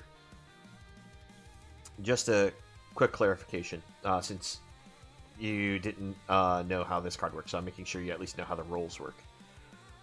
So the Scavenger, if you like play this on turn 1, you go red source, you go Monstrous Rage on it, and you also even play Ethereal Armor. Ethereal Armor will give it an extra +1/+1 and first strike for each enchantment you control. So this is basically a 1 mana +2/+2 with first strike. Then you have until end of turn an extra +2/+0 with the +1/+1 permanent bonus. And the trample now sticking permanently, so that's going to be, what is it? 3, 4, 5, 6, and then the 2 +1/+1 counters. So it's swinging for 8 on turn 2. Now, granted, you don't usually go all in on this idea like that. You usually want to try to hold up protection magic, and that's what Shard Mage's Rescue is here for. When you cast this, you can cast it anytime you could in instant speed thanks to the flash. When enchanted creature, as enchanted creature you control, as long as this aura entered this turn. Basically, the turn this enters, enchanted creature has hexproof until end of turn. And then enchanted creature gets +1/+1 is the other half to this card. So the great thing about this card is if you Shard Mage's Rescue, you can protect this from the removal spells, and it effectively also is going to grow the card by 2 thanks to the +1/+1 counter bonus. But because it also can play with a card like Heartfarer Hero, you could enchant like the Optimistic Scavenger to protect it, then use the ETB trigger to target Hero, which will then trigger its Valiant, which will then put a +1/+1 counter on it if it hasn't triggered the Valiant this turn yet. And this card's crazy because when it dies, it deals damage equal to its power to each opponent. So, as long as the opponent doesn't exile removal and just destroys it, they're still going to take damage equal to its power. And the goal is pump it up, attack in, so even if they destroy it, they're going to die to the death trigger. So I hope that explains this deck here. You have a... I think you're trying to say Rakdos aggro deck? Like black-red? You spelled Rekros, so I'm not entirely sure, but I think you mean Rakdos. But yeah, this is like one of the top competing decks in the current format. And by the way, the reason why Skrelv is used in the deck is because it can trigger the Valiant mechanic of these mice, and also be a protection spell. Because you can either choose to pay 1 white, or you can pay 2 life, tap this, choose a color, another target creature you control gains Toxic 1, not relevant for this purpose, but it gains hexproof from that color of your choice until turn, and also can't be blocked by creatures of that color this turn. So you can activate it aggressively to make it so your opponent can't block with a certain color creature, or what you do more often with it is just use it as a protection spell to prevent your opponents from targeting it with removal. Now it can't target itself to protect itself, but it's, like I said, it's all about being able to trigger these Valiants mechanics and protect the cards. Alright. So I hope that explains this deck. Let's go ahead and get rid of it.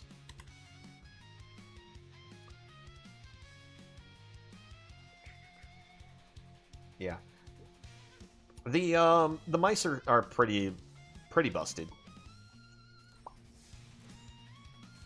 Alright, let's go ahead and we'll do one more Pismilla Brawl here. If anyone's just joining us, if you have a Artisan Brawl deck, you're welcome to try to challenge me with it. We have a queue open. All you have to do is just type the queue join to challenge us.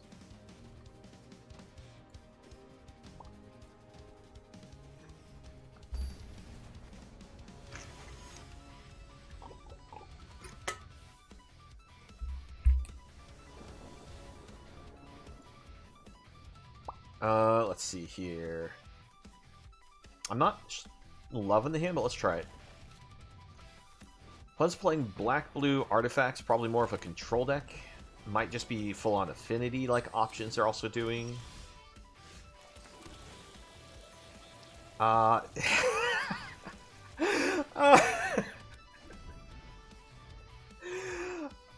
was a dick move. Enchant permanent can't attack or block, and its active abilities can't be activated.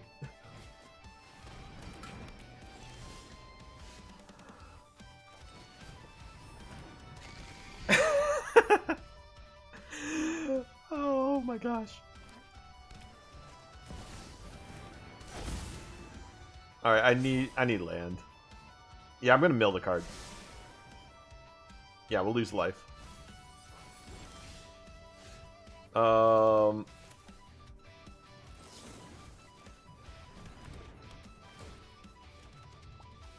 my gosh, game! I need land. Where are my lands?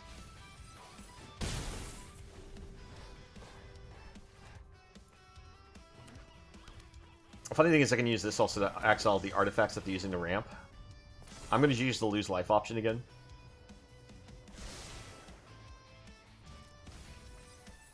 Yeah, that was worth it. You know what? Screw it. We're all in on this. There's the land! We got the land. It's probably way too late, but... oh, we finally hit it. What are they gonna do? What are they gonna do? Toxic Deluge? Alright, they had to pay a lot of life to do that. They're gonna stock up. We can take this away. I'm gonna have to let them draw the card this time.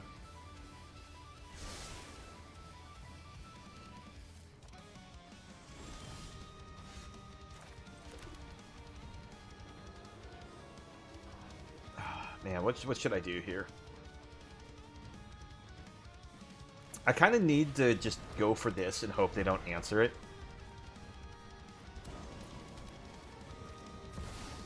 Okay, I have to get rid of the Orrery. But I also have to get rid of Tez. Yep.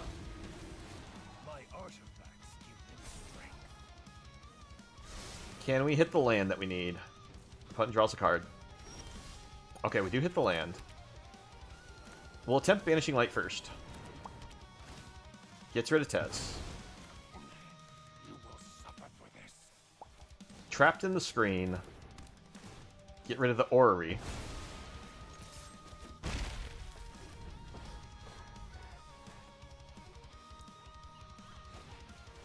Rusko. Rusko's a bit of a problem. Rusko has this ability of whenever you cast a non-creature spell, you drain your opponent.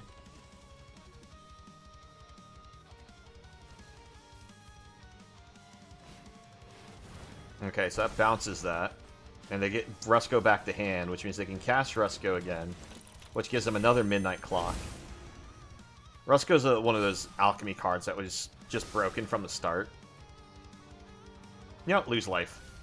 We'll just lose the game. I'm just accepting I lost. I can't do anything anymore. The game just wouldn't give me my third land until it was like turn 6 or something. So yeah, I unfortunately couldn't do anything. If it wasn't for that Dark Ritual for them playing the artifact to ramp, I think I would have been able to beat them just because of the fact that I slowed them down enough on their mana by enchanting that land.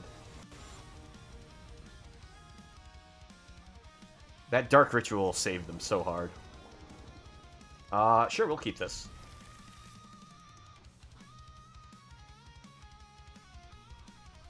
So this is actually a really good hand because I have protection spells.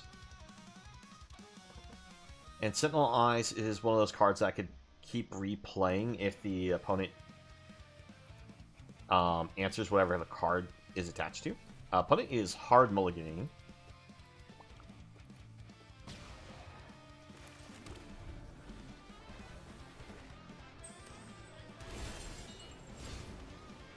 Let's go for the Grotto, set at the top of the deck. Journey to Nowhere.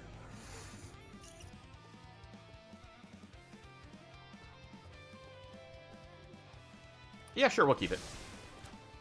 I had to think about it for a moment because of what my opponent is playing. To know if I really want to Journey to Nowhere. They might not be running too many... they might be running a lot of non-creature spells, but... Alright, let's play this, and we'll pass. I'm not going for Pismella this turn. I'm going to go for it next turn. I actually don't know why I'm running the Reliquary Tower in my lands.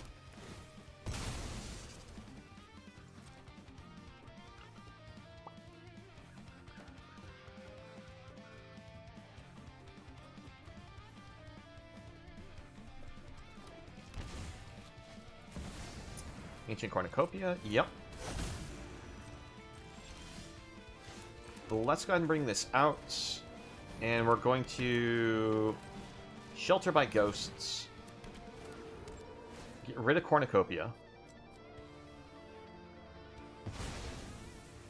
Slow them down on their ramp. And potentially make it so that way they don't have the ability to remove Pessimilla this turn. Okay. I would love to hit another enchantment that lets me get rid of a non-land card. If I don't, it's probably just play out... I don't know, do we play out the Sentinel Eyes or do we play out the Envoy?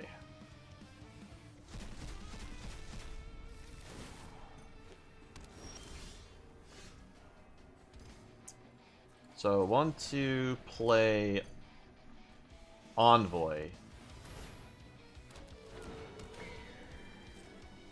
Attack. Pass. I'm trying to hold up the Shelter. Alright, opponent is just going for the hard ramp plan to try to actually play their commander out.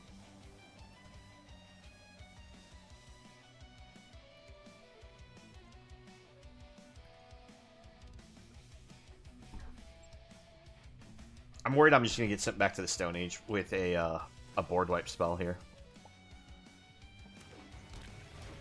But since they're playing Gates is one of the reasons why I think I might be able to use this still to protect from a board wipe. Because they might be using like Gates Ablaze as one of their board wipe options. Alright, let's sacrifice draw. Okay. All that glitters is great. Let's actually put it over here.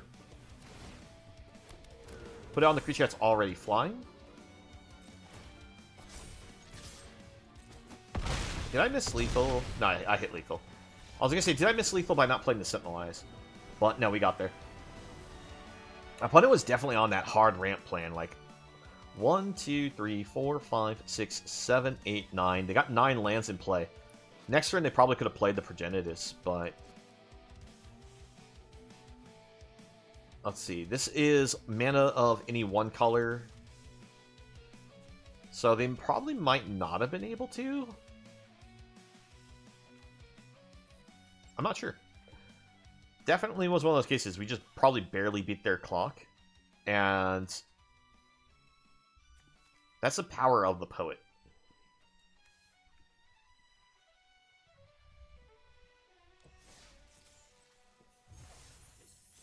Alright. Let's see. We know the Poet works. We've got a little time left. I'm going to try out the life gain deck.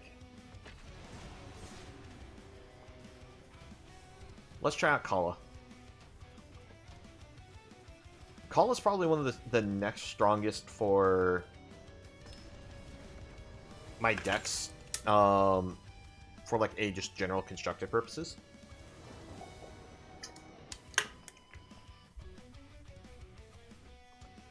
Okay, let's see. I think we can keep this.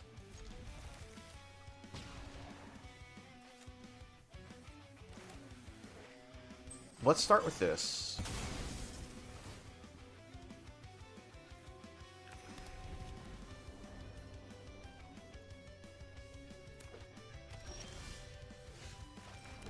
Let's get Daxos down.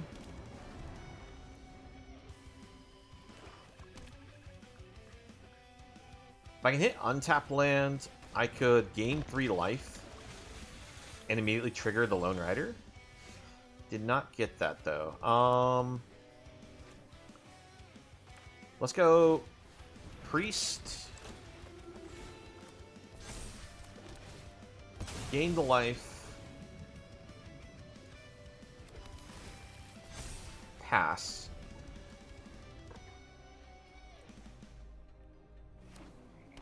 How does this one work again? At the beginning of your end step, if you gain or less life, look at top 4 cards, reveal a creature with mana value. No, with power 3 or less from among the cards, put into your hand. I think I probably might need to take that card out. I mean, it's still not terrible, just It's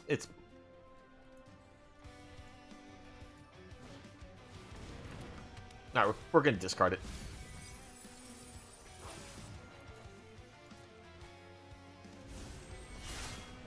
Anything in your graveyard? Nope.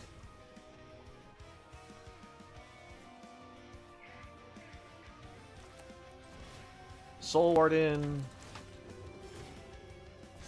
Lone Rider.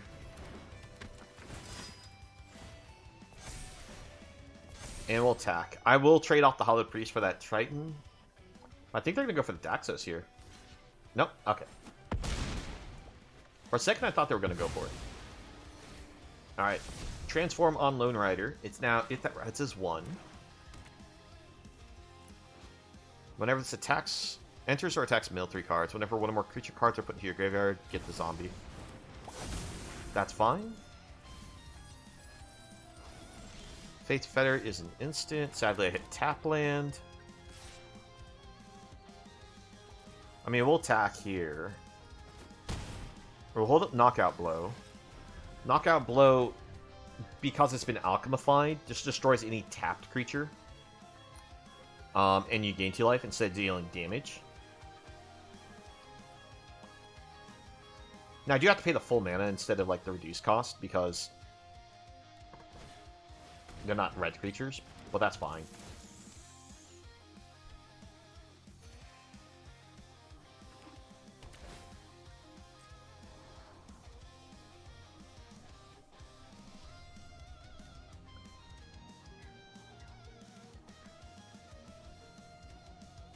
So let's see, next turn we can play out Kala. Kala will grow 3 times because of Daxos, Soul Warden, and It That Rides.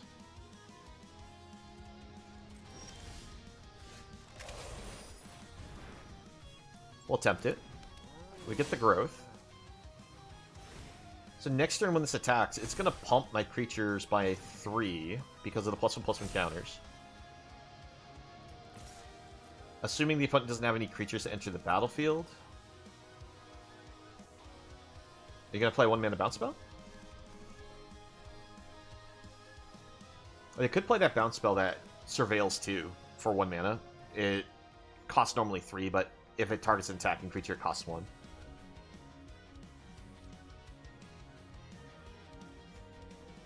Opponent definitely was thinking about things. Oh, okay. Well done, well done. So, yeah, that does answer our card there, but Kala grows again.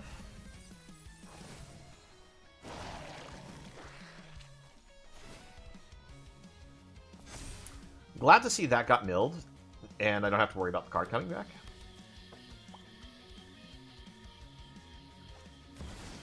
Cavalier, okay. Nice. So that's going to deal with Kala. I will take the action. Probably going to have to give it Daxos here to block for the invasion. Let's see, anything to transform into? Yeah, there's definitely something to transform into. Now, it becomes a 4/4 copy of something. Yeah, we'll block here. I'm going to keep the Daxos just because Daxos has the devotion to become a better defender. We'll keep the land.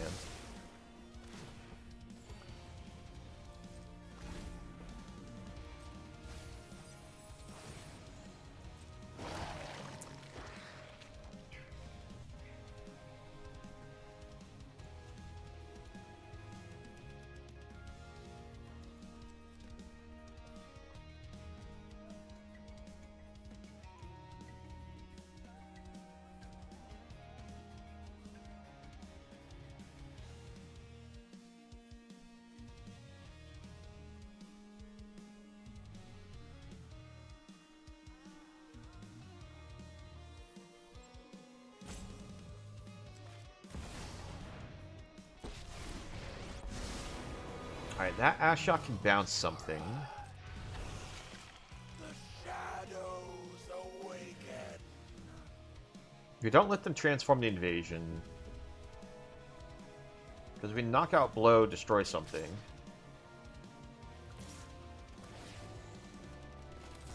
Wait, let's... Yeah, no, let's destroy it now. So that way they don't get the potential tokens. We can take the Cavalier hit. No blocks.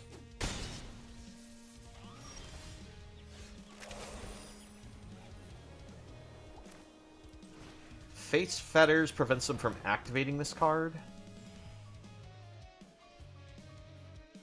Pass to the opponents.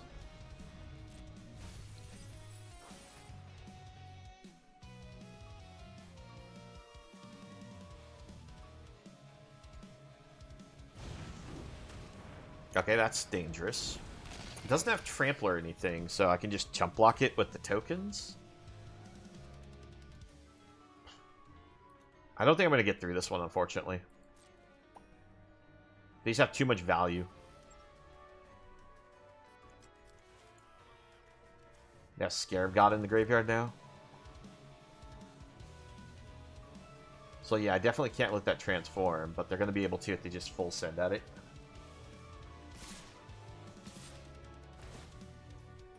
Why are you not just full sending at that card? Destroy our artifact or enchantment, gain 3 life. Not gonna help me. I could get rid of the Nyx Weaver, but...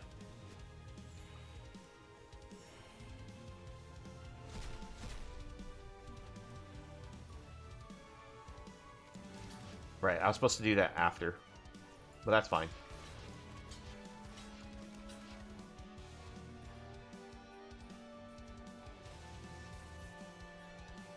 Yeah, block like that.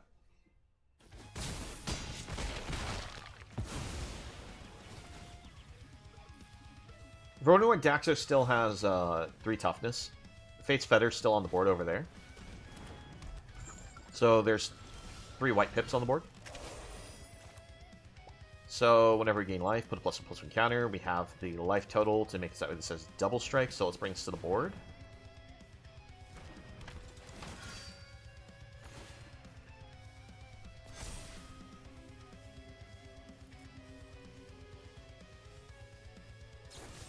Okay. We'll go ahead and skip that now. That go for the throat just pushed us over the edge of we can't do anything here. So. It is one of those things, like I said, it's like... The deck's dealing with rares is definitely a big thing. Like, about, I don't know, 3/4 of the cards my opponent played were rare. They kind of make up, like, the Brawl format.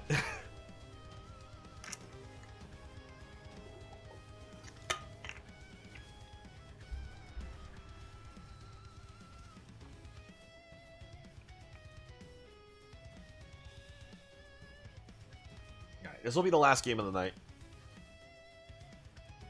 We'll go ahead and close the queue, because I don't think anyone was in the queue. Yeah. Queue close.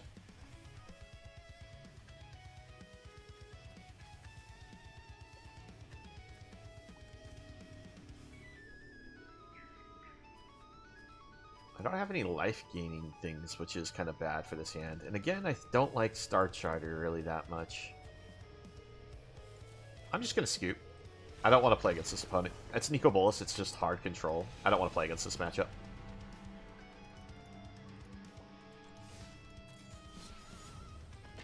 I'm going to play one more game. I just didn't want to play against Nico Bolas. Where everything's literally just a kill spell or a counter spell.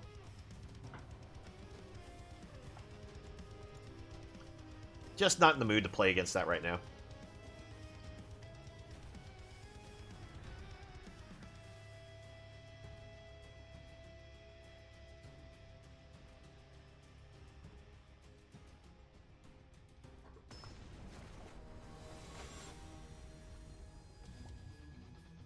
What is this? I don't recognize that card. It's an alchemy card, that's why I don't recognize it. Spell costs X less to cast, where X is the greatest power among creatures you control. Trample, 8/8. When it dies, conjure 2 slimes, and they split, yeah. Okay, so it's kind of like a Galta, but it also is the meiotic slime thing. Alright.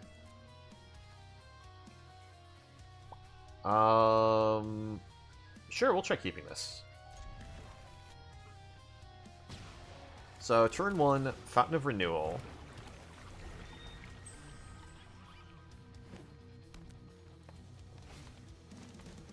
Okay, they're ramping.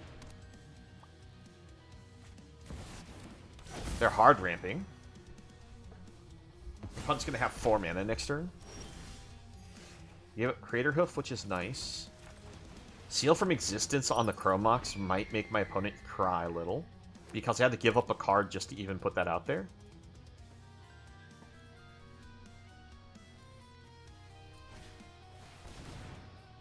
Okay. When you cast a spell, search your library for a basic land card, put it onto the battlefield, then shuffle. They didn't kick it. If it was kicked, they exile a land.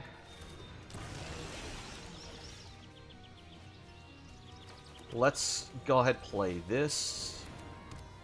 Get rid of this.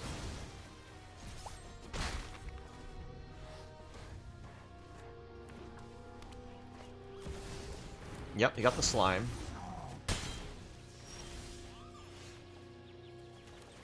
Then we'll play this. Exile the slime.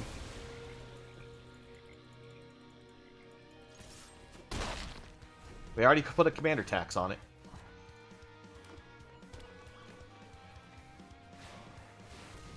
Rex. Yep. That's an 8/8 body.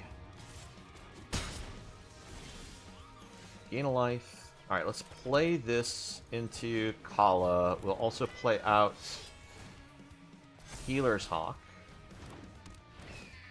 Well, luckily our way to kill the slime is really just exiling it. So it's not as difficult, but at the same time, yeah, it's also stupidly easy to bring out because of that cost reduction function it has. Because its cost reduction even cost reduces the commander tax.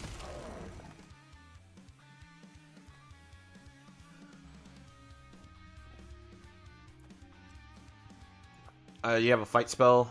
If they have the fight spell for the duo, that's going to feel bad, but... why? I guess they wanted to make sure I wasn't hitting as hard? No blocks. Gain a life, trigger. Land. Play this. Gain a life, trigger. And I'm actually going to use this to move a counter. Let's see. So, wait. Let me make sure I'm clicking the right targets. Move a counter from target permanent you control to another target. Okay, so from here to here.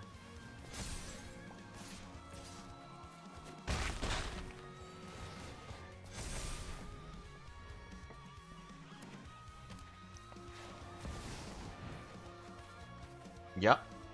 That's a lot of cards you drew.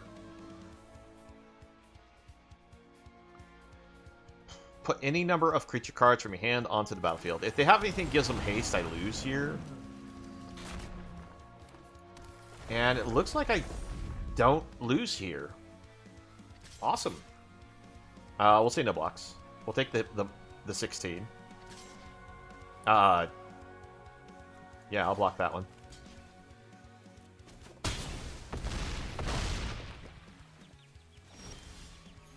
Gain to life. Pump. Play this. Okay, now this is where we do from this to this. And we'll go ahead and swing like this. This is going to give them all +7/+7s. That's lethal.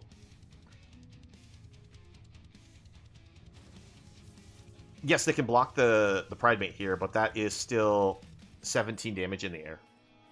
They have no reach. Out of all the Hydras they hit this one, which does not have reach. Yeah, they don't even let the damage go through. They just scoop. They didn't see it coming. And they're like, wait, I can't do anything. Like, the opponent did the dangerous thing. They got last march of the Ents off, and they didn't win. And part of that is because they gave up Crater Hoof to the Mox. If they actually kept the Crater Hoof, they would have been able to put the Crater Hoof onto the battlefield. I would have died on that attack. Now, there are other, like, Crater Hoof-esque options that they could have been running as well, and that would have ended me, but they didn't have it, so we got the win.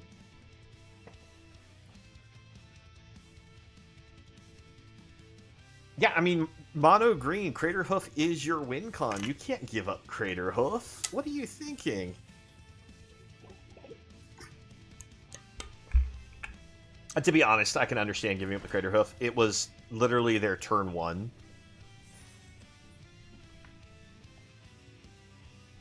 But, alright. Let's see, we have a pack here. Let's crack it real quick, see what we get out of it. Field of Flames is still a really good sweeper. Because if you don't need the sweep, you can just cycle it. What is that 0-3 thing?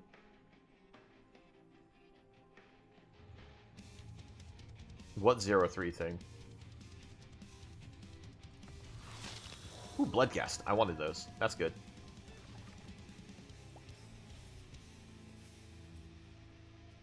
On the entry screen, the quest.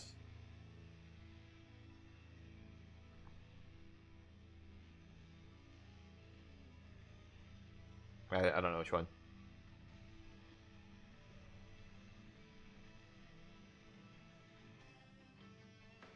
I think it gives 1,000 gold. Oh, this! So if you complete 3 quick draft matches, it'll give you gold. Now, the thing is, to pay into a quick draft match, it does cost you gold. So it rewards you for drafting. But if you can keep the draft going, yeah, it's always there. It's refreshes. I think this is I don't think this is a daily. I think this is like a weekly one. But to buy into a draft, it either costs you, I think it's, I forgot how much it is. Let's just take a look. So if you go to events, you have the different draft options that you have here. So you can either do like quick draft, premier draft, and then you have like the different sets that sometimes come up. So like currently you can draft the set Kaladesh, or you can just do the standard set right here. And then there's also some other events that are usually around here. Now that one specifically wants you to draft. So if we like clicked on quick draft here, it'll cost you 5,000 gold. Which means that if you do the quick draft, you'll get only 1,000 gold back. But if you can get, now this also costs you only 750 gems. And to break even, you unfortunately have to get about 5 to 6 wins. I don't usually use this version of quick draft. I usually use premier draft. Premier draft costs a little bit more to buy in, but you only have to get 4 wins to kind of break even. Because at the 4-win marker, you're getting 1,400 gems plus 3 packs back. So you're actually getting technically more gems worth of material than you paid into. Because you'll still get all the cards that you drafted. And then you're going to get 1,400 of your gems back. And you get 3 booster packs. Now,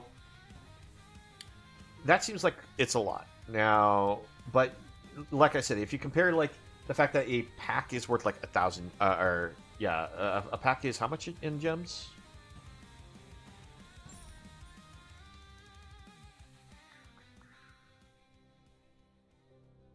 Let's see. So if we go to packs, a pack is typically 200 gems.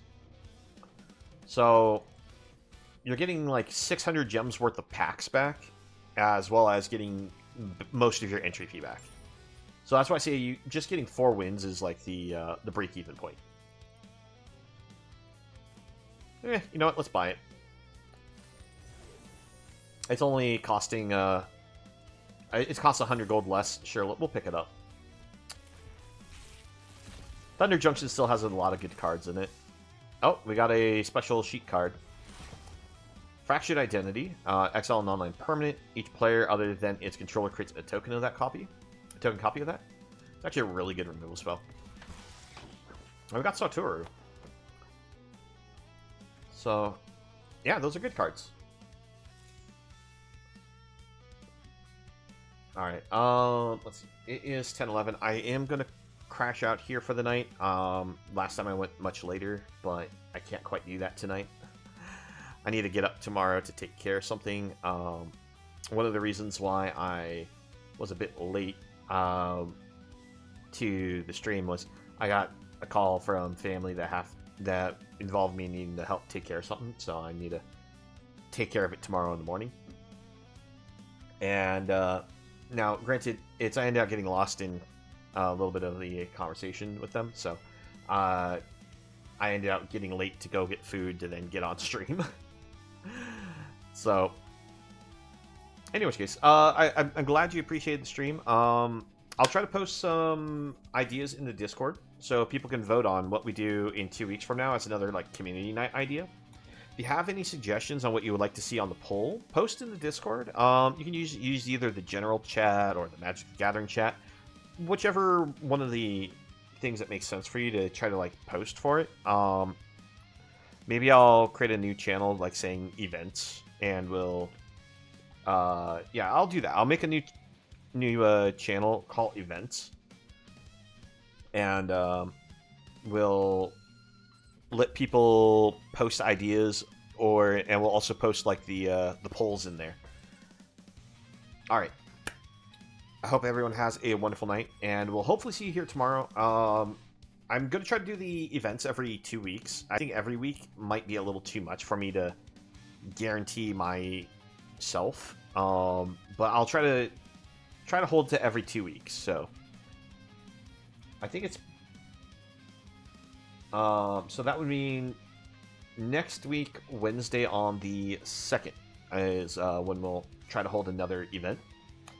And we'll hold up the poll until next week for ideas. And we'll we'll make it so that we'll announce on next week, Wednesday, which event it will be. So that way people can prep their deck ideas for next time. If that sounds cool, awesome. I'm glad that you like that idea. If not, head up to Discord. Let me know your thoughts. So that way we can make sure things are going for you, the community, on how you want it.